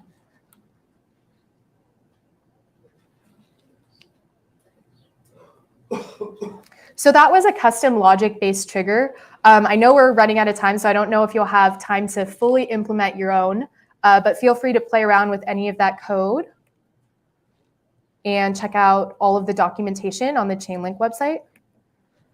Here are some developer resources if you're doing anything else on Polygon. I saw that some of you hadn't raised your hands as having deployed before on Polygon, but I highly recommend it. So check out all these resources to learn how to do that. We also have a Twitter. Tweet at us if you're doing any projects. We'd love to retweet you and amplify your work. We also have a grants team that loves seeing projects people have built, especially if they've come from like workshops or hackathons. So let us know what you're building in public. Tag us at OXPolygon and hashtag on Polygon. And that's it for me. Thank you so much.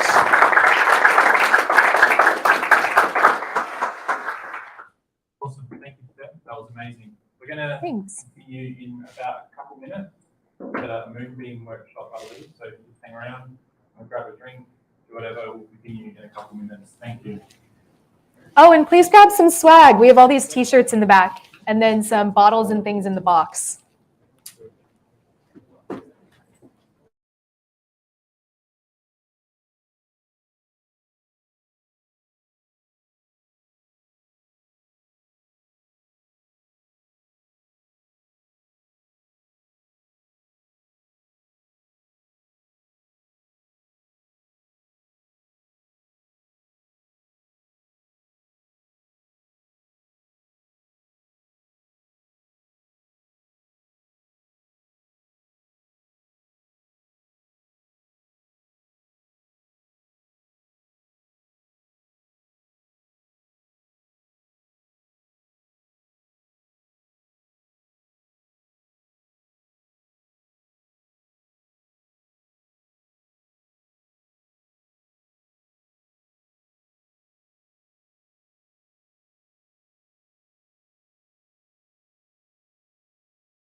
What time we going to start?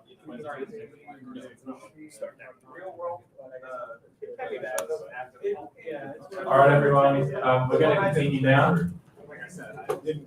So next up here we have Kevin from Moonbeam, and he's going to be talking about building connected contracts. Over to you, Kevin. Hey everyone, thanks so much for joining us here. So I have a fun demo. We're going to be sending a message across different chains. And before we do that, I want to give you kind of a quick rundown as to what connected contracts are and why you might be interested in building one. So first of all, thank you so much to Chainlink for having us here. Super excited for SmartCon. It's so much work to put on a series of events and workshops, and so we're very, very grateful. So let's talk about why the future is multi-chain. You may have heard this expression before. You know, it's fairly common now. Back in 2016, you know, when Polkadot was just getting started, if you said something like the future is multi-chain, that was actually a pretty controversial belief at the time. But now everybody's pretty comfortable with the idea. So why is the future multi-chain? For one, there's increasing amounts of users who are coming into Web3. They're coming in through new dApps. They're coming in through perhaps game-specific chains. And with new users comes demand for block space. Another thing to think about is that chains are becoming increasingly specialized. So you might have chains that cater to specific use cases, maybe specific validators. Maybe you have to be an accredited investor in a particular country in order to run a node for a particular blockchain. So there's lots of different chains. And frameworks like Substrate make it pretty easy to launch an entirely new blockchain. There's also layer 2s. I've heard you mention layer 3s. I have no idea what a layer 3 is, but if we want to talk about that later, I would love to. So the point is that the future is multi-chain, and there are more and more chains that are popping up every single day. And where I'm going with this is, before we look at like kind of where we're going and where we are, it's helpful to kind of take a step back and look at where we've been. So if you ask somebody back in 2019 or 2020 what they were doing in terms of their multi-chain approach, one is that they had a single deployment on a single chain. And this is great, you know, for developers. You have one place to build. You have all your users here, and you just say, okay, we've picked this chain. We've placed a bet on this particular chain. Like, come meet us here. And you might have to buy the native token of that particular chain. You might have to bridge in from another chain. But, you know, you're on one particular spot. And you know, it's not hard to kind of point out a couple of disadvantages. One is you're limiting your particular users. You're asking them to take this big action, which is bridging to an entirely new chain. That's a big deal. And you're limiting effectively to the people who are willing to meet you there. So then what this kind of evolved into is a multi-instance deployment. And that would be one where you have the same application, but you deploy it to many different chains. And maybe you're on sushi.com and you change your network and you can visit a different network, and it's all pretty convenient. It's all in the same place. But these networks, they don't know anything about each other. They're not additive. You're just switching your network on the front end. And the liquidity on each chain doesn't benefit you unless you're on that particular chain. And another thing to keep in mind is, let's say you're deployed to 5, 10, 15 chains. I mean, now you have to maintain 15 deployments, and that's a nightmare. So there is a better way. And that better way is a connected contracts approach. But before I talk about connected contracts, I wanted to quickly introduce Polkadot and Moonbeam. So Moonbeam is an Ethereum-compatible layer 1, and it's built on top of Polkadot. So you can deploy to Moonbeam just like you would deploy to Polygon or to Ethereum itself. But we inherit a huge number of advantages by being part of the Polkadot ecosystem, such as on-chain governance, such as a framework for performing protocol upgrades without forks. So Polkadot took this approach early on, saying that, okay, we know the future is going to be multi-chain. How do we build with that in mind? And so the idea was to build a layer 0 where you can launch blockchains on top of Polkadot. And that's exactly what Moonbeam is. We're layer 1 that's built on top of Polkadot. And Moonbeam's goal is to be a hub for connected contracts, for interacting with contracts on many different chains. So whether that's interacting with contracts that are in other areas of Polkadot, or whether that's interacting with contracts that are in other ecosystems like Ethereum or Avalanche or Cosmos. And this is enabled via general message passing. General message passing, Polkadot ecosystem is called XCM, and that comes kind of built in or available to you if you'd like, being a blockchain that's built on top of Polkadot. And so Moonbeam can connect with these other blockchains that are on Polkadot. These are called parachains. It's just a fancy name for a layer 1 blockchain. And they all specialize in different things. So one might say, hey, we're going to specialize in bridges. Or Interlay is saying we're going to specialize in bringing over insured Bitcoin into Polkadot so that you can use it in DeFi and other use cases. So Moonbeam supports this connected contracts approach, one, by being a very easy place to deploy to. There are no compromises. We're not providing Ethereum EVM support as an afterthought. We are natively and 100% compatible. So that's very, very easy for you to deploy to, but also so that you have all of your tools available. So Hard Hat, Remix, Truffle, everything that you're used to working with, Scaffold ETH, of course, and too many to name. And this is because they're not forks. There's no sort of crazy setup other than just changing your network.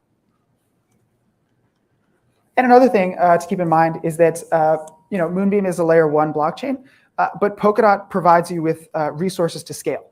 So if one day you outgrow Moonbeam and you say, we want our own parachain, that is absolutely possible with Polkadot. And it's a transition that would be fairly easy.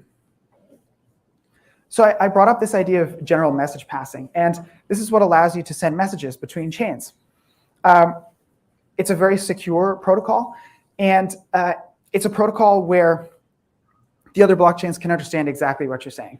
So think of XCM as a language for blockchains to talk to one another, where if you wanted to perform an action, like moving funds from chain to chain, it would be a series of smaller steps broken down that would holistically represent that cross-chain transfer. So it would be a series of steps. As an example, this is not word for word or verbatim, but it would be things like check amount. It would be things like pay fee to treasury, transfer the amount to the other chain, and then actually refund any gas that's left over at the end. So it'd be about 4 or 5 steps. And you could leave out a step if you didn't want to refund gas at the end. But general message passing allows you to do a lot more than just send funds between chains. You can do things like call contracts on a remote chain. And so that's actually what you can do with Lido. Lido, you probably know their staked ETH product. They also have a staked DOT product. And that staked DOT product launched on Moonbeam. And you can have your DOT on Moonbeam, and you can put it into the Lido contracts. And then Lido will remotely take that. It'll move it to the Polkadot relay chain, and then it will stake it for you. This is in a trustless manner. There's nothing happening. There's nobody like logging into some server somewhere and then staking it for you. All this happens trustlessly, which is a big deal. I want to make sure that we have plenty of time for the demo. So I'm going to go quickly through. I'll return to this example at the end, I think. So let's get to the demo, and we'll return to this example if we have time. So I know you already have MetaMask installed, which is awesome. I'm sure you already have like Remix up and open and ready to go. So one of the first things that we'll need to do is just head to this link. So bit.ly/SmartCon22.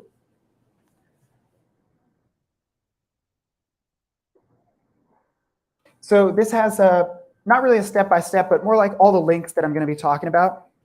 in the next few minutes are there. And so you can click on those links and it'll make a lot of sense as I'm explaining and walking through. So the first thing you'll want to do is head to the Moonbase Alpha faucet and grab some faucet funds.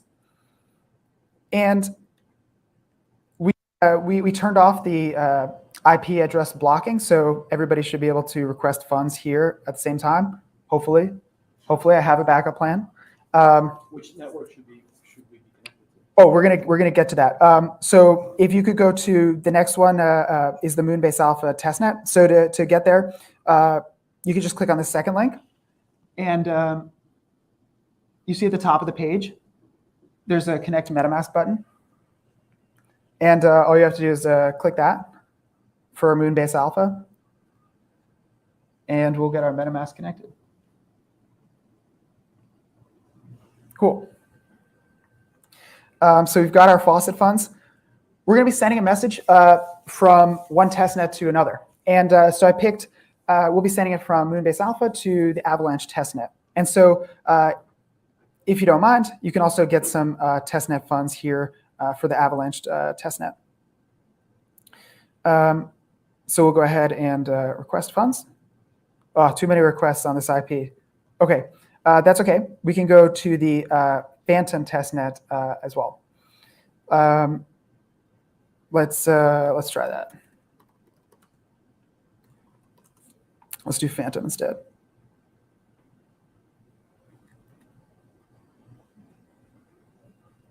Cool. Okay, excellent. So let's get started building our contract. So I'm going to go ahead and I always start from scratch here. So we're going to make a simple hello world contract, hello world.sol. And we're going to be sending a message, as I said, from Moonbase Alpha to Phantom.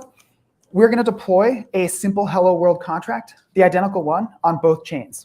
And so our contract is going to have one function to send the message, which will be sent on the origin chain, and it's going to have another function to receive and to take an action on the destination chain. So the first thing to get started is let's put our pragma statement in here, 0.8.9. And we're also going to be using these two import statements. And so go ahead and just copy and paste those in. I'll explain exactly what each one of these does. Everybody did okay getting the faucet funds? Any issues? Cool, cool. Let me also zoom in a little bit. Okay, cool. So our contract is hello world, and we're just going to inherit from iAxelar executable. I'm going to be talking a lot about Axelar cross-chain stuff, and don't worry if it seems a little bit complex, because what I'm more concerned with is that you grasp the ideas of cross-chain communication. So don't worry about the exact implementation details, but think about what we're doing here and what you could do in a more complex example. So we'll say hello world, and we'll inherit from iAxelar executable. And we're going to have a constructor that's going to take two parameters. We need to include the gateway contract, which is a contract that's deployed to all the chains that Axelar interacts with, and that handles communication with the Axelar network. We also have a gas service contract, and gas service contract is going to be able to take funds that we pay it so that we don't have to go and execute a function on the destination chain. So we can actually pay for funds here on the origin chain.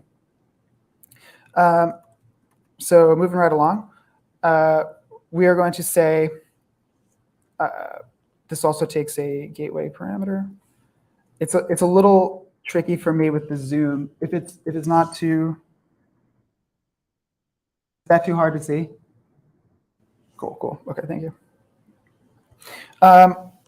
And we just need to say, let's set our gas service here to correspond to iAxelar's gas service. Okay, now we get to the fun part. Our first function is going to be sending a message. And we're going to take a couple different parameters here. We're going to take the message itself. And the next thing is we're going to take the destination address. And then we're going to take the destination chain as well. And one thing to point out, sorry, I'm going to try to speed it up a little bit. One thing to point out is that Axelar uses the names of the mainnet when you're on the testnet. So even though we're on, let's say, Ropsten, they're going to use the name Ethereum. So that does make it easy for when you're building your mainnet contracts and things like that. So we're taking in a message, we're taking in a destination address and a destination chain. Another thing to point out, Axelar handles addresses as strings. So this is not a mistake. And so we set a destination chain. That's it for the parameters here. And we want our send message function to be external and payable. Why? Why do we want it to be external and payable? We want it to be payable because we're going to be sending along value to pay for the transaction on the destination chain. So when we call send a message, we're going to put in all our parameters, and then we're going to send along some testnet funds, and that will pay for execution on the destination chain. Okay, so it's external payable, and the last thing that we're going to do is we have to encode a payload because we want to send along this message, to the other chain. And so before we do that, we have to encode the string data. So we're going to say bytes memory. We'll call it our payload, and we're going to say abi.encode, and we're going to provide the exact message that we want to. And the last thing that we want to do here is we want to call the gas service. So Axelar provides a couple different methods, and I think, just to check, how much time do I have? 20 minutes. Cool. Okay, that's plenty of time. For some reason, I thought I had 10 minutes left, and I started worrying. Thank you. So let's look at the gas service contract really quick. So here on gas service, you have a couple different options. You can say, let me go down here to function.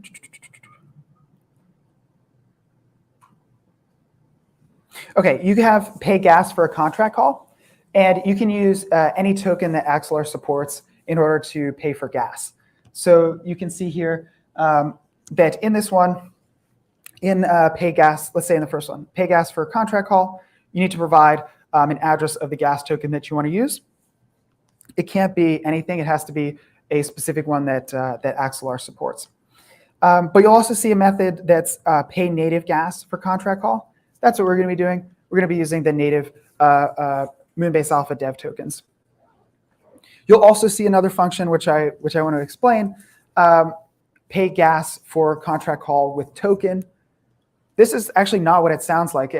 The last part of it, the with token, just means that you're making a contract call and you're sending value, but it has nothing to do with the gas fee. So the gas fee is completely independent of that. So we're using pay native gas for contract call. So that's pretty simple. We're going to use our friendly gas service, and we're going to say pay native gas for, let me just copy and paste it. Pay native gas for contract call. Okay, and we do want to provide a value with that. So we're going to provide the exact message.value that we provide with that.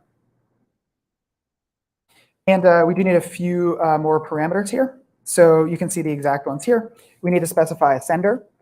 We need to specify a destination chain, destination address, a payload, and a refund address. So the sender is just going to be this contract's address. And the destination chain is going to be exactly what we pass in as a parameter to send message. Same thing for destination address. And we're also going to have this payload. And the refund address will just be whoever sent it. And the last line here that we have is we want to say gateway.callContract. And one last thing I want to point out is if we have any issues or anything, if you're falling behind a little bit, you can copy the contract at the bottom here, which is very similar to this one. Okay, so we do need to provide for call contract a destination chain, a destination address, and a payload. I do want to point out like how simple this is. I mean, I'll wait until we finish and everything goes through before we take our victory lap. So that wraps it up for send message. But we do want to perhaps take some action on the destination chain when we're executing this. So what can you do? You might want to make a swap. You might want to sell an NFT. You might want to do a variety of different things. But the point is that you're not just sending a message and saying hello and writing a message on this other chain. We're doing this, for the demo, which is awesome. But in real life, you might make something that's a bit different. So we're gonna just store a variable with last message if we'd like to come back and look at it later. So let's do that, and let's define an execute function. And we're going to have a couple parameters here. We're going to have a source chain. Axelar does a decent amount of validation here to make sure that contracts are not called without authorization, and they have a decentralized network of relayers and validators who are processing these cross-chain calls. So we're also going to say source address. And we're also going to have a payload here. And that should do it for the execute. The last thing is we want to decode our payload here and store the variable last message. So let's do that. And we're going to say that our last message here is just equal to abi.decode. And we're going to provide a payload and a string.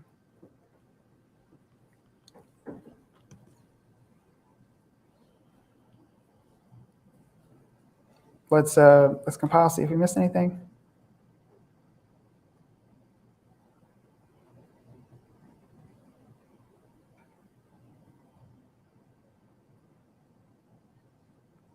And this is the first time that Remix has run on this browser, so it's possibly a little slower, but that's not to worry. We'll give it a second, and if it doesn't work, I can always refresh. So let's talk a little bit about examples. Why are we so excited about connected contracts? For one, there's an example of a DeFi prime brokerage. And this is called Prime Protocol. This is currently being built by a team called Prime Protocol. And we're in New York, so you probably you may be familiar with what a prime broker is, but prime broker is essentially like a VIP client at a bank, institutional, VIP client. They will have a lot of their assets with the bank, and if they want to take out a loan, they can just go to the bank and they can say, hey, I'd like to take out a loan, and because you have your stocks, your bonds, your house, your boat, your car, everything, the bank is like, we got all these assets, we have no problem giving you a loan. But in DeFi, it doesn't really work that way, right? In DeFi, if you want to take out a loan on Aave or anything like that, you have to provide specific collateral on a specific chain. And so there might be a better way there as well. If you wanted to take out a loan on Moonbeam, you'd have to deposit collateral onto Moonbeam from, let's say, 6 to 8 specific assets. So what if you have native ETH on Ethereum? And you'd have to bridge that over. But with Prime Protocol, you could keep that ETH on Ethereum and deposit it into a satellite contract. And you can have the brains of your smart contract operating on Moonbeam, making decisions about liquidation and monitoring your collateral and things like that. And if you reached a liquidation threshold or something like that, it could dispatch a message to the Ethereum chain to take some of your collateral.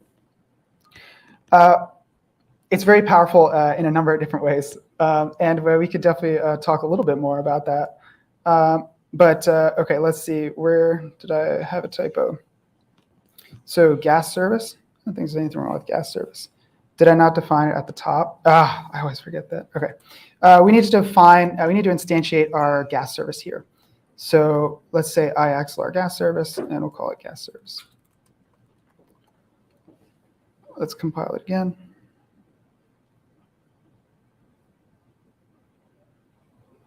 Cool. Okay, so we're in good shape now. So we're going to deploy this contract, the same contract, to 2 different chains. We're going to start with the Moonbase Alpha testnet, and I'm going to have my MetaMask here.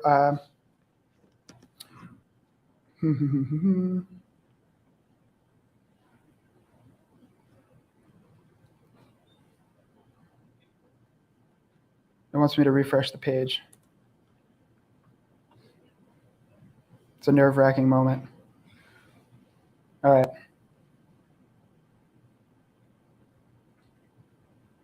Let's switch to injected provider. Cool. No problem. And before we can deploy, we do have to provide the gateway address and the address of the gas service. So heading back to the GitHub here, you can look that up here on the Axelar docs site. And all you need to do is find the corresponding gateway contract address and the gas service address. So let's copy and paste both of those. And we'll go ahead and we'll press transact.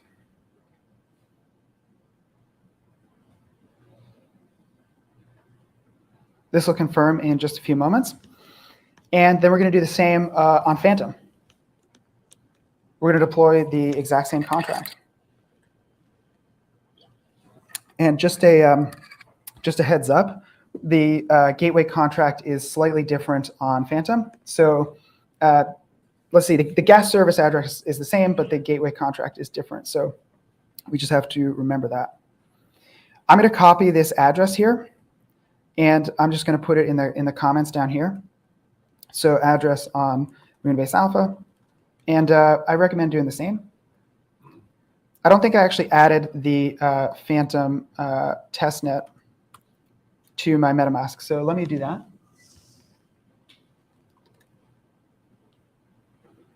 They've got this neat little slider here, which is new.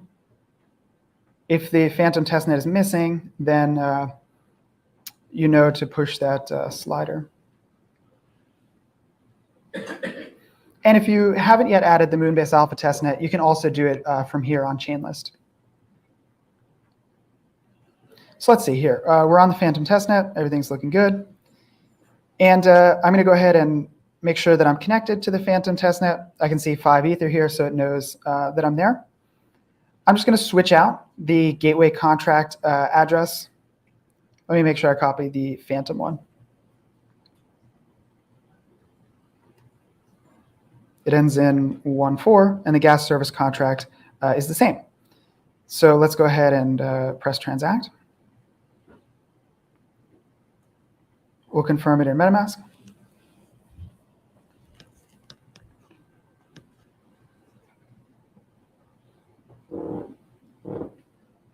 Cool. And I'm going to also copy the address just in case.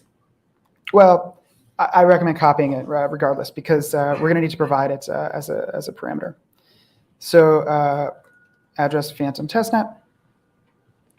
And it's the same address. That's perfectly fine. These are fresh accounts, so no other contracts have been deployed to these accounts. So that is expected.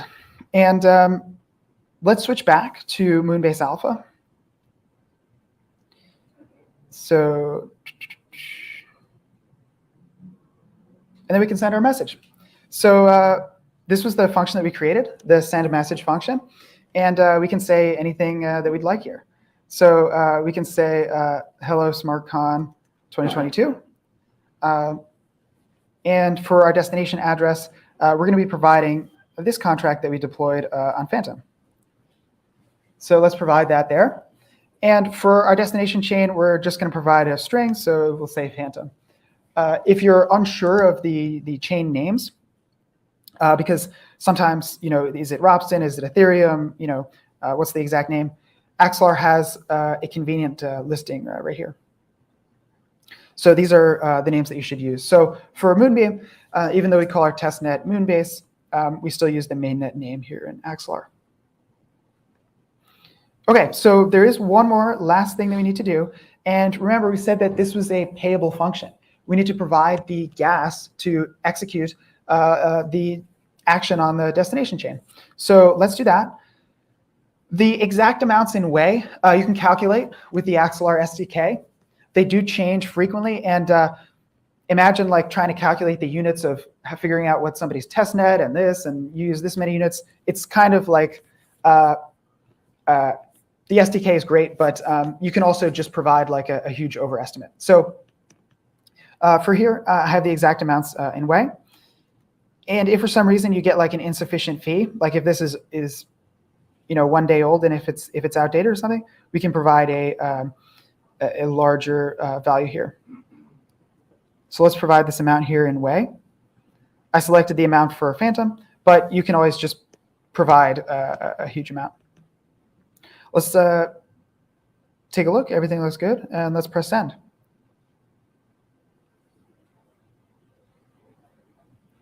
If anybody doesn't have enough testnet tokens, that only took half a dev, so I think everybody should have enough. But if you are, just let me know. There are pre-funded development accounts here at the bottom of this page where the private keys are published, and you can go and take some testnet funds from those.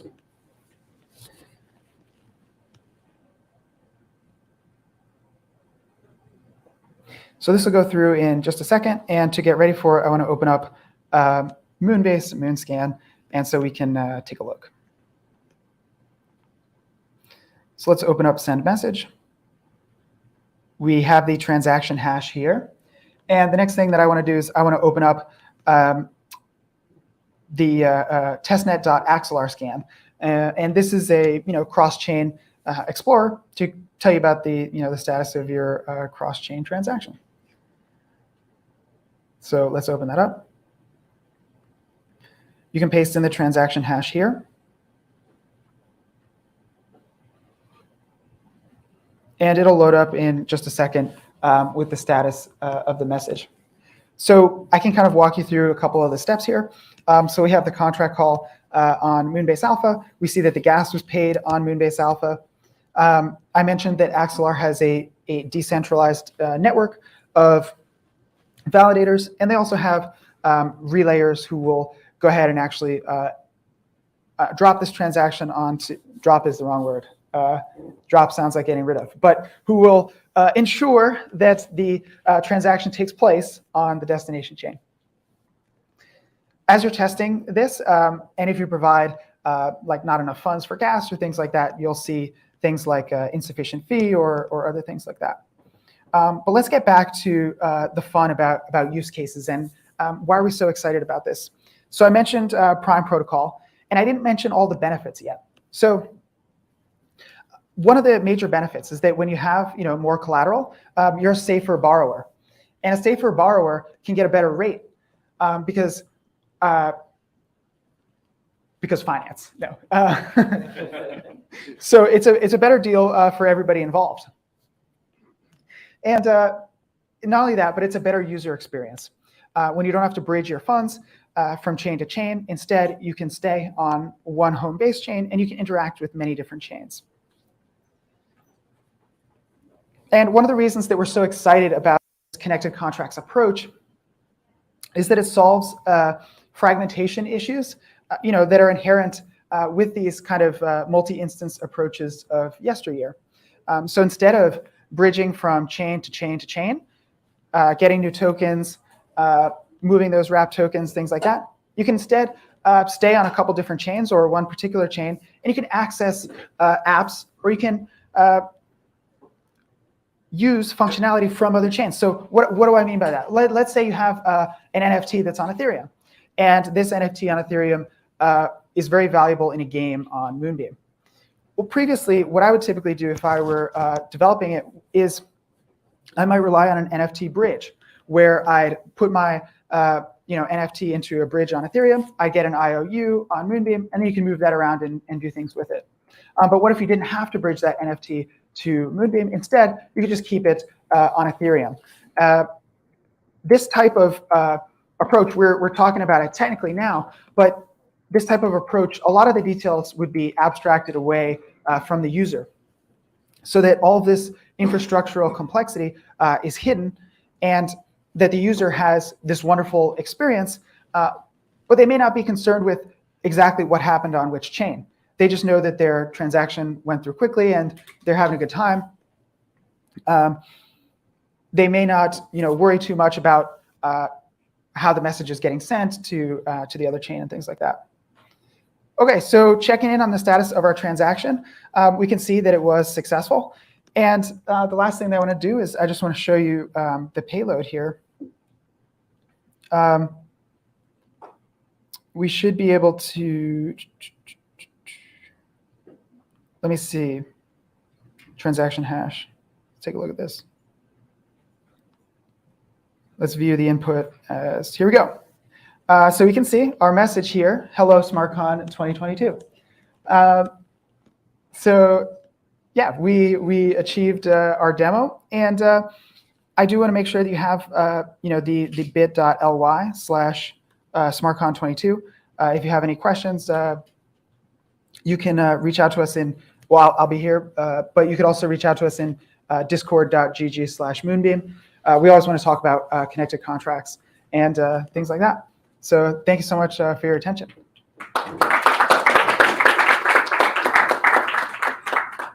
Awesome. Thank you, Kevin. That was awesome. Thank you so much. So next up, we have one final workshop, I believe, in a couple minutes on zkSync 2.0. So we'll get started in a couple minutes. Thank you.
work that we've been doing, I guess probably at this point for around 2 years or so at Matter Labs, as we've been preparing for an exciting release of zkSync version 2, which I am also pleased to be saying is about 31 days from mainnet at this point. Yeah, I think it'll be a little bit less hands-on than the previous talk, but really wanted to think through some of the topics that might prepare people for A, understanding what zkSync version 2 is, and B, thinking a little bit about what does it look like to build on zkSync, how do you migrate if you've been building at layer 1, and then also talking through some of our decision-making behind, why make choice X over choice Y as we're building the network, talk a little bit about the security posture we've taken and some of the things you might need to consider if you are an engineer working with the system, and then a little bit about how you get started on building on zkSync. And then I will make sure we save plenty of time for Q&A, and we have a bunch of people from the team here, so I'm sure we'll be well covered, independent of what the questions will be. So I want to start with a little bit about why we're doing this in the first place. And for us, like zkSync is really driven by a mission, and the attempt is to be very clear about, as we build the system, that we're making decisions through the lens of the mission, and the mission is actually the thing that is meant to be coming first. So yeah, you can see it here on the slide, so I won't read this to you necessarily, but like really for us, it kind of comes down to a single word, and it's freedom. Like, how do we build tooling that enables the world to take advantage of the potential that we see that public blockchains can offer? And for us, like realizing this potential is, tens of thousands or hundreds of thousands of people using the system, but this technology being available to hundreds of millions of people, billions of people. So when you work back from that as sort of being the end goal, the obvious problem for us to wrestle with today is that of scalability. Right? Ethereum is an incredible system. I think, broadly, the team is obviously huge fans of it. The limitation for some of its design choices is obviously around scalability because of how decentralized it is, because of how secure it is. So this is the problem that we're wrestling with, and this is why. I'll probably come back to this a couple of times because this really is core to how we're thinking about some of the evolution of the system as well. Okay, so super high level, like what is zkSync version 2? So it is a L2 zk rollup, and like would say powered by the zk EVM. So we have this virtual machine, this EVM compatible execution environment, fully programmable in Solidity, fully programmable in Viper, with full support for things like the Web3 API, so that tooling should work, which again, I'll say more about over the next 20 minutes or so. But the security is inherited from L1, and censorship resistance is enforced to L1. So again, we'll say probably more about what these things mean. But for a zk rollup, for us, we would say the security is inherited from L1 because the transactions happening at L2 have this validity proof. So you prove the transition of the layer 2 rollup from state n to state n+1, which gives you, security guarantees that the system is behaving as it would be expected. And why this approach? I think, this is the problem to solve, but why zk? Why zk EVM? And I think starting on the right-hand side, what we see at the moment is that the EVM for us is becoming like the sort of de facto lingua franca for some future internet of value. There's a lot of different blockchains, a lot of different design decisions that have been made blockchain to blockchain, but what we see a lot of critical mass being developed around is the EVM, right? The tooling, the infrastructure, application development. There's just so much going on in the EVM that for us, this is the thing that we want to really, be thinking about. How do we bring a scaling solution to the EVM? And then why zk? For us, it really boils down to the statement on the slide. So for all of the approaches that have been thought about with respect to scaling the EVM, the zero-knowledge techniques are the only technology that we're aware of that allows you to even reason about a world of super high, heading towards infinite or effectively infinite levels of scalability. And really this comes from the technologies that have sat behind that zk for us is zero-knowledge snarks. And the S in snarks, that S is succinctness. So it lets you take an execution environment where you've got hundreds of thousands or millions or however many transactions, and you get this big compressibility factor as you do your sort of verification of the blockchain on layer 1. Another thing that's come up a lot, I think actually a lot over the summer, because there's been, more than one team like really thinking about the zkVM, making big announcements about their progress. A paradigm that has been discussed in quite a lot of detail in the space recently is this conversation about EVM compatibility and EVM equivalence. And I think oftentimes this is presented almost as a binary choice, like you're either EVM compatible or you're EVM equivalent. But actually, the way that we think about this, it's much more like a spectrum. Say a little bit more about this in detail. And then Vitalik had this really nice type framework that he introduced recently in a blog post, maybe a few weeks or a month ago, where he really started to break down, like, what does it mean to be EVM compatible, to be EVM equivalent, and which dimensions can you kind of be equivalent or compatible on? And yeah, there's a really lovely blog post. I would encourage you to read it in case you're interested in this in a deeper state, but just to kind of give you a position about how we're thinking about this and where we sort of fall in this framing. So Vitalik outlined these 4 types, or 5 types, depending on how you think about type 2.5, where you've sort of got various different dimensions where you can be source code compatible, bytecode compatible, API compatible, and the kind of increasing levels of compatibility as you sort of climb this hierarchy. And the other thing to mention is, like, this is not meant to be a sort of better or worse statement about compatibility, more just like different points in a design parameter space about how you can think about these systems.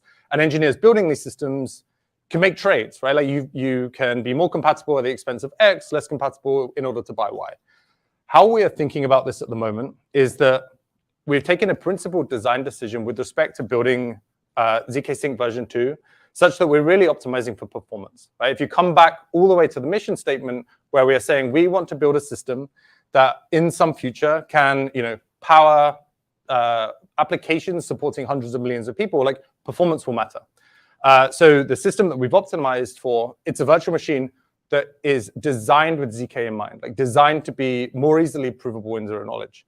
So where we'll be starting is that we have a source code compatible rollup. So you can take the code that you wrote for layer 1, you take your Solidity code, take your Viper code, and deploy it. And to first approximation, most should just work out of the box. So we will start with a type 4 ZK EVM. And really, again, for us, this is a question of performance. Each of these other constraints that you add is something that you have to, take a hit on the performance side for. But the question is, like, yeah, okay, we'll start there, but do we have to stop there? And actually, oops, sorry, wrong way. The answer is no. So we can already start thinking about what does it look like to become a type 3 ZK EVM. And again, really for us, this is, okay, well, we need to get to bytecode level equivalence. And actually, in a world where you've got this execution environment in which you can deploy code to do things, you can deploy contracts to do this. So you can build and deploy a EVM bytecode interpreter as a smart contract. And at that point, the system is immediately a type 3. And yeah, you can keep going up the hierarchy here. So on day 1, for example, we will have a number of the Ethereum precompiles supported. In fact, they're already supported. These are available on testnet today, including Ketchak, including SHA-256. And it's just really a question of, like, doing the work to support a few more things. And then you're at the point where you're 100% Ethereum API equivalent. And again, in this classification, like a 2.5 system. At that point, the question is, how do we want to evolve the system? But when you start looking at what type 1 and type 2 are, I would argue, at least in my opinion, they're probably strictly less relevant for when you're thinking about layer 2. To get to type 2, it's a gas model equivalence. Whereas actually, if you're thinking about the types of work that's happening at layer 2 relative to layer 1, actually they're different. We have a different gas model by design because we are building something different.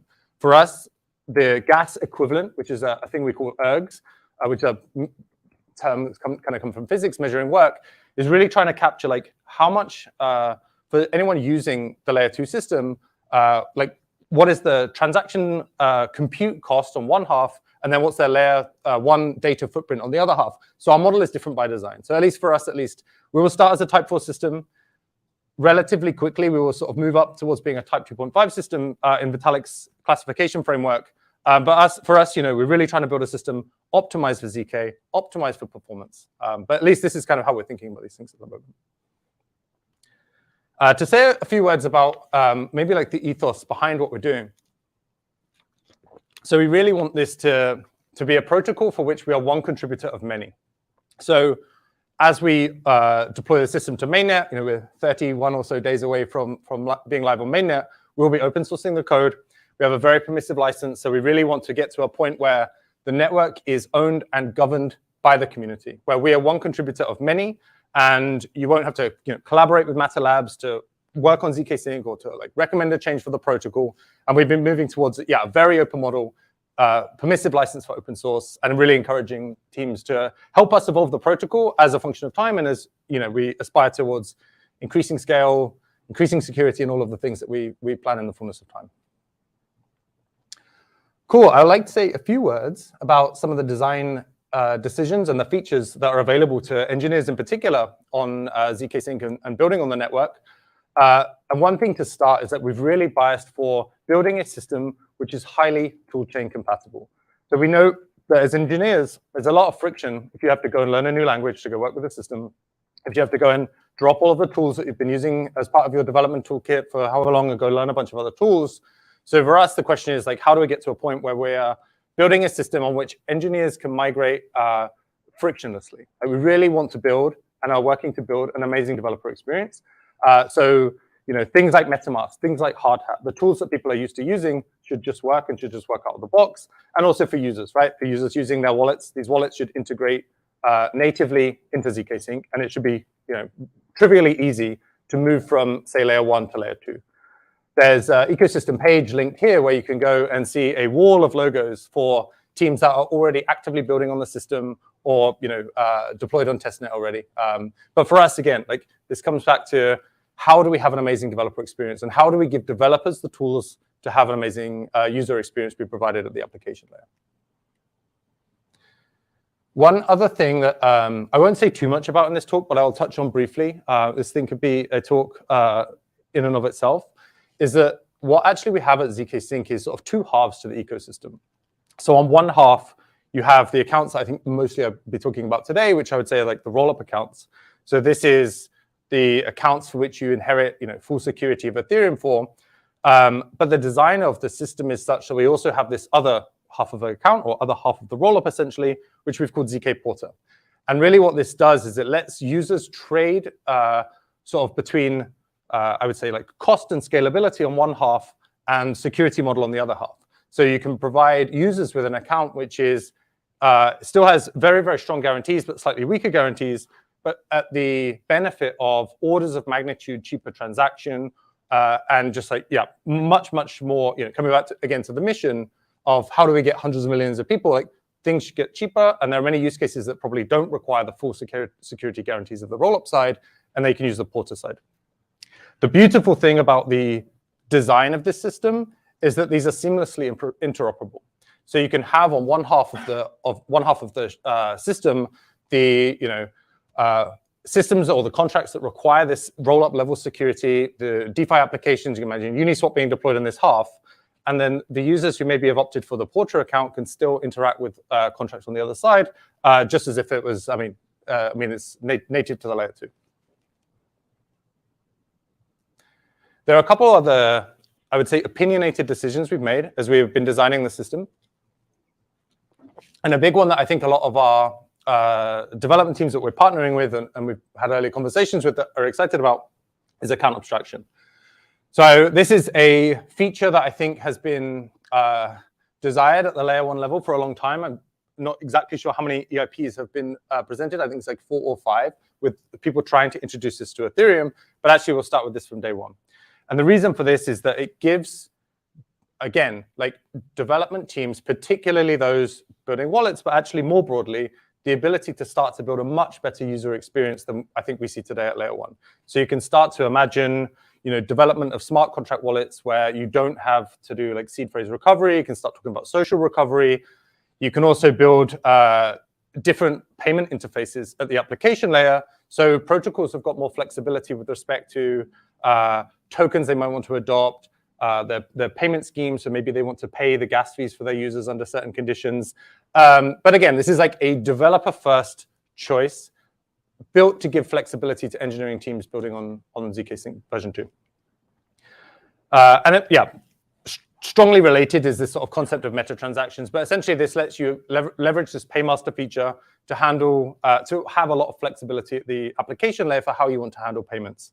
So if teams want to think about which subset of ERC20 tokens maybe they want to take payments in, maybe they want to take payments in a native asset, maybe they want to subsidize their users' interactions with their application. Like all of this is possible and possible like trivially easily, and actually gives, again, development teams a lot of flexibility over the way that they want to have that payment interface and how they want to think about their user experience.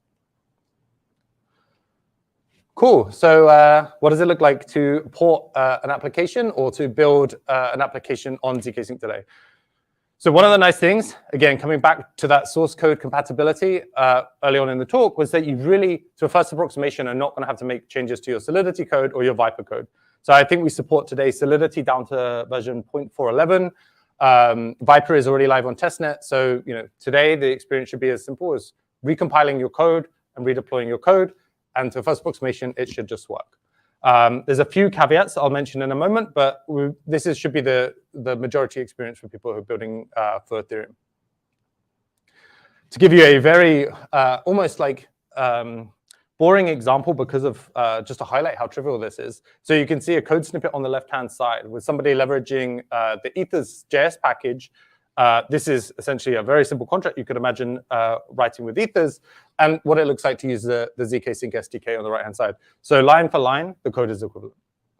It's just equivalent, just a question of switching over to using the zkSync SDK. That being said, if you want to then start taking advantage of the new features, you've got the option to start extending in that direction. So you can see the modification here is that you can start to include this like custom data object down here as part of the method, and it gives you the flexibility to start saying, okay, well, we want to integrate with the paymaster parameters, for example, in this case. So yeah, should be very, very trivial to port code that's written for layer 1, and then very easy to start thinking about how we extend it to use some of the nice features that exist at layer 2. To say a few words about where people will run into differences, a couple that are permanent and a couple that are temporary. Because of the difference that we have at the bytecode level, there are certain things that won't work exactly at layer 2 in a deterministic way, at least in the way that they work at layer 1. Create and create 2 are good examples of this. So the address derivation actually will differ. We've also made a couple of opinionated decisions. Like one of them is that the self-destruct opcode is deprecated. So Ethereum, I think, is, again, attempting to make this change. There's a couple of EIPs listed here where people are looking to remove this at layer 1. We've made the decision to start without this. And broadly, I think this is somewhat considered an anti-pattern at this point, but something to be aware of for people who maybe are using it in their contracts. Gas pricing, as I mentioned, will be different. We have today on testnet the gas model live so that users can see how it works.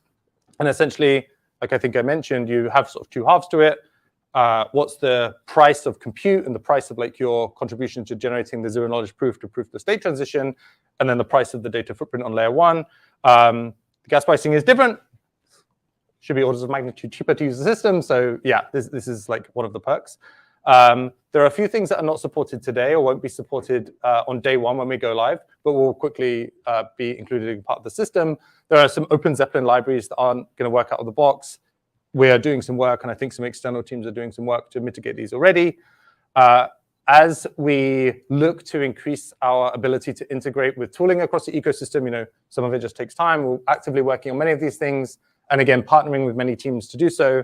But there'll be certain hard hat plugins that don't work on day 1, and obviously we have to do the work to do the integrations there. And a few crypto precompiles won't work on day 1. Hashes like Kitchak, SHA-256, EC Recover, all of it will work on day 1. All of it already is in place on the testnet. And some of this stuff will be just adding as we go. Yeah. On the front end side, so legacy transactions and EIP 1559 transaction formats are, again, already supported today. Web3 API is fully compatible. So again, really for us, we're trying to build an experience which feels seamless. So if you are used to using layer 1, if you're used to using the tooling at layer 1, we really want to get to a point where this just works for you. We have this custom SDK that I mentioned a couple of slides back, which starts to give us the ability to extend functionality and start to offer, the layer 2 specific things in a nice way for developers to work with. We have this in JavaScript or TypeScript, and are already actively working on many other like core languages, Rust, Go, Python. I think there's about 4 or 5 others as well. And all of these are going to be available very, very soon. Another feature that we have that kind of by definition isn't at layer 1 is layer 1 and layer 2 messaging. So engineers can build contracts that can integrate between, like, across the zkSync and Ethereum network boundary. So you can call on methods to interact with smart contracts on Ethereum, for example, in sort of bidirectional fashion. One of the nice things about doing this with a zk rollup, as opposed to, say, an optimistic rollup, is just the question of time. So, for example, if you're trying to make a withdrawal from an optimistic rollup, you have this, I think, generally 7-day window for fraud proofs. Whereas for us, actually, this would be initially probably a question of maybe a few hours as we look to build the block and have enough activity at layer 2 to justify the amortization of the price of the validity proof at layer 1. But quickly this time will come down, and you start to head towards a world in which you can move data between layer 1 and layer 2 very, very quickly. And security, obviously an important topic, given what we're doing. So the protocol gives you some really nice, strong, and critically important security guarantees. So the validity of the state transition. So if we are saying, given that zkSync state is in state n, and we want to transition into state n+1, because all of these transactions are being applied, the state transition there is guaranteed by the protocol. So this is the state transition that we are proving and that we are verifying on Ethereum in our smart contracts. We also have the ability for there to be a mass exit in a world where users consider the protocol compromised or problematic for whatever reason it is. Like for us, we want to build these tools to be very easy to use. And security is one of the most important things, given what we are doing and given the value that we see locked into these systems. This is something that we're constantly thinking about and constantly being paranoid about. And we can say much more about our security model as we get through to going live on mainnet if people are interested. The other really nice property of teams being able to take their code written at layer 1 and deploy it without changes for layer 2 is that their security guarantees, their security audits, and all of the review work that is so important to building safe systems can come with them, right? Like if you've been, auditors are, very busy. And we know that a lot of the security best practices in system contracts have been earned through people losing millions, tens, hundreds of millions of dollars in certain circumstances. We want to make sure that this is something that you can immediately take from layer 1 to layer 2, and you shouldn't have to re-audit your systems. So there's, again, another nice property. And we have, hopefully at this point, a nice developer onboarding experience. We have lots of tutorials, including we focused on, how do you leverage account abstraction? How do you build a bridge between layer 1 and layer 2? How do you build a paymaster? All of these things that are where we deviate from the functionality that people are probably familiar with at layer 1. We have, hopefully very developer-friendly documentation. And we are actively interested in feedback as well. So in case you want to deploy, the testnet is live. Mainnet will be live in 31 days. We are converging, but thank you.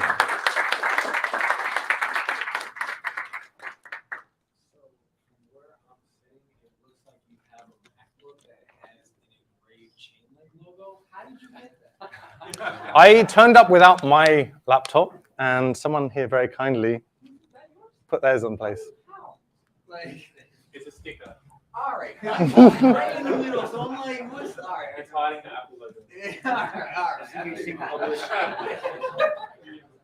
right. Are the swaps and sends public? So back in August, we have deployed the new dynamic view model. It's the first version of the model, and it's something we're going to continue to iterate on. As you might imagine, this is something that it's really important that we get right. We want to make sure that fees are as low as they can be for users.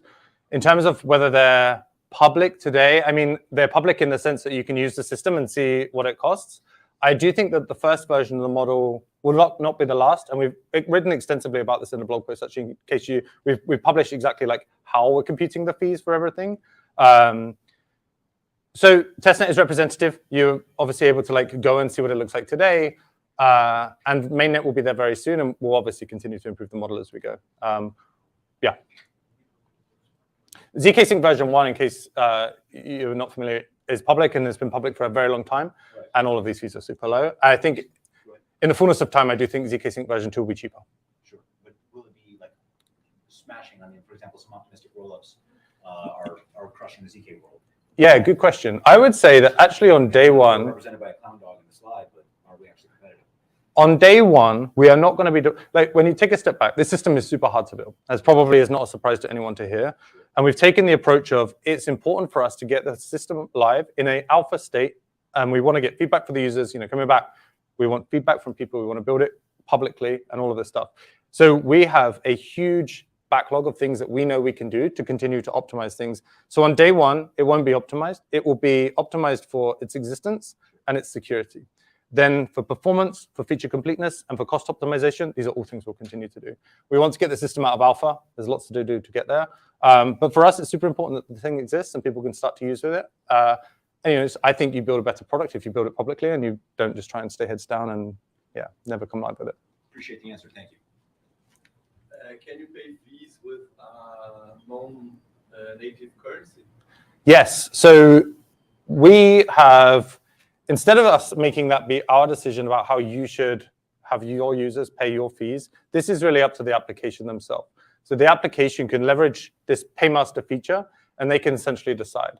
So if they want to say that we support only Ethereum, only ETH, fine, this is reasonable. If they want to say we support this subset of ERC20 tokens, like the flexibility is actually now on the applications team, on the application teams to decide. So I can create a token that enable the user to pay the fee with this token. Yeah, yeah. But then I need like a real value in this token, because like I can create a token that has no value to pay the fee. So how does like this work? I mean, so this would be up to the development team to decide, right? So if you wanted to create a token that was close to valueless, there would still need to be, like, the way a paymaster works is essentially it's doing a swap. It's like a liquidity layer. So even though the system wants you to denominate things in ETH, you can say that I will do this transaction between like token X and ETH.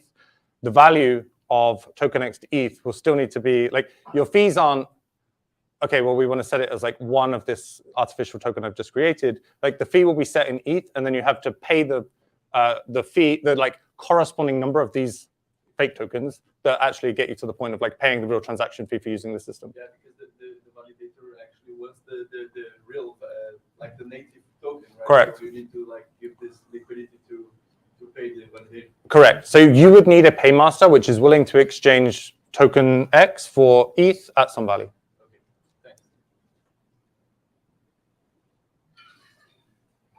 Oh, sorry.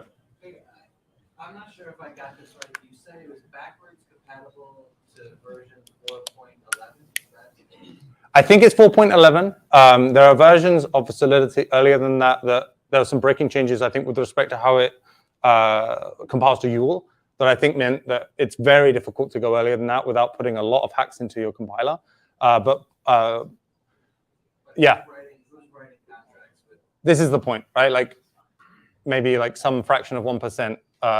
So for us, there's no plans to go lower than that at the moment.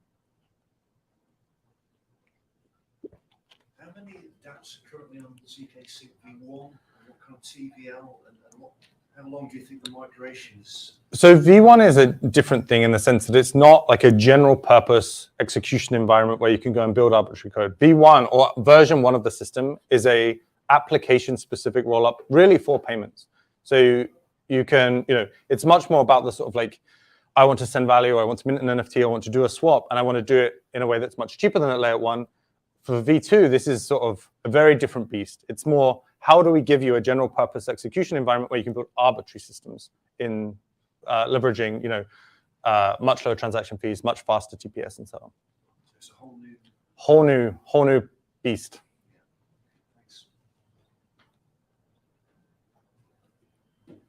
Is there going to be a way to like utilize something similar to Create 2 for like factory contracts in the future?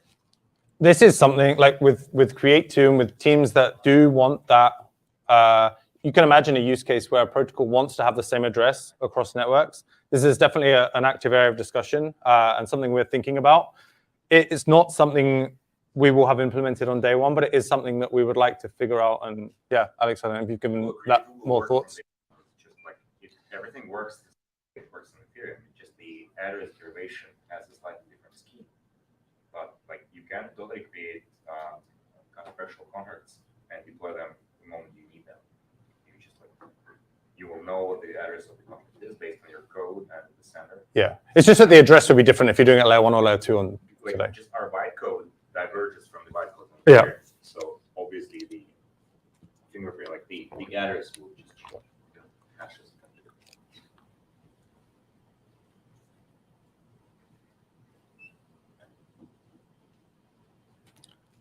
Cool. No more questions. Thank you very much. I encourage you to try testnet.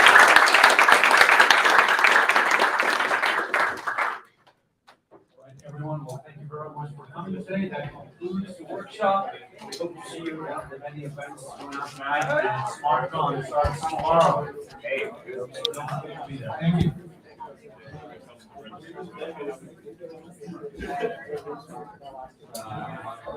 If you guys haven't registered for SmartCon yet, please do 190 Green Street and register up to 8 o'clock tonight to meet the lines tomorrow. Harry, allow me to introduce myself. I mean, nice to meet you too. Oh,